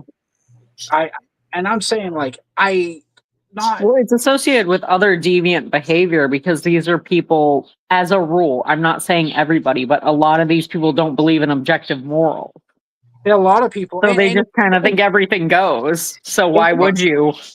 I wanted to say to Lo real quick. One of the reasons why this topic is brought up, I didn't used to give a rat's ass about transgenders or any of this shit. I didn't care about homosexuality.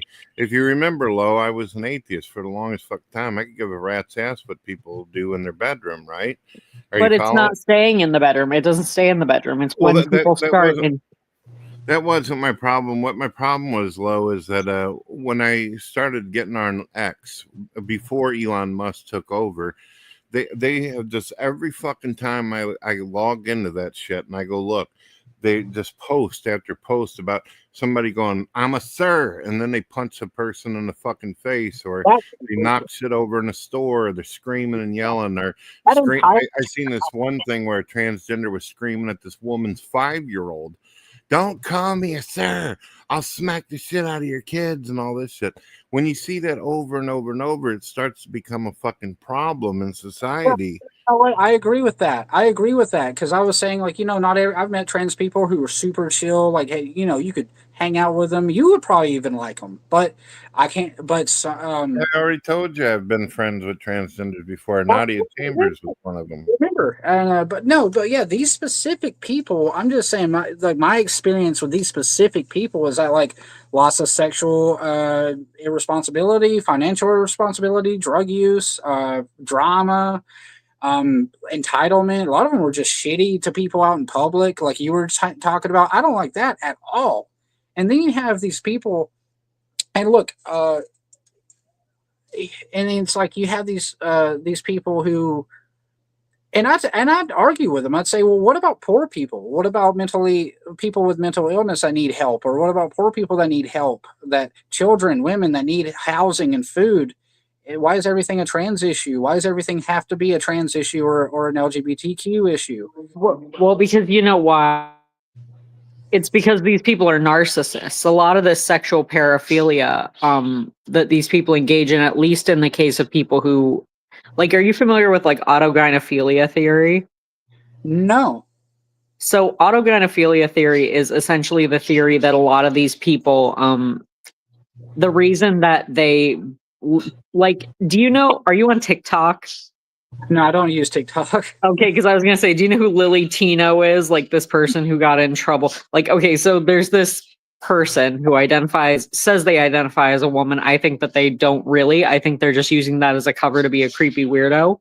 But they go into bathrooms of places primarily frequented by children like Disneyland and take pictures of themselves. But really, they're doing that to take pictures of the children in the bathroom behind them, even when the parents ask them to stop. And then now they're actually probably going to jail because one of the mothers filed a criminal complaint about it. Oh, what? I don't care what anybody identifies as. If you fuck with kids, if you're a pervert of kind, you should just get shot in the fucking head. Yeah, absolutely. And this person is a man pretending to be a woman, and I don't think they're a real trans person. So that's why I'm saying that. This is a literal man pretending to be a woman, dressing up as a woman so they can go into the women's bathroom and take pictures of little girls. Like, that's what's happening. I go somewhere and that's happening, I'm going to jail that day. Yeah, 100%. 100%. Anybody is going to jail. I'd be with you. I'd be with you, Smokey. Yeah, 100%. Like, what is wrong with people? But, like, basically, autogynephilia theory is the theory that these people fetishize the idea of themselves as women. So their primary attraction is actually to just dress it, like they fetishize dressing up as women and entering into women's spaces, and like they fetishize being seen as a woman. So that's why they do that. It's not actually that they want to be a woman. It's Right. that they want to be seen as a woman.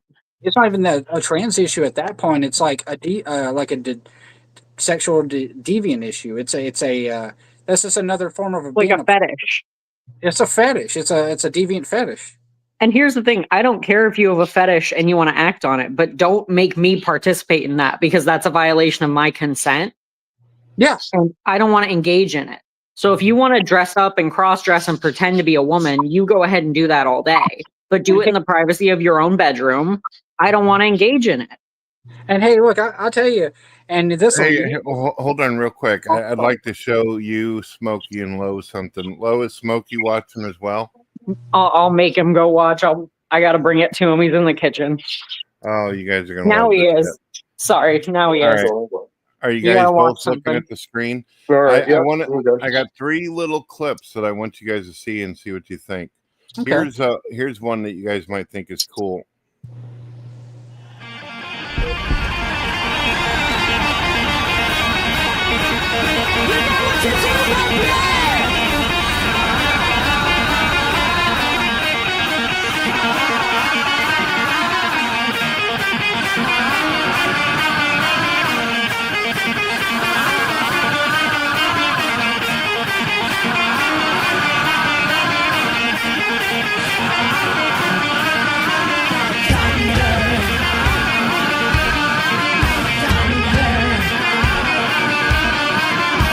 All right, what do you think of that one? That is People really been- cool. I like it. All right, you guys ready for something funny real quick? I got 2 clips for you. It's really funny. And Aaron, you're going to love this too, especially the last one. Are you guys ready? Yeah. Here we go.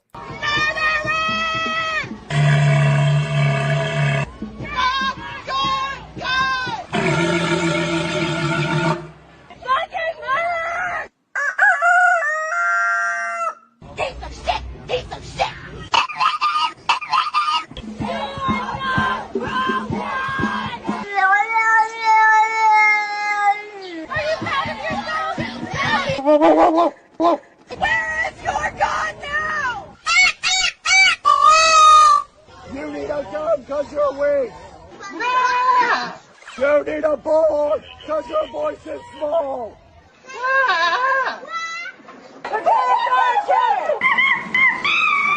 Enough is enough!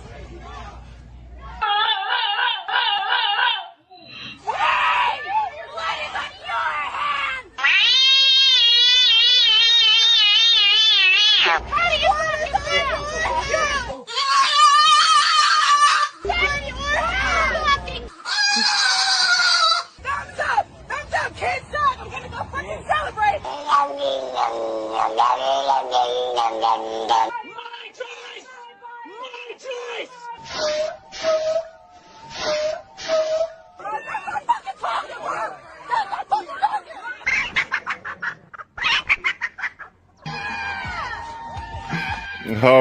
All right. Okay, what do you guys think of that one before I show you the last one? Oh man, that's so mean. Also, I want to know what this person in the chat means when they say asking what is a woman is like asking is water wet. What is that supposed to mean? Oof, that's rough. You guys ready for the last one? Smokey still watching? Oh yeah, he's still watching that. You guys are gonna love this. This is me and the Drunken Peasants. Here you go. I used to tell people that I was raped when I was 8 years old because it gave me sort of a justification for being fucked up in so many ways. And of course I was never raped. I never had any sort of really dark things happen. I was molested as a child. All right, I said it. As were many other people. And it was only a one-time thing. and I don't feel as though it psychologically damaged me, but Also, I find myself, when told to come into a chat room that is ran or hosted by an atheist, they have a tendency to bring all their pals, and then they will talk over you and yell at you. I feel like I'm Donald Trump trying to deal with Congress. They don't do it one at a time. They can't stay or focus on a subject matter. They continue to ride all over the place in order to have some kind of competition of who they think is the smartest free thinker. Perfect example is this. I think it is fair, Brett. I think we've been more than I've fair watched to you for 10 years, buddy. I'm going to be Dude, more than fair. Brett Keane is fucking starving for approval. It's to the point where it's like unhealthy. Is he pathological too? Oh yeah. I mean, Brett, you've over the years, time and time again, been embroiled in scandals. You've been embroiled in feuds with people. Reorganize your priorities, because the priorities you have now are all wrong. I know a lot about Brett Keane because I've watched him a lot, and that makes me a good historian. Brett has a very typical lying, huckstery, Missouri hustling rube thing about him that I'm very familiar with. They gotta gut you publicly. They gotta call you a pedophile. They gotta sick a fucking sick retard on you. They'll do it. Whoa, whoa, I made it. I'm about to get a touchdown. Fumble. Fumbleia. Why, do you want to speak a fucking word in your defense here? Do you want to give the manatee the last word? Brett has the final word. Brett, the floor is yours. All right, thank you for having me on the show.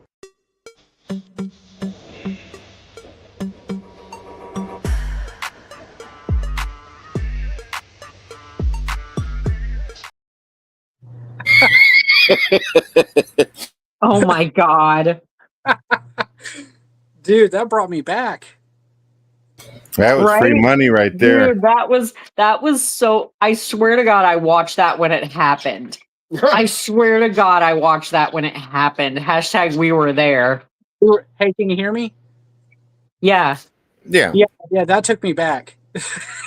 That took me back quite Dude, a bit. I don't know how old you were when you watched that, but I feel like I was like 14. I was, I started watching TJ 16 years ago, and I watched Drunken Peasants when it started, so I'm Right? 30. I watched DP when it started, so when I was like, oh my God, it started like 12 years ago, so I was like 12. I was 12, 20. I was 19 or 20.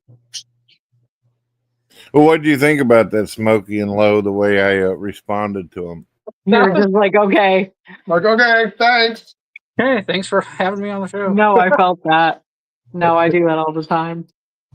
I was just gonna pull this. I was gonna say, like, when I was younger, I was in a 13, 14. I was in a band, and if I was gonna troll you, I would never tell you this.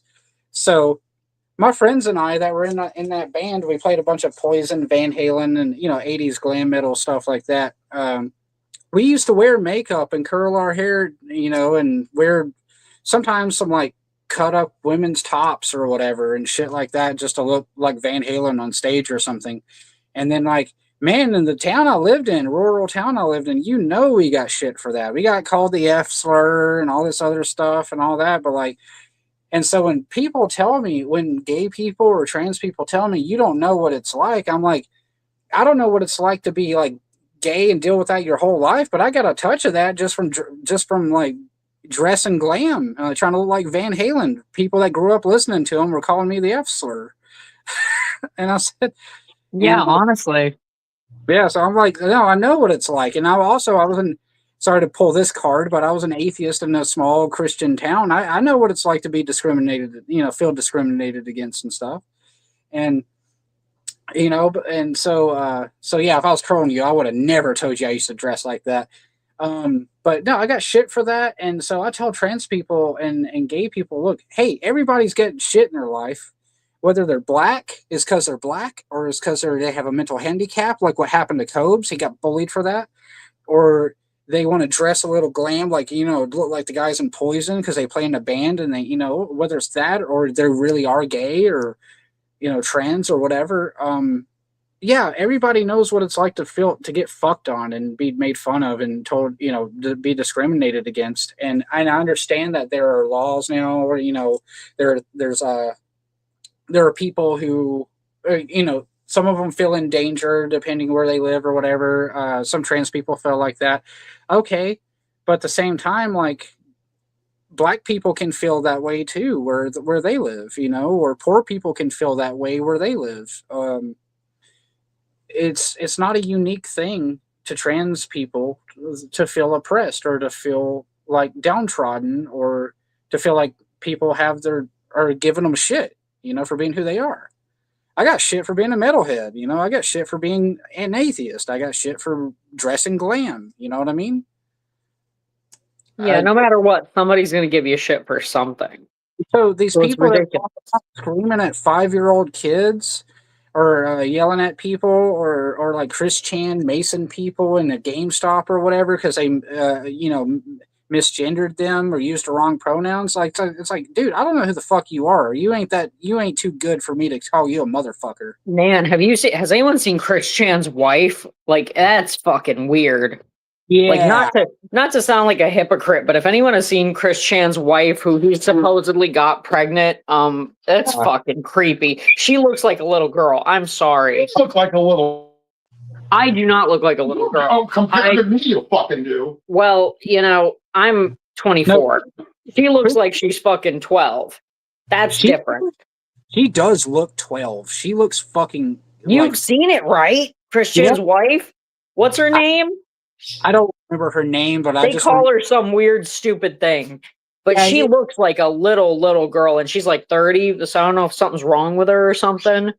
But there was that rumor that he got her pregnant, and then it was like it was a lie, but then maybe it wasn't. I don't know what's going on with that. See, like, yeah, I remember seeing that, and I'm like, that's fucking creepy. Like, maybe it's like one of those things where he's kind of taking what he can get, but at the same time, I'm like, that's an awfully specific type he has there. Well, especially for somebody who, you know, Chris Chan's history. I'm just saying.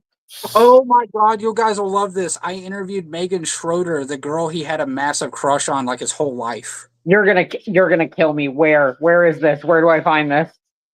Oh, it was like through Facebook. She lives in Virginia and like or West Virginia, and I went back and forth with her. She fucking hates his guts. I hope she gets a restraining order against him.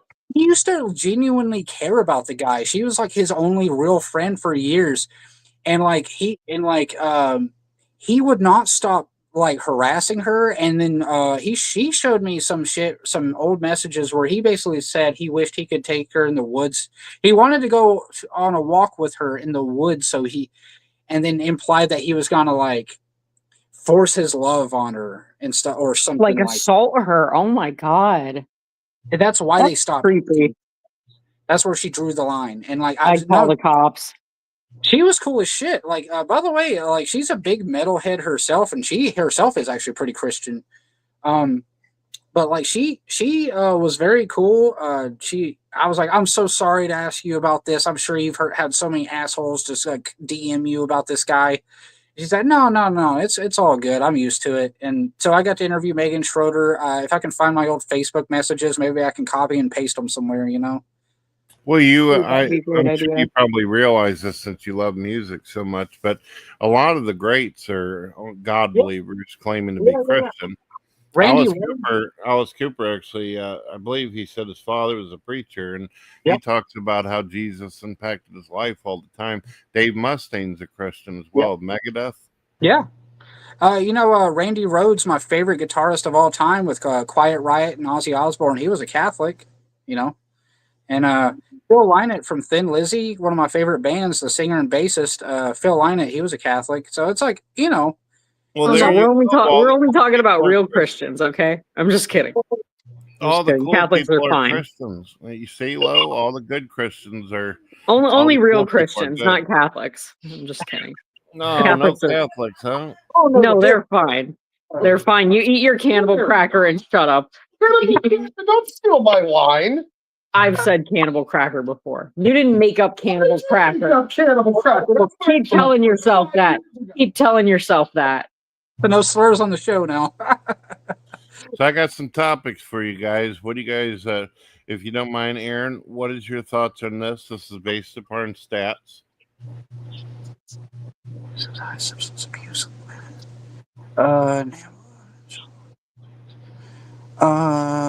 We can go with one topic at a time. I'll put it up and let you guys I answer. I don't like 0.5. I was gonna say I think the first half is pretty accurate. So why do you think that that's an issue for? Let's go with the first one. I'll even say it. Atheists have the highest suicide rate on the planet over every group and community combined. Why do you think that's the case? Go ahead, folks. Well, as the resident atheist here, I have a history with attempting suicide, and my thought process as an atheist for wanting to do that was it's a lot of like personal life stuff that just happened. It wasn't just I'm an atheist. There's nothing to live for. It was a point in my life where I felt like, okay, all the good things are coming to an end. My life is just falling to shit. Everything sucks. I'm drinking all the time. Blah blah blah. My mindset is that like, well, I became very nihilistic, and I started to just feel like I just plain didn't matter, and then I just felt like, well, shit. Nothing really matters anyway. So, and my life is miserable. Why do I keep wanting to live it? Why do I keep trying? And so that does play into it. But other reasons can be like personally, I know I'm an atheist, but like I have this view where like I do believe you make your own destiny, you create a meaning in life, and you have to live for something. So that's what I try to live by. But like a lot of atheists tend to go the nihilistic route and kind of fall. And some of them, not all of them. Why do you think it leads to nihilism for? Because they fall into like a few what I call a hole of feudalism, or a hole of futility, where they feel like maybe they've reached a point in their life where nothing good's happening. They're getting shit all the time. They've lost their job. Wife divorced me, whatever. And they might just think, well, they get black-pilled, so to speak, as the internet would say. And they start to feel like, well, none of this fucking matters. Life sucks. I might as well. They go down a futility hole, and they just, they start thinking like, well, nothing matters. My life sucks. Why do I keep living it? And so some of them do fall into that hole. And, and there are people like famous atheists, actually, like Trent Reznor is an example of this. I saw a thing recently where he was talking about how a little bit after the Downward Spiral album and the Self-Destruct tour, he became very suicidal because he felt like he could not kick heroin. He could not kick heroin. He wasn't enjoying his music. He said, I was miserable on stage. I just didn't enjoy life. There seemed to be no point in living. And he fell into a nihilism hole, a futility hole, like a fatalist hole, so to speak. He became like a defeatist, and that's something I try to avoid for myself. Like, there are atheists who live very happy lives, who enjoy life and appreciate the world around them and appreciate the things they have in life. Like, I'm grateful for this guitar. It's a cheap guitar, but I'm grateful for it. But there are some atheists you agree, though, as an atheist, because what you're saying is absolutely, in my mind, logical and rational. If there is no objective God and no objective reality, then it pretty much comes down to whatever meaning or purpose you give yourself would be subjective. Yes. Right. So I understand. I've always said that atheism leads towards that. I actually went down that same road you're talking about. So I understand that. That's one of the big reasons why I feel the need to, and I'm moved to try to help non-believers, because I believe it can take you into a fucking dark place. And if you don't have any light at the end of the tunnel, it's crazy. It can if you let it. I'm glad that you didn't make any negative choices towards that direction, though, and you're still here today. You do mean something. You do have value, so don't ever convince yourself otherwise. And you too, dude. I'm glad you're here. I'm glad you're talking. Like I said, I don't agree with Ben and Paul saying they want to celebrate your death and shit like that. That's just... if they're going to, they better bring cake and fucking balloons. That's all I ask, and play the final countdown while they're lowering me into the hole. Yes.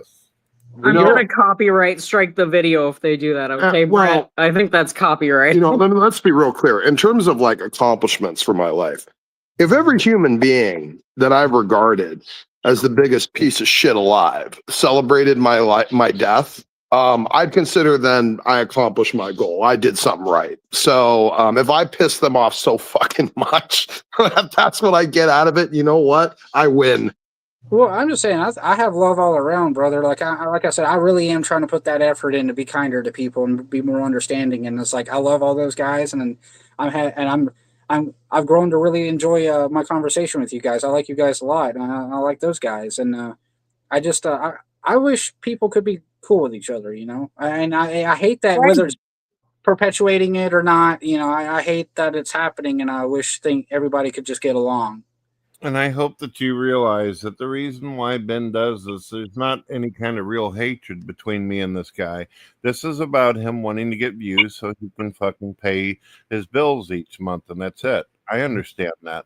But I'm not going to let him throw around a bunch of false accusations or bring my kids into the conversation. Like I've said over and over to TJ, I said, look, dude, talk shit about me all day. Just don't bring in my fucking family and all this. And he even made jokes about that. I'm pretty sure Ben has already called me a pussy at this point. It's okay. There's nothing wrong with pussy. I really don't give a fuck what Ben says about me anymore. He did ask on the last episode when he was reviewing it, where he's like, do you think she used to be a DP fan? Because she said she used to do this and that. It's like, yeah, I used to be a DP fan, you know, when it was still good, when TJ and Paul were on there, you know, when I was 12 years old. Good job, Ben. You figured it out. You cracked the code. Back when it was good and there were people with talent on there. And go play this on your silly little show that's not good anymore. That'll be fine. I'm cool with that. See, I don't know why that shocks people, though. I mean, I myself have even said that back in the day, I liked the Amazing Atheist. I was cool with Paul. Yeah, you guys were like buddies. A lot of the fucking people they're taking a shit on used to actually care about them and care about their welfare and all that. They're the fucking backstabbers. Yeah, that's the thing. And Brett, to speak more on point one about atheists and committing suicide, we actually have talked about this pretty extensively on our channel, where we talk about the fact that a big problem that we have personally with like atheist theology is that it does lead to a little bit of a Darwinist theory, because we actually have a friend, I'm pretty sure you're familiar with Wildheart. Do you know who Wildheart is? I do not, but I have fallen into that mindset myself. Well, we have a friend who like he struggles with a substance use issue, and he has been in recovery multiple times. He's asked people in the community for resources. We've all tried to help him get sober, and he kind of like and he's in recovery right now again for the umpteenth time. And essentially, in atheist theology, from a Darwinist perspective, he doesn't contribute anything positive to society. So, from an atheist perspective, there is no reason for him to exist. Now, from my mindset as a Christian, he has implicit value. This guy was made in the image of God. He has implicit value in that. He doesn't see it that way. He sees it from an atheistic perspective, where someone's value is not inherent. It comes from what they contribute to society. He himself does not contribute anything. Well, so by his... You know, I used to let him come into my room all the time, Lo, and I got no hatred towards him. I let him talk. But last time he was in my room, unfortunately, he decided to get up. Nobody was giving him any shit. But he said, hey, Brett, can I show you something? He pulled his dick out on camera. So I just have a difficult time allowing him up in the room because of that shit. I'll let him in, but he's got to sit on the bottom because I can't have the zoo animal pulling his dick out like that on YouTube. Yeah, he abuses substances and he's got some mental health issues, so that's not a very good combination. It really, at the end of the day, it's really not his fault. He does struggle with his mental health, and I have infinite sympathy for him, and we've all tried to help him. But that's where atheism becomes, in my view, very dangerous for people with mental health issues, is that you don't see any value in your life because you're not doing anything for society. And that's how you view yourself as valuable, is what you contribute. And when you're unable to contribute anything, that's when it gets into a very dangerous, like, Darwinistic kind of a thing. But it's not just that, Aaron, as well as Lo. Even the atheists who are what would be considered higher ups, our elites, are the ones who are wealthy and shit. Even they, no matter how much money they have, no matter how many material things, that cliche remark, "You can't buy true love," is fucking real. I agree with that. Aaron, could I get your perspective on that a little bit as someone who is still an atheist? Yeah, I'm so sorry for cutting y'all off No, repeatedly. you didn't. You didn't. I cut you off. No, you're fine. My experience with going down that rabbit hole, because I have 100% been there. Is where I just felt like I just didn't give a shit about anything. I wasn't happy. When I was on a record, I was on a label in a black metal band, and we were fucking open. We got to open for like big bands, and like I met the Descendants, the punk rock band. I hung out with REM. I hung out with the B-52s. We were out of Athens, Georgia. I got to meet guys in Cradle of Filth. So it's like I was fucking living it up. I was making pretty decent money doing that, and we had a guitar endorsement with Jackson Guitars, and it's like fuck. I just didn't. I felt like, man, I don't even enjoy playing unless I'm a little high or drunk. I can't go on stage unless I'm drunk, and I felt miserable. I was tired because I was also working, and I slept very little, and I started going down this hole, and I was thinking about our music. We had tension with the record label as well, and that was fucking with my livelihood. And I got to a point where I just didn't care anymore, and I was like going on stage playing our songs, but I was trashing my guitars, and I was trashing the equipment, and I was hurting myself like on purpose and jumping off of shit and drinking too much, and I just fell down this fucking hole that you were just talking about, and I ended up with me trying to shoot myself to a Nine Inch Nails album. As corny and cliche and as hilarious as that sounds, but I just had to have a change of mind. Like I had to change my mindset, and I said, well, I'm with religion or God or Christianity, any of it. I just have a hard time. Like I just haven't had this experience that others have had with it. Otherwise, I could say I would say otherwise. So, like, though I remain an atheist, I thought, well, I gotta really like, even if I don't feel like I'm contributing to society or creating something, or I don't like the thing I'm creating, like some of the music. I'm becoming miserable. I just feel indifferent towards the music. I don't even hate it. I just felt drained chemically, and I was drinking all the time.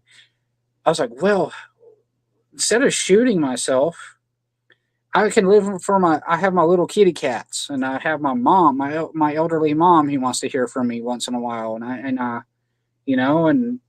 there's a lot of comedy specials I got to watch. There's a lot of Zelda games I got to play. There's a lot of Iron Maiden albums I got to listen to. There's a lot of mountains. I used to like climbing mountains, and when I lived up in Tennessee, I'd hike and climb mountains and stuff. I said, there's a lot I need to do.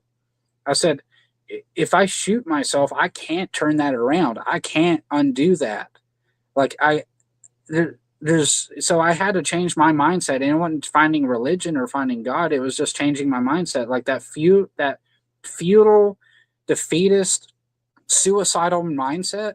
Like as an atheist, that really, and y'all ain't joking. Like I know you're a Christian, you're coming from it from a Christian angle, but you really aren't joking. It gets dark, and so in the atheist community, I feel like there's a lot of that, because especially nowadays with like the economy being what it is, and life is pretty hard right now for a lot of people. I think a lot of people are losing hope, and I feel like people who might not have, say, a spiritual, something spiritual they can lean on, or may not have a religion or some kind of like idea of a higher power to push them forward, they might lose hope, and they might feel like, wow, this is really all for nothing, isn't it? And they commit suicide, and it's like it's a real fucking tragedy. I'd look at somebody like Kurt Cobain. He was not an atheist, by the way. He was some kind of a Hindu towards the end of his life. But I think about why the fuck did you do that, dude? And it's not the guitars, it's not the money, it's not the house or whatever. I'm like, you had a wife and a daughter that loved you. Why the fuck would you shoot yourself? And so I look at it like that now. when I was younger, I used to think it was badass that like I was a fucked up teenager, and I used to think it was badass that some of the black metal guys and death metal guys I liked were, had committed suicide or hurt themselves on stage, cutting their wrists on stage and stuff like that. I've seen people do that. And I'm like, I've looked back and I'm like, that's just tragic. That's sad. Like, why the fuck would you want to do that to people that love you or to your pet or even your little pets? Why would you want to? Like Sam Hyde, I love Sam Hyde, and he has some of the best advice for people I've ever. I'm just tearing up talking about this. I'm sorry. Sam Hyde talks about, he is a Christian, by the way, and I admire the shit out of him. Sam Hyde talks about, like, even if you're not a religious person, he said, you have to find something worth living for. You have to find an activity. You have to lift weights. You have to take care of your folks. You have to take care of your pets. If you take your life, you lose all of that. You'll never get that back. You'll never get to pet your kitty cat again. You'll never get to tell your mother you love her ever again. And so, yeah, I had to. In the atheist community, there's a fucking problem. I really think so. But I think, I know you guys don't like them and shit, but like TJ is one of those people that really like I talk to a lot whenever on Twitter and the DMs and shit. I'd be like, hey man, I'm fucking feeling it, dude. And it'd be people like him, he's an atheist, or Sam Hyde, a Christian, or Varg Vikernes from Burzum, who's a pagan. And all of them said the same thing. You gotta find something to live for. You gotta fucking go out there and hike a mountain, climb a mountain, hike a trail, go see a comedy show. Go fucking write some music, even if you're not feeling it, like just do something. And then when you're done with it, you're going to look back and be like, shit, I did those things. That's pretty fucking cool. Well, I'm going to do that. And I don't want to rain on that beautiful prose you just presented. I'm sorry how long that I can be. I know I talk so fucking much. No. You're fine. It was beautiful, and it was positive sentiment. Certainly, I had been in an atheistic mindset for a season of time myself, despite having been raised in non-fundamental, non-denominational Christianity. Well, maybe a bit of fundamentalism, but anyway, that's aside from the point. The atheists I find, and Brett was pulling up those statistics where atheists as a belief group tend to suffer from higher levels of drug addiction, suicide, depressive, self-destructive conduct and actions, and I don't think that that's something that's just emerging, in a vacuum, or is something that's merely correlative, and my thought is this. I think someone at a very, very surface level that can appreciate the beauties of the world and not think too deeply about anything can survive probably functionally just fine, generally, as an atheist. But once someone starts really thinking and really delving deep and considering things like ontology and teleology and nihilism and purposelessness and all of these other kind of grand, kind of deeper philosophical concepts, I think the deeper you go, the more depressed you will be with the worldview that you have adopted. Oh, yes.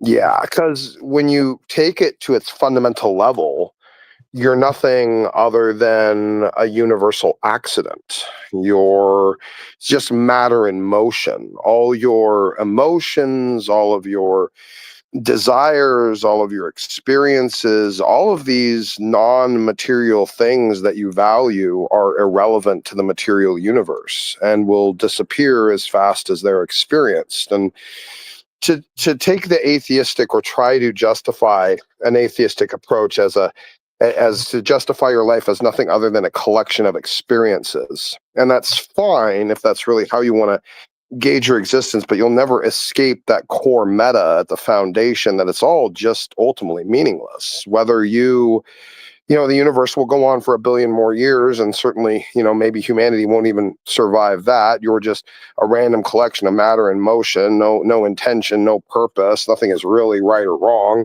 It's simply just a product of naturalistic processes, and there's really no point to whether you do something good or bad. It'll be forgotten as long as you're dead. As soon as you're dead, and you just disappear into nothingness. And so, what the fuck? Why not? I mean, why not just live for self as much as you possibly can? And then when you live for self as much as you possibly can, and you finally go that direction and figuring that you're going to fill this void in your life with this self-satiation and collection of experiences, emotional or sexual or whatever they may be, you find at the end of the day, those experiences fade as fast as you have them, and you're still left with this empty void and hole that just cannot be filled. And that becomes depressing, and that becomes self-collapsing, and that leads you down dangerous, self-destructive paths. So I find atheism personally to be one of the most potentially toxic and self-destructive ideologies one can adopt. It can be. Brett and I were talking about communism earlier, and I mentioned, in some of those old communist countries, it seemed like a lot of the leaders they would enforce the state atheism, and in some countries it's just like an official thing where we're officially just an atheist country but you can practice whatever, like Vietnam you can do that, but then like you have people like Enver Hoxha from Albania or Nicolae Ceausescu, who was ruler of Romania when they were both communist countries, and if you look at their policies, they just didn't give a shit about anybody. They didn't care about the well-being of the welfare of their people. They didn't care about the state of their infrastructure. It really did seem like it was just. Have you heard of do you know what a supererogatory act is? No. Supererogatory act it's an idea, and it's a philosophical term, but basically the idea is it's an act of personal self-sacrifice for the benefit of another human being. So like throwing yourself in front of a bus for another person and risking yourself getting hit. And the thing about, Christianity as a metric, or in terms of it being basically a virtue vice ethic for ways of living, conduct, and treatment of other human beings, it tends to prioritize the manifestation of supererogatory acts. It's kind of its whole core centralization. Now, whether you're atheist or Muslim or Christian or Buddhist or Hindu, you basically universally, unless there's something really fucking wrong with you, but universally you recognize that this is an expression of love. To sacrifice of yourself for the benefit of another is reflective of what we tend to classify as the greatest and grandest expression of love that one can show. And this is all throughout Christianity. In fact, it's about the only religion that focuses so heavily and predominantly on the idea of, do unto others as you want done to yourself. Forgive your enemies just as you have been forgiven by your Father. It's this chain of handing down of forgiveness, grace, mercy, justice, faith, all of these things that ultimately inspire people to want to live better lives. The other paradigms, and especially atheism, doesn't offer that. The only thing it offers is a hyperfixation on self. And even when altruistic or beneficial things come up, it's usually still just a byproduct of attempting to please self. And I get the talk all the time, well, what about the atheists that go to soup kitchens or, do fundraisers and stuff? Well, let me tell you something. The motivation of things does matter. Sometimes it doesn't matter as much to the utility in some regards, but the motivation of things does matter. Like, for instance, and I'll use the atheist experience as an example. They love to advertise, like, as much as they can, their benevolence. Not like a fundraiser, hey, give us money for this cause, but like, hey, we as an association have a food bank and a food pantry. Look, we're just as good as the Christians. We're just as good as the churches. Like, they're all true. As an atheist, I hate that shit too. Yeah. So like their altruism is really just a gimmick. Yeah. Not all. No. And I'm not saying this is universal, but I'm saying the motivation and the heart of people does matter.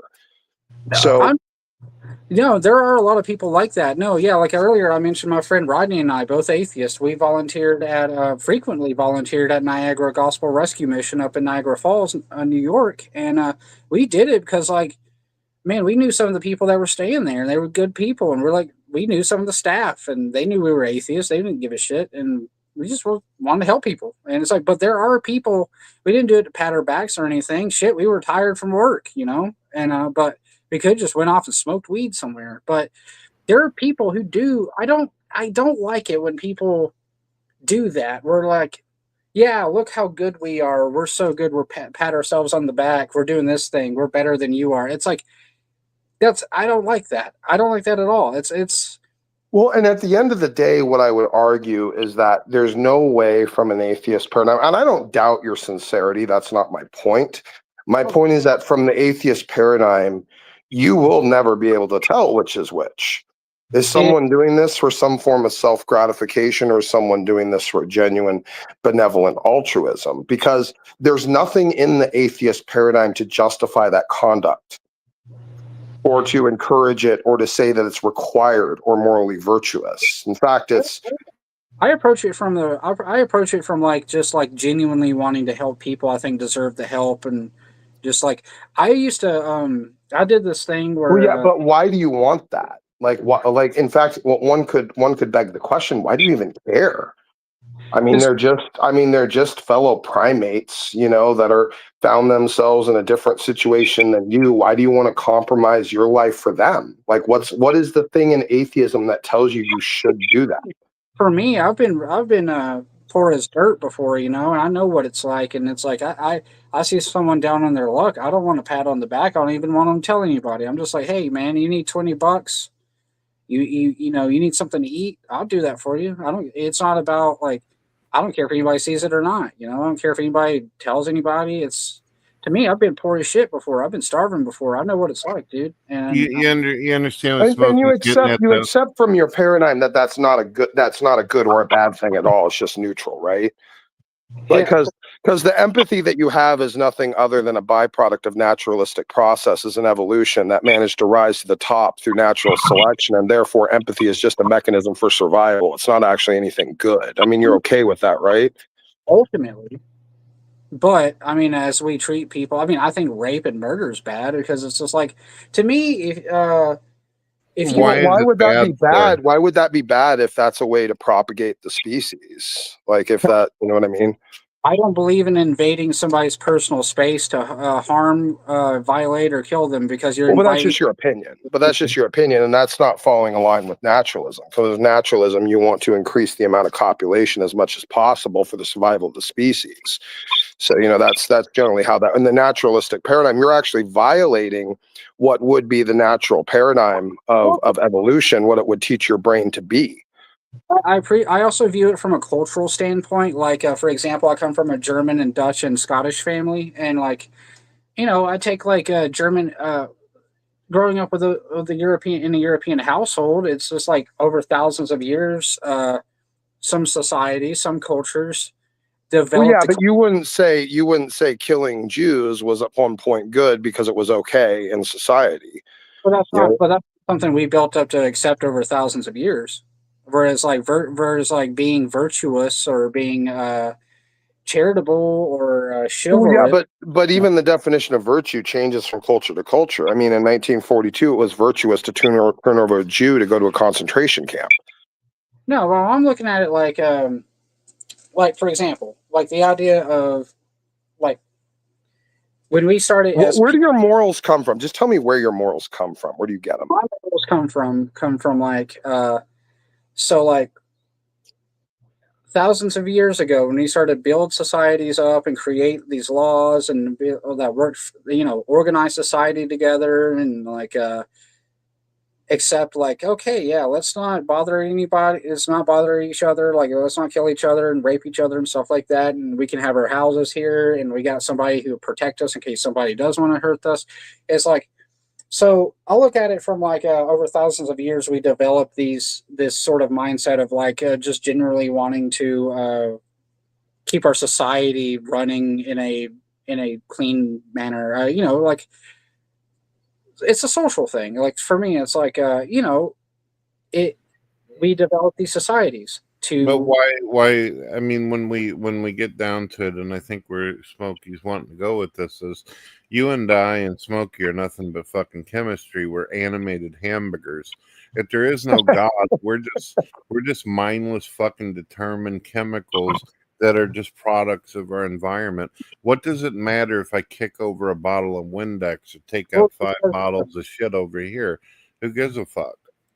Because over thousands of years, we developed our societies in an organized fashion to where that would be looked down upon. But I wasn't there Gentlemen, 1,000 years I'm ago. so sorry. I'm so sorry to interrupt. I do have to bow out. My wife is requesting me in another room. I have several other stream stops to do this evening, so I got to run. But this was an interesting conversation. I would like to pick it up further. What was your name again, sir? I'm sorry. Aaron McBriar, man. AARNMCBRYER. Got it. Aaron. Okay, Aaron. It was a pleasure to meet you. It was really nice talking with you tonight. I do have a channel. It's Smoky Saint Polemics. You ever want to stop it? I do live shows like this. Everyone's always welcome. So you ever want to stop in, you know, you're always more than welcome. It was really nice chatting with you. This was a great conversation. I really enjoyed it tonight, and it was really nice meeting you. So, yeah, thanks for being here. Oh, absolutely, man. Same here. Good meeting you. It was nice talking to you, Smokey. I'll get your link and give it to him so he can Sounds subscribe good. to you Thank and you, be a part Brett. of the I show. appreciate it. Thanks for having me tonight. You guys take care. Have a good night. God bless. Hey, God bless, brother. It's all good. See you later, bro. Say goodbye to Lo as well. Bye, Lo. Have a nice night. All right, let me put this up here. I See, think- I was obviously an atheist for a while there, and I went down the rabbit hole like you're talking about. I went into nihilism. I didn't see. I wanted to believe that people were important. I wanted to believe that they're, even if it's subjective, I should still care. But I ended up coming back to why. Why should I fucking bother? And especially if people annoyed me, why should I give a fuck about them? When I realized that inside my heart there was this form of altruism. I wanted to give. I wanted to help people. I would have atheist women who would contact me and say, "Hey, my husband died, and I got a kid here, and I need some fucking diapers and baby mix," and I send them money. And I'm asking myself, why am I doing that for? Why? What is fucking leading me to do that? Why don't I just tell this person to find another man or do something like that? I started realizing that God was actually working through me. There was something beyond me that was actually leading me in that direction. And when I listened to you about the wanting to go out and feed people and help people, and this, obviously you've got some ideas about socialism. I can tell that there's something beyond you that's doing this. You can't really, I don't think that you believe deep down inside that because some assholes 1,000 years ago said something or scratched some shit in the dirt, that's why you are the type of person you are today. I think that God's leading you in some way. You're just not realizing it at this moment, but you will acknowledge it. Well, I guess I was trying to explain, like, basically the reason I guess we don't just go around raping and killing each other is because, like, as humans, as we developed the idea of civilization and these villages and eventually cities and city states, we wanted to be organized and we were run, and we couldn't have that if everyone's killing each other and raping each other. You know what I mean? And But like, we do have this on a daily basis, unfortunately. We When you do. say your morality is based upon culture, we have to be honest with each other. You're talking about the culture of in your neighborhood and in your area.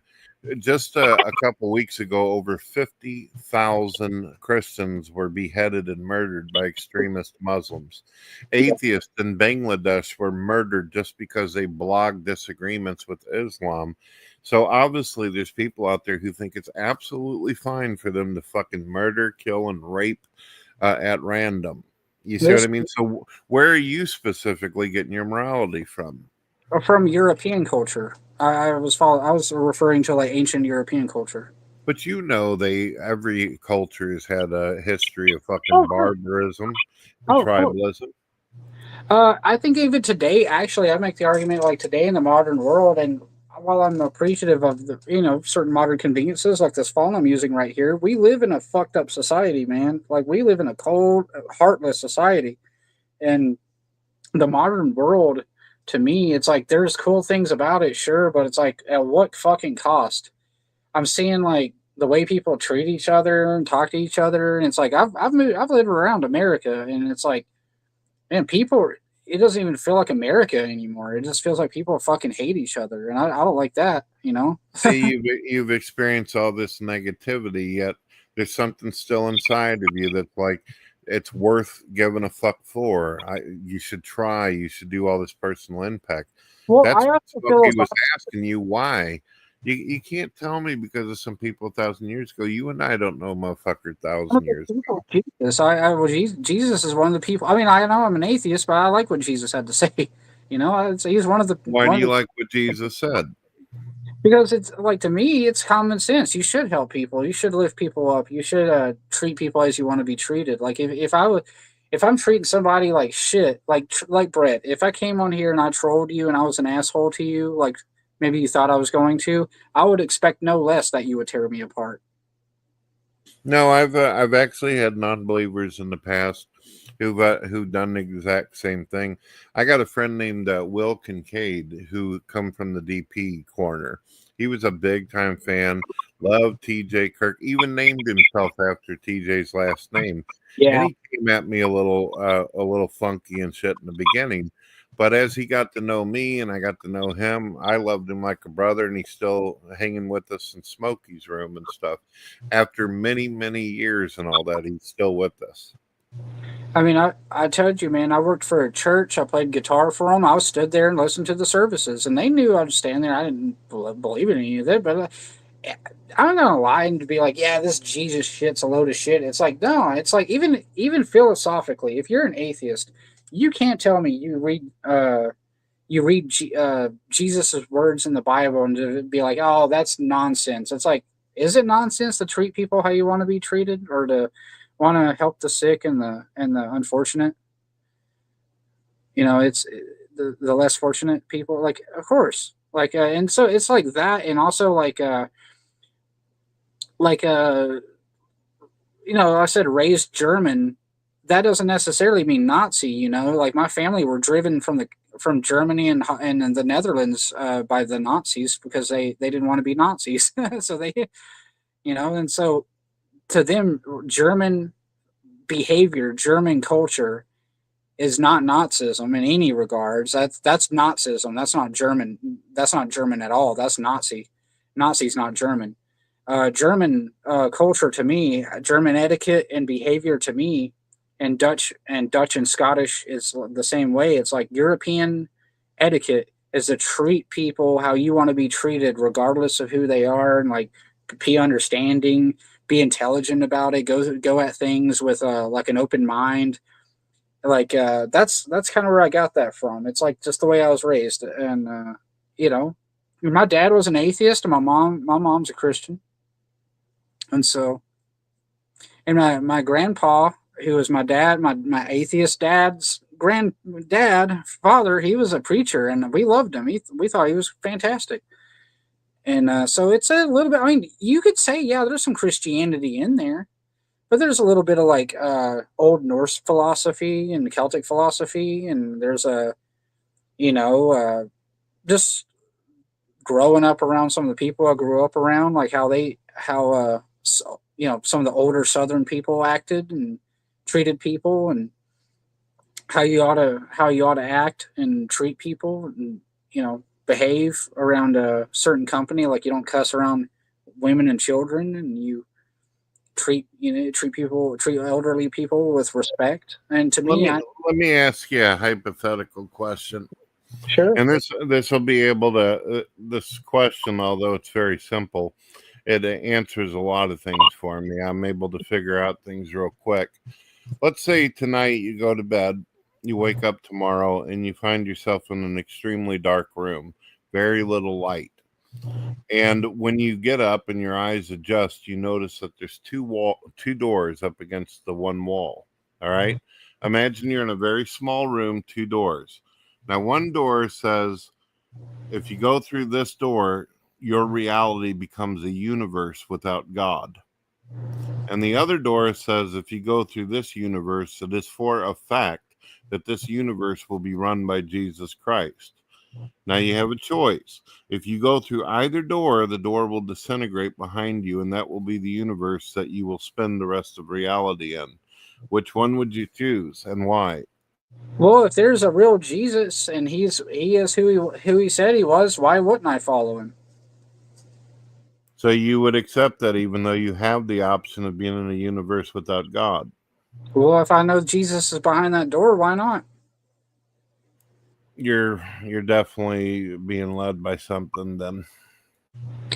Because I mean, like, I know, like I said, the reason I'm an atheist is not because I hate Jesus or hate God and all this. Maybe I had some bitter feelings when I was younger, but like, I don't. Even the reason I became an atheist when I was 12 wasn't actually for any emotional reason. It's just my own conclusion. I just told mom, and I was like, I don't think I believe in God or any. I don't feel it. I don't, experience anything, and that's just me. I don't hate Jesus. I don't hate God. I don't, it's the same thing with all the pagan stuff or whatever. It's like I don't believe in any of that stuff either, but I think it's pretty cool. Yeah, I think Jesus is pretty cool. Let me ask you one more hypothetical, because I want to see where you'll go with this. I mean, so far you've done awesome, but here it is. Here's the hypothetical. You're walking down the street and with a couple friends. Unfortunately, somebody comes around an alleyway really fast with their car, and they're trying to shoot somebody that is near you, not one of your friends or you, but unintentionally they almost kill one of your friends. Your friend hits the ground, they're bleeding to death, and they say to you, "Can you pray to me? Pray for me. Pray to Jesus Christ for me." What would you do knowing that you're an atheist? I'd do it because that's what he asked me to do. You would do it, even though that's not what you believe to be true? I have a friend named Robbie who is a preacher up in Tennessee, and we have dinner. I have dinner with him sometimes, and he likes to pray before we eat. And I'm not rude, so I do it with him. All right, one last question for you.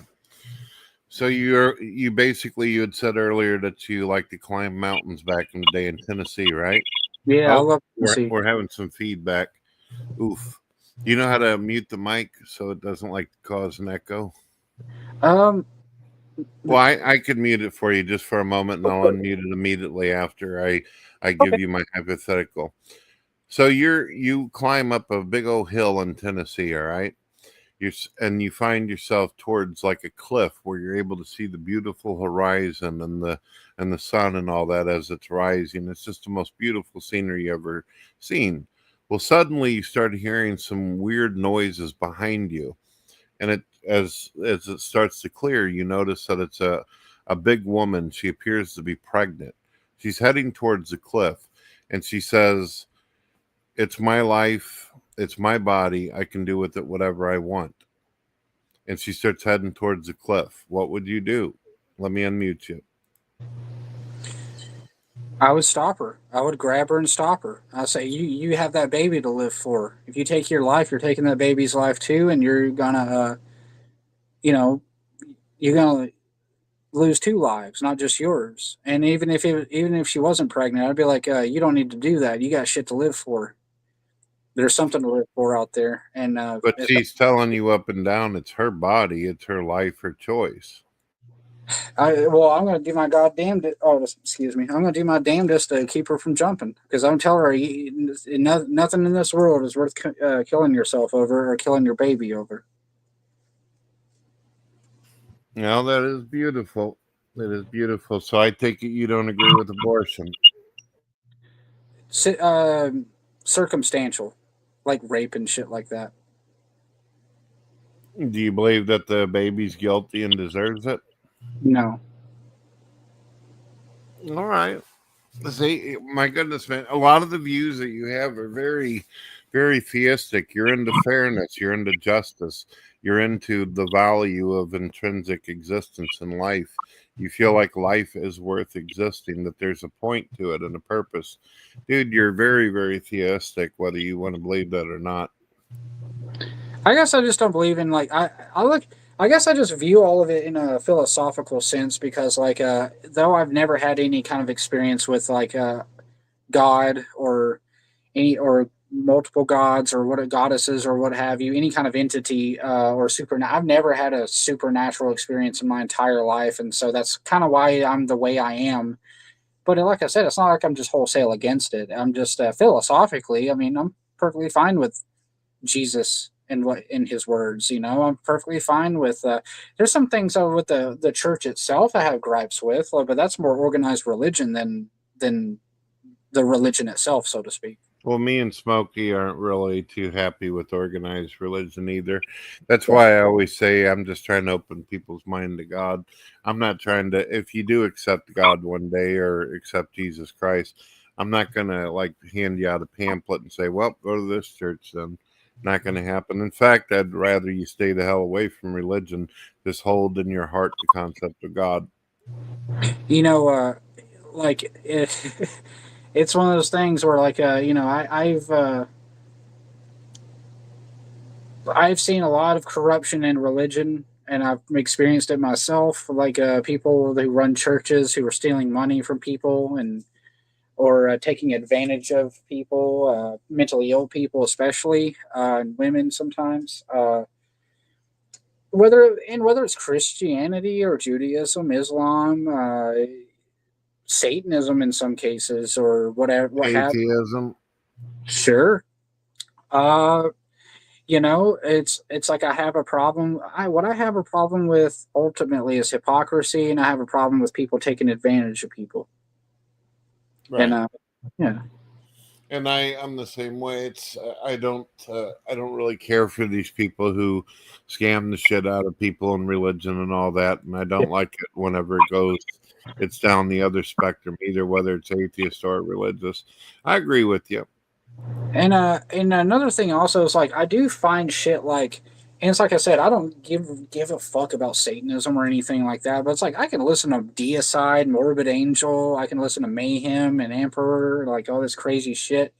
And to me, it's like the imagery and the lyrics and all the satanic stuff. To me, it's like borderline fantasy. Like it's like fun. It's like I play video games to that kind of shit. Like, so it's another thing is like I'm listening to genuinely satanic music sometimes, depending on the band. But like, I don't necessarily agree or disagree with those guys either. Like sometimes, like the Church of Satan. Whenever I talked to some of those guys, they had some pretty sound philosophy themselves. But I was just like, I don't give a shit about Satanism. I just told him. Yeah. I've talked to Zach Black and that Reverend guy that I was telling you about. We have some really, really good discussions. You get an opportunity, you ought to go back to the older shows. I'm talking about the ones on Spotify Radio, though.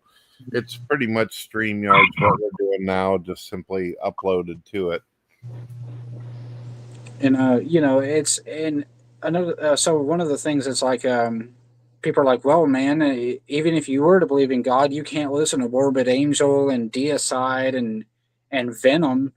That'll send you to hell. And I'm like, do you know how goofy half that shit is? I'm like, it's fantasy to me. Like that's just a bunch of metalheads screaming at the world to me. Even if they are Satanists, it's like, to me, I think it's silly. It's just like it's just heavy metal shit. I don't take any of that seriously. But they're like, I've been told that my music's satanic, so it is. I just a few weeks ago, I was hanging out with some Christians, and as somebody said, your music is heavy and mean and all this kind of stuff. And I said, well, I got slow songs as well, if that's not your genre or whatever. It just sounds like devil's music. And I said, oh, I haven't heard Satan CD before. Where do I buy that? I actually there are some black metal bands I really like who are outright Christian bands. There's from Sweden. There's a band called Admonish. They're Christian, and Testor are Christian. Let's see, Temple of Blood, actually from Huntsville, Alabama. They're a thrash metal band. They're Christian. Yeah, dude, they're Striper, the glam metal band from the 80s. They fucking rule, dude, and they're Christian as shit. And it's like, I don't have any judgment on, like, even though I was younger and I had a bit of a chip on my shoulder or whatever, I still listen to that stuff because I'm like, man, they make good music. I'll support them. In fact, actually, I remember I was doing a regional tour in Alabama, here in Alabama, whenever I was 15. my death metal band, Dark Side Rising, we played the festival called South of Heaven. It was named after a Slayer album, and we played. It was us and a satanic black metal band and a Christian black metal band that were doing a show. And the satanic black metal band were complete uncouth assholes to the Christian band, so much so that even I stepped in and said, "You guys need to calm the fuck down. We're all here to play our music. We're all here to put on a show. These people are here to see us, not just you. And if you touch their equipment, if you fuck with their guitars, I'm going to have you on the ground." Because I just, to me, so like, when it comes to music, I can deal with just about any. I'll be honest with you. Being a black metal fan, there are some black metal bands who are Nazis. Who I'm like, fuck, they make good music. I can play Zelda to this shit. I can't. So it's like there's communist bands I listen to. So when it comes to music, I definitely have a loose sort of threshold for what I'll tolerate. I used to be really, really into Zelda and Nintendo, but as I got older, I got into like Xbox, and I'm mostly stuck in the genre of Bethesda games, like open sandbox survival type of stuff. Well, Zelda paved the way for a lot of that stuff for me. I love all that stuff. Yeah. I really love the character Link and the whole story. To me, it was the only kind of. There was that and Dragon Quest and a couple other retro games that were really good. But nowadays, I play like Fallout stuff. I play Starfield. I even do gameplay videos on my thing. I was originally before Ben started up on me. I was just doing gaming videos and some shows. I actually used to watch Games You Love, believe it or not. Yeah, me and John had that connected channel, and unfortunately, my computer, I was doing computer PC games at the time, but fucking thing blew up and I didn't have a good video card at that point in time. So now I'm streaming my Xbox through Twitch and then putting it up on YouTube.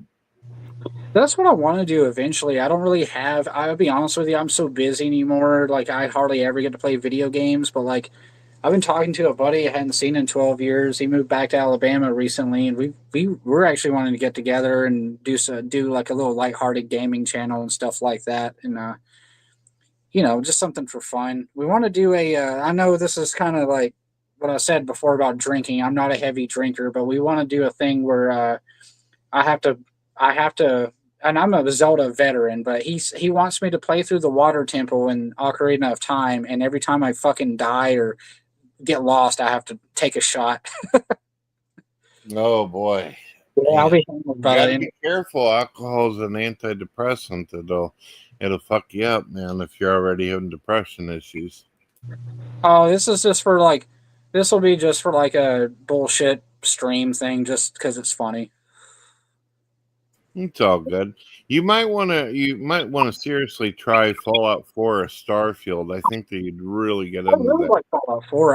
Starfield looks awesome, man. I wish I had it. My PC, I actually had to toss it a while back because it died on me, and I haven't been on Steam in forever, man. I used to have so many good games.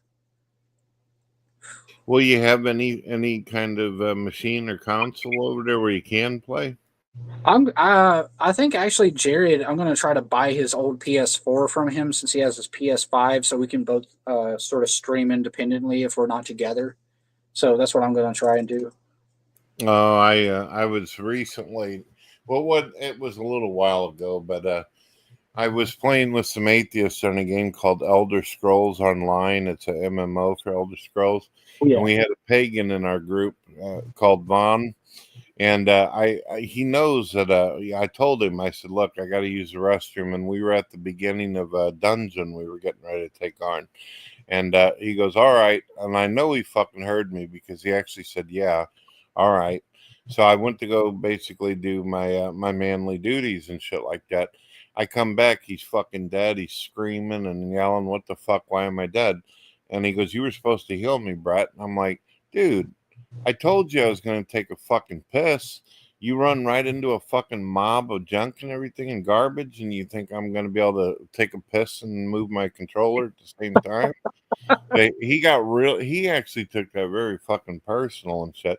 The atheists were laughing at him, but I was like, dude, you need to I'll let you know when I'm fucking ready. Don't just run in there because I got to heal everybody, right? Ugh.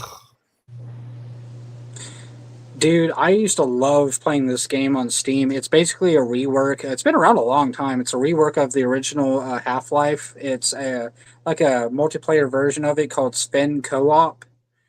And dude, it had a small community. Maybe 2,000 people globally were playing it at any given time. And man, that game had memes for days. Anytime somebody fucked something up or failed a mission or got us killed or something, everybody knew about it, and like it would go on for months. We'd just fuck on them. We knew what servers they'd play in, and we'd go in and fuck with them. Like 2,000 people, and man, that was some good times, man. I do miss gaming though. I miss it so much. I miss Fallout. I miss Half-Life, Zelda, all that shit, dude. Life has been kind of up my ass lately. How did you? I don't know if anybody ever covered this and shit, but a while back, back in the day where they were still doing the Burning Crusade, a normal classic WoW. You ever played that? Oh no! I actually missed the WoW train because I didn't get. This sucks now. I didn't get the internet or a computer until I was 18. I missed the WoW train, man.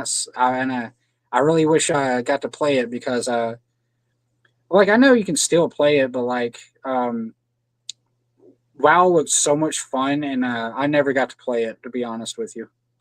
Well, you could play all the way up to level 20. You won't be able to progress, but you'll be able to run around pretty much wherever you want. I was playing with a Muslim and shit, and we went into this thing called the Crusade Chapel, and he said to me, he goes, "I bet you $100 fucking," and he said, $100, I'll put it in your PayPal account if you run in and take on the main boss and bring the whole dungeon down on you.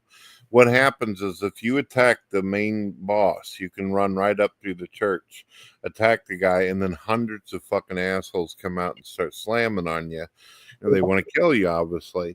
And he said, I'll give you this money if you do it.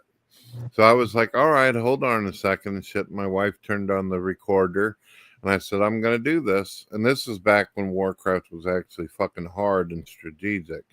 So I ran up in there and my wife turned on heavy metal music while we're recording. And I went in and I fucked that whole place up. He's like, oh my God, you're actually fucking doing it and everything. And I go, yeah. And I took the whole fucking thing out, the whole dungeon in one single hit by going after the boss. And he didn't fucking pay me. He was actually like, oh man, it was bullshit. But yeah, that video is up. That's one of the reasons why people are calling me like the king of WoW and all that because of shit like that. My motherfucker, and I would have ruined his life. I would have killed him and taken all his shit. Man. Well, we were in the same alliance. There's Horde and Alliance, and if you're on the same team, you can't kill another character and shit like that.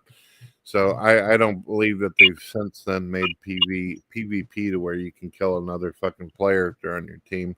But I probably would have. I would have dropped my fucking mace on his ass over that. But no $100 for me. Yeah, dude. Sometimes it's like that. I've been in a game called No More Room in Hell that's on Steam. It's a zombie game. And it's really fun. It's actually a realistic zombie game. Like, you have to shoot them in the head, and you can't get bitten. You can't get clawed. You can't hide. Like, you have to, like, you're in any given map you're in, the environment's, like, fully, you can interact with the environment, like, in extensive ways. Like, you can hide in cars, you can hide in buildings, build barricades and forts and shit like that. And I swear to God, dude, I put in all this effort and built like this elaborate hideout in the second story of this skyscraper, but like this old apartment building. And I went out, ventured out, saved all my buddies and said, let's hide here for now. Then we'll make some plans. We'll go over here. It's like a big map. Like, you expand on the map and make it. It's kind of like The Walking Dead, but it's kind of like The Walking Dead games if they were actually like The Walking Dead. And I shit you not, dude. I get all my friends together. I get all my friends together, and I'm like, it was I put in all this trouble to build this fort, this like little fort thing, and we're completely protected by the zombies.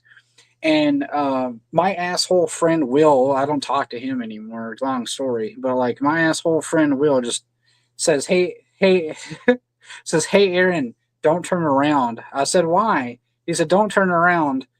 My dumbass turns around, and he and he starts laughing his ass off, and I'm like, "What?"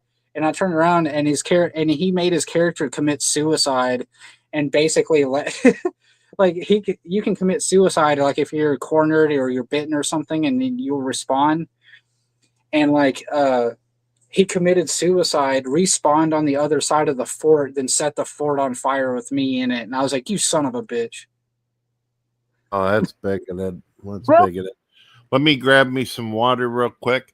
We've been going on for about 5 hours and 30 minutes, and probably I'm going to let it hit the 6 hour mark and then shut it down.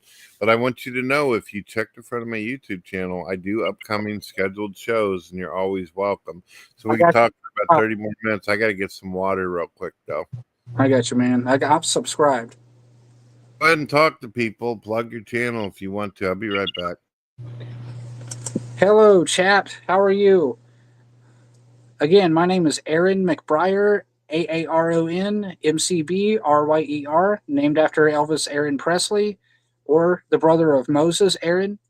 Thought you did. I bet you didn't know I knew that. Yeah, go check out my channel, my shitty videos of me trying to show off my record collection with this dumbass phone and poor audio and bad lighting.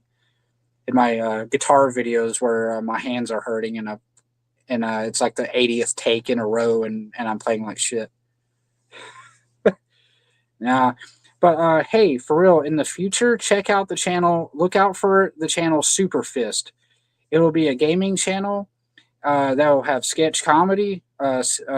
Sketch comedy. Some drinking games involving like video games and gaming streams. General playthroughs, kind of back and forths with my friend, funny commentary. It's nothing serious. It's nothing philosophical or religious, political or anything. It's just good fun, which is what YouTube needs nowadays. So look out for in the future. I've yet to create it yet, but look out for the Super Fist channel and check out our side podcast that we will have on the channel called Sit and Spin. That's sit in apostrophe spin, like Guns N' Roses. And that will be like a kind of like a deep fat fried style PKA style podcast. If you're familiar with PKA, just some buddies getting together and laugh and having a good time. Some satire, political or otherwise, good comedy, just back and just guests. We hope to have some guests on the show. I know some people we might have on the show. We'd like to have Brett on the show at some point, as well as TJ. Yeah. So look out in the future, in the next few weeks. Look for Super Fist and look for Sit and Spin. So thank you very much. You're doing a Sit and Spin show, you said? Yeah, on our my friend and I, our little gaming thing we want to do, we're calling the channel Super Fist, but we're going to have a little podcast segment, and the podcast will be called Sit and Spin, where we're sitting and we're spinning, just sitting and talking. And it'll be my old bass player Charlie with my buddy Jared, and I said I told him it'll be similar to the PKA podcast or Deep Fat Fried, but way less political. And what politics we would cover would be in a satirical manner. We'll try to have guests. It'd be comedy, satire, gaming, nerdy shit, movie discusussions. It'll be a nice little variety show, something fun.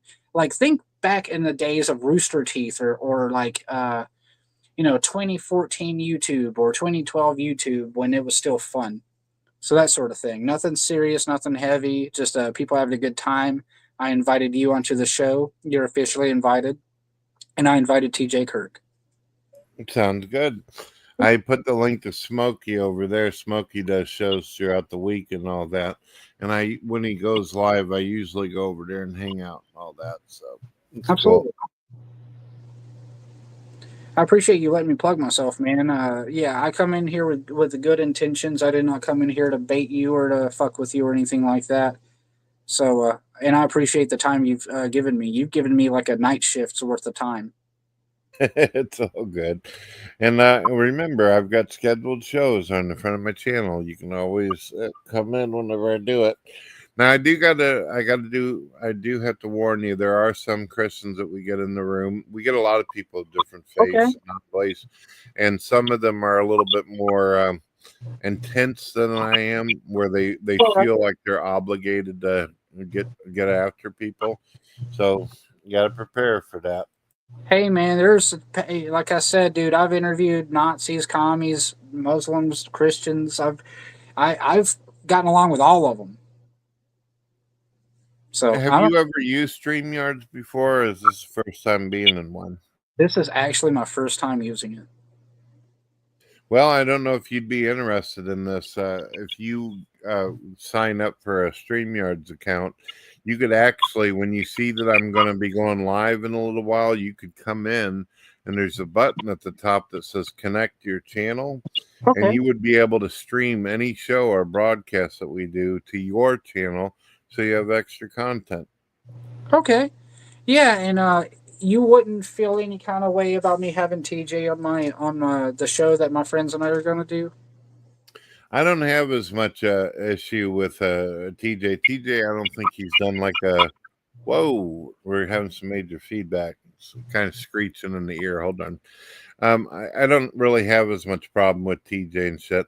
Everything that we had issue with, I think that pretty much we said all we're going to say on the thing. The only reason why anything's ever brought up about him is actually mostly because of DP fans constantly saying, hey, why did you say this on a show 5-something years ago or whatever?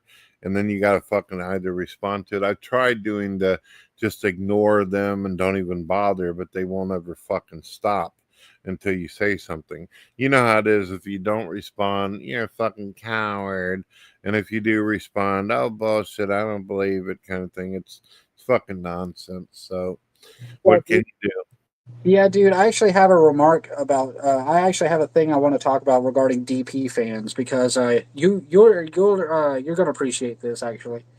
So, back in the day, whenever I was watching the Drunken Peasants live, like catching the show live, I used to catch it all the time. Because I'd be like, TJ, what's up? Paul, what's up? Ben, what's up? So, always try to interact with them, and DP fans, especially back then, and the ones that are left over that are fucking with you, that are pretty much the leftovers from the old days. There's like two categories almost to DP fans. You have the guys like me who just really enjoyed the show and it was a good time. It was nice to get stoned and watch at the end of a long day and laugh. Then you have the people that like to mouse, and the people that fuck with you, the people that like to mouse in people's business, and then they make it like a personal fucking mission, like you maybe initially thought I was going to make it. You have these DP fans who are rabid, who are kind of crazy, in all honesty, because I remember back in the day, the racial slurs and the homophobic slurs and the edgy 4chan tier shit they would say in the chats. I remember all that. And sure, it was funny at the time, and I would say some pretty edgy shit myself, going along. I wouldn't just be racist or for the sake of it or anything like that. But yeah, but there are some DP fans who are of the variety. They're the kind of people who invest themselves into an online presence to the point where it becomes parasocial, and they become like almost like hostile people. Like they're desensitized because they're like chronically online, and they feel it's appropriate to troll people like Cobra, like King Cobra, or yourself, or anybody really, or even troll Paul whenever they were still going on his channel and fucking with him. And so there are those kind of people. Deep Fat Fried fans are actually a bit more under control. Like those guys seem to have cultivated a pretty chill pretty friendly fan base. Like I have a pretty good time in the deep fat fried chat. Whereas back in the DP days, it was not uncommon for me just to get called the F slur just for no fucking reason. So I think there's something about some DP fans, probably a good 40-50% of them, where they're just a little on the crazier side and they want to fuck with people because they think it's funny. Like, honestly, a lot of them were 4chan people because I was a 4chan person. I never, like I said, I never doxed anybody or threatened to kill people like some of those guys do, but that's where a lot of that comes from. And so, Brett, I know you have your feelings towards Ben, but I just hope you realize, like, not all of us DP fans or DFF fans feel that way about you, and we don't have any real animosity towards you. And sometimes it's a curiosity, sometimes it's indifference. Some of them don't care, some of them are curious, like myself. And for a long time, I was sort of indifferent about you because I didn't, not say I didn't, oh, I don't care about that guy, fuck that guy, not like that, but I didn't hate you. I didn't feel the way they felt about you because I didn't know you that well. I didn't really, I knew your gaming channel and I thought you were all right. So that's what I want to say about DP fans. Well, I know I've unfortunately I've ran into just a couple handfuls where it turns out that they're pretty decent and cool enough to be friends with, but it seemed, unfortunately, through my experience, a majority of them just seem like they wanted to try to intimidate or get tough with me and all that kind of shit. The internet will do. They think because they hide behind an anime avatar and have a goofy name like Fat Sack 69 or something, they think they can just go around fucking with people, and those are the kind of people who are chronically online, dude. Those kind of people that are threatening to kill people, dox people, or say just, oh, this guy's a pedophile, that guy's a pedophile. You won't change their hearts or their minds. Those are the people that are just set out to fuck with people because they think it's funny because they themselves have no fucking life. I know that's a cliche thing to say about internet people, but no, I actually believe that. I believe that there are some worthless fucking bugs out there for sure. I'm not trying to be mean. There are some people who they just contribute absolutely nothing. Yeah. So it's all good. You sure you don't have any more questions? I think we're pretty well covered for tonight, man. It's been fruitful. Mm-hmm. I actually didn't mind you bringing up the Reddit post either because I'm glad I got to clarify that. No, that's cool. It's all good. Yeah, man. It's been a good time, man. I appreciate your time. In fact, this changes my perspective on a lot of things and changes my perspective about you. I never had any real negative feelings towards you regardless. I just thought, like, I want to see what the fuck's going on. Like, for some reason, I know it's not my fight that's between you and Ben or Paul or whatever, but like, I'm like, I got to figure out what the fuck's going on because DFF and DP lately has been nonstop Brett Keane. Oh, I haven't. I thought the DFF stopped about a year ago. I didn't realize they were still talking because of the Pimp Monk thing and the Cobra thing. Well, I don't see what the big fucking deal is on that. To be honest with you, Pimp Monk X told me he wished I was dead many, many times and shit. So it is what it is. I personally, what's really funny is I'm an annihilationist, so I don't even believe he's going to be tormented in hell or anything like that. Anyway, do you know what an annihilationist is? Yeah, someone who believes that eventually, I think God will annihilate. I think it's something like eventually all the souls in hell, in hell and on earth God will collect them, so to speak, or they will be blessed and granted into heaven. Is that true? No, that's more of like a universalism type of concept. Okay, I believe in something in the Bible that's called the second death. What it is it's the first death obviously is the physical body, and the second death is whenever the soul is absolutely annihilated, it's destroyed. And what happens in this process is the person no longer exists. It's like they never even existed at all. You know how the Bible says if you go to heaven, there'll be no tears, there'll be no sorrow, no suffering. Well, how can you enjoy heaven if you're constantly seeing people that you may have actually respected or liked burning in some kind of fiery pit forever? So for my view, my theology is, and Christians, a lot of Christians disagree with me on this, but I believe that the Bible is stating that the everlasting fire, the fire itself, is forever, but the destruction of the soul is minimal. It's temporal. So, yeah. So for them sitting there saying, "Oh yeah, he's saying Pimp Monk's going to hell" and all this kind of shit.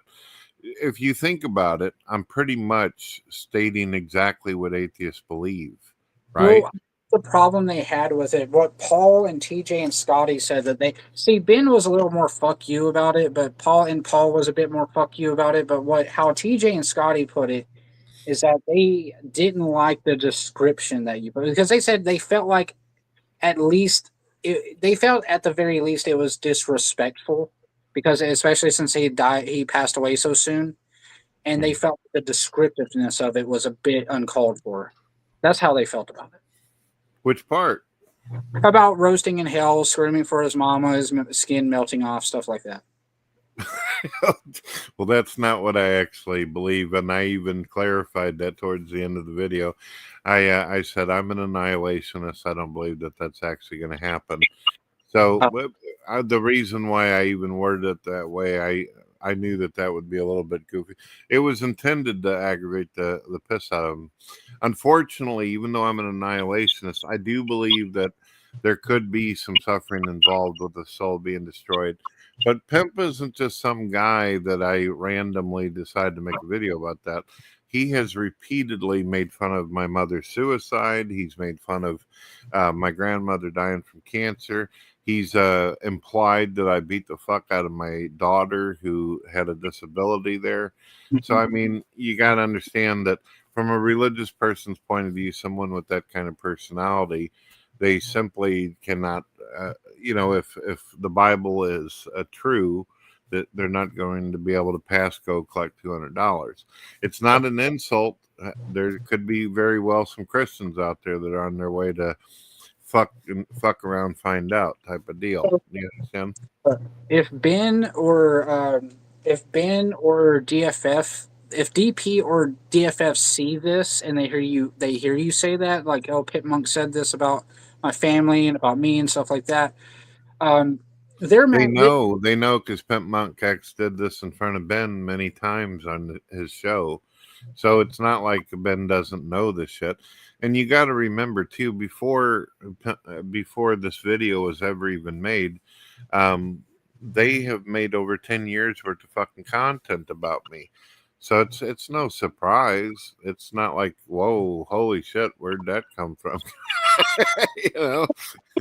You could also look at it from the Christian perspective of like forgiveness and saying, well, he's passed away. He probably is in hell and he probably is burning, but as a Christian, I can forgive him because Jesus died for our sins and the sins. Well, I can do even better than that, and I actually have. I've already been like this, and I'll do it right here. Dear God, I do not wish for Pimp Monk X to suffer in any kind of way or his family. Dear God, if there's any opportunity, because you knew his heart, you knew what he was whenever he wasn't on a podcast or show. If he gets accepted into heaven, I completely go with your will. In Jesus' name, amen. So there you go. You can see that I don't actually want the man to suffer. I don't want him to hurt. And I do forgive him for all that kind of stuff. So I'm sorry that it irritated them if it's actually authentic or sincere, but it is the Christian belief that if people don't accept God and try to strive to do better in their life, that unfortunately that's the outcome. But think about it. If I'm an annihilationist and I believe that a person goes in non-existence, is that not exactly the same thing that an atheist thinks? If you died tomorrow and there's no God, then where do you go?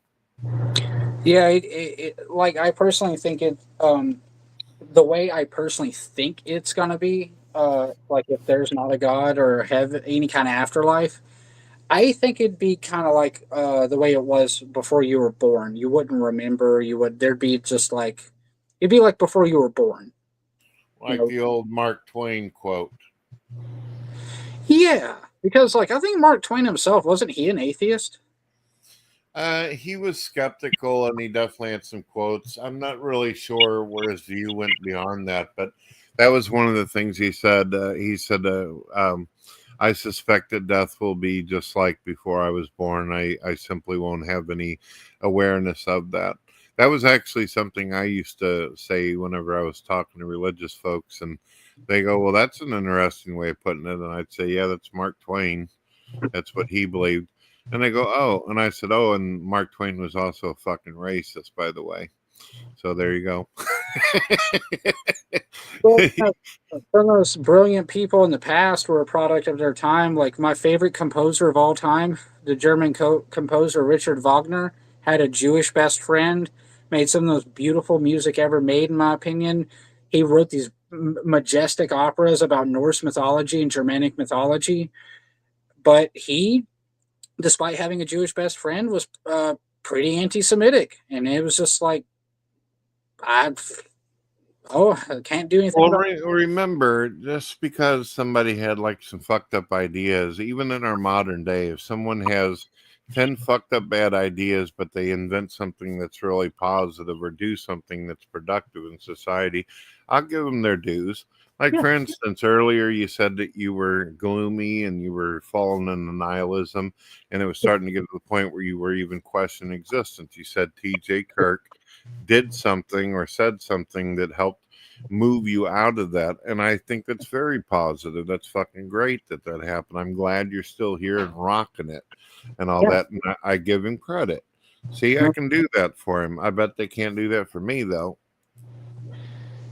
I like to think that outside of the internet and off of their respective shows, maybe I wish I could meet them in person because I've always wanted to go to a DFF meetup. But like, I have a feeling I Why don't didn't know, huh? Why didn't you ever go to their thing? It's never nearby. It's always far away, and I don't have the time. It's always a logistical problem for me. Um, but I have a feeling like, especially with having talked to Chelsea and like TJ outside of the show, I have a feeling they're a little bit more flexible than you might give them credit for. You know. Well, like I said to you, man, I've been friends with him before. I understand from DP fans' point of view. Whoa, that feedback is horrific. Hold on, let me mute that real quick.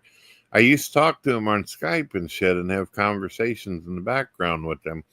Hell, I would say that, and I know this is going to piss off some DP fans out there, but I feel like I actually had a friendship with him, as where these other folks were out in the fucking comments doing the poop ball shit. They never really got to know him or have discussions with him directly, unless you were a fucking Patreon or something, but I didn't have to pay to hang out with him and talk. Now remember, I helped support him. I plugged him. So I haven't always had dislike towards him. Yeah, I mean I don't know about Paul. I mean, I'm gonna be honest with you. Judging by his live streams as of the past like 6 months, sometimes Paul's chill, but he seems a little irritable anymore. So I don't know about Paul per se, but Scotty, he's really cool to me. I love Scotty. He's a great guy, but he can be a little explosive. But like specifically Chelsea and TJ, I think I think maybe if somehow you guys were able to talk, I think maybe you might come to an agreement or some sort of like respectful conclusion. Maybe you could have some rapport with him again at some point. Well, I actually tried during the Drunken Peasants time whenever I was being invited to the show. There was a couple times where he and I talked for like 30 minutes before a show would go. They'd be waiting for Ben to get shit together. You want me to tell you a neat story that you might think really interesting? Yeah, go for it. Okay. There's not a lot of DP fans that know this. I'm going to have to mute your mic, though, because it's screeching into my ear. Okay. So, oh, boy. This is probably going to blow your fucking mind. So you got to hear Father for the first time, the new remake, and now you get to hear a behind-the-scenes deal that you probably never even heard. So me and him sitting in the background and everything, and we're chatting and all that. And I told him, I said, we could just let bygones be bygones. It would blow people's mind and shit since we're all in the WWE wrestling. I said, why don't we just towards the end of the episodes and shit, we just say fuck it and shake hands and be cool. And I said, I'll even if you want, whenever Paul's not doing his thing, I'll co-host with you. I've got no problem with this. And he goes, that sounds like a really cool idea. He goes, it is. But the problem is that I put up all these pages and people wanted to see a firing squad type of deal. This is what they wanted. And he goes, basically, how did he put that? He said, you're like the milk and the butter or something. You're a cash cow at this point by being the villain. What is it, antagonist of the deal? Yeah. So, yeah, we did talk. I did actually put forth this idea. And he goes, and you're done with all the bullshit and everything like that. You're done with your aggravation. I said, dude, I haven't talked about you guys forever. And you guys come up with a podcast. You invited me on, remember? I didn't come at you and shit. So there was that. And then once the video started and the episodes, then I started making video responses. Oh, I see. So you tried, and he was like, "Hey, it has to be this way because of the show." I got you. Yeah, so it's that's what he wanted. It was about money and actually getting some good viewership on the shows. You want to sign us out, or you want me to play something, or what you want to do? You want to play something real quick? I'll play us out, maybe. Yeah. Let's do a something that could like fit on acoustic, because I have like a list here. Some of these are like straight up like Black Sabbath and shit, which might not work. But I'm trying to think what I could play. Let's get this going here. Oh, wait a second. Unfortunately my mind had turned into oatmeal. I didn't tell you exactly what happened here. Remember, I was telling you I was sitting in the back of Skype and shit on one of those towards one of the last episodes. Have you? I don't know if you were a Patreon, but did you see the Mind of the Manatee bullshit? Oh, super long time ago. Okay, so this is gonna fucking shock you, dude. Here's what happened. So we're doing this shit. We're doing this entire show. We're running at about fucking about 2 hours in, and he was wanting to go for 3 hours. But what happens is Ben fucks up, and the broadcast crashed. And the Amazing Atheist was like, "What the hell happened? What's going on? Why'd the screen go black?" He goes, "Are you still there, Brett?" And I go, "Yeah, I'm still here. I can still see you guys up on the screen." He goes, "Oh, you can still see us and hear us." And I'm like, "Yeah, I can hear you and see you." And so Ben's freaking out. He's panicking and all that. And he goes, "Oh, fuck." And they go, "What?" And he goes, "I lost the whole fucking stream." Shit. And TJ goes, "What the fuck? We've been doing this for 2 hours. I fucking pay you, you stupid bitch.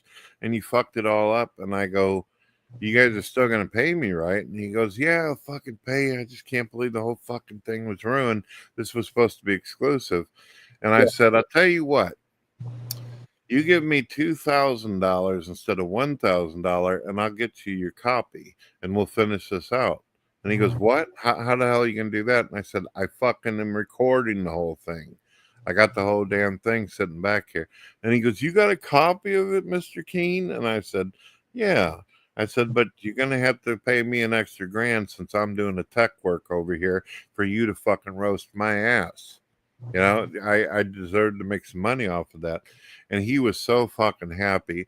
And I said, "As soon as you guys get done doing your roast in a Brett Keane, I will email you the fucking file." And I did, and they put the money in my damn PayPal. So you see, I'm a generous fucking guy. Come on, Ben. Come on, TJ. Come on, Paul and Scotty. You can't. How can you hate this guy? Ask him. Ask when you get a chance to talk to him. Say, did Brett Keane save the show? Yes. They might. I don't know if I do that. Paul might be quick to ban me or something because he's been in the mood lately. What kind of moods he been in? I haven't watched him for a while. I thought the last video they covered of me was a year ago. I didn't know they were still talking. But you said it's over Pimp Monk X, right? Oh, the last couple, yeah. About Paul, he's been in a fucking mood lately just because like I used to religiously watch his ideology live streams that he would do himself in his backyard and stuff, and I love those. They used to be really insightful. And honestly, and if he sees this, he's probably gonna be like, "Ah, fuck you." But like, it's his stuff; he can do what he wants. But just, I feel like in the past 6 months or so, Paul's been just kind of in a goddamn mood. He's I go in there and he's pissed off of it. But and it's not like in the old days where he's ranting about some sort of social ill he's angry about. It's just like him just being irritable with the audience, and it's like it's not fun to watch. Oof, that's rough. No, Yeah. I don't know what to say. I love him on the show. I love him on the show. You know, so it's not like, oh fuck Paul. I'm just saying like, damn bro, like it used to be a lot more fun in your live streams. But I tell you what, I might do a Black Sabbath song just as a little tribute to Ozzy Osbourne because I want to say rest in peace to Ozzy Osbourne, whose music inspired me to play guitar via Randy Rhoads, his guitar player. But I am not good enough to play a Randy Rhoads song, so because that is insane. I will play Tomorrow's Dream by Black Sabbath. So this is for Ozzy Osbourne. This is a heavy, heavy song, but I'm going to do it sort of bluesy. Like.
There you go. Rest in peace, Ozzy Osbourne. God bless Black Sabbath. All right, I'm going to tell you, I'm going to do something neat for you after I end the show. I'm going to make a public apology video about Pimp Monk X. I'm going to do that, and I'm going to also say that I dedicate it to Aaron McBriar. All right? Dude, I appreciate that. You don't have to do that, dude. I appreciate that. No, Like, it's cool. I didn't realize that it. I thought people would understand. I thought people would get that me and him didn't have the most wonderful relationship. But if it's actually affecting innocent people out there who've got no issues and all this kind of stuff, it's really hurt somebody in some kind of way, then I will do a public apology video. hey, brother, and I know he said some untoward things about you and your family, but just try to remember. Like, I know you didn't have just try to remember the positive interactions you had with him. Like my buddy, like the guy I was talking about earlier, that Varg Vikernes guy, the black metal guy. He killed the guy he killed. He won't say ill thing. He won't speak ill of him. People will be like, "Oh, I bet he was a piece of shit. I bet he was." What? Tell me more about him. He's like, no, he was a great guitar player, good songwriter. He was really funny. He just he did something very bad, and he tried to hurt me, so I killed him.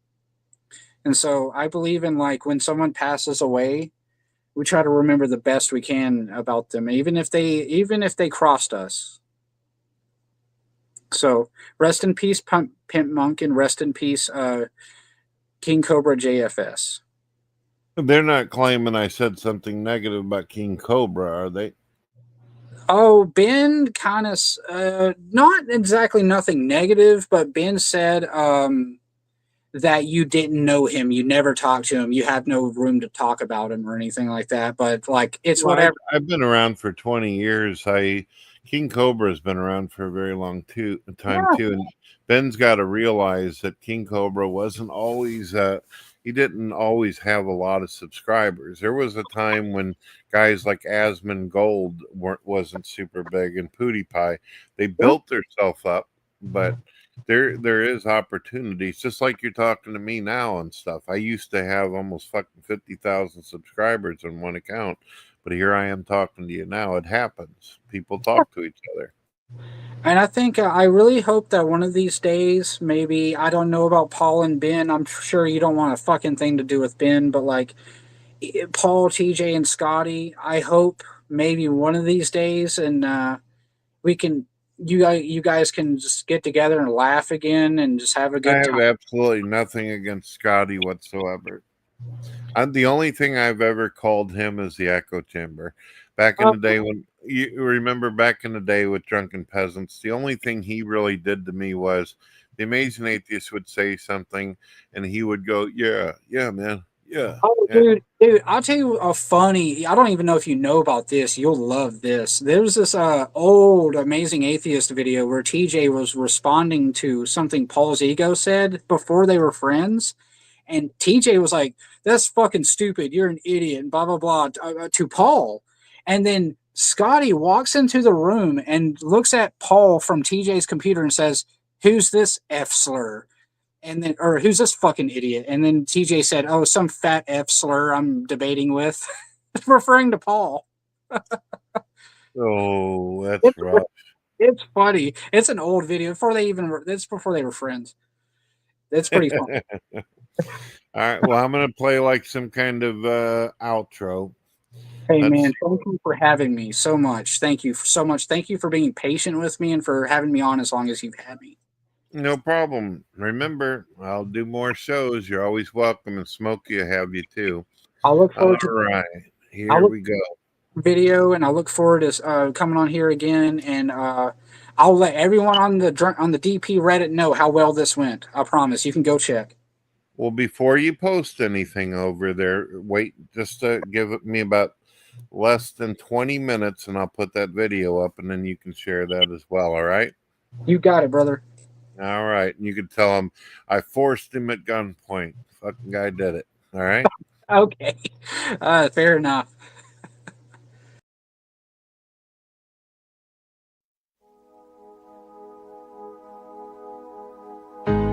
GodTV Radio, the bread.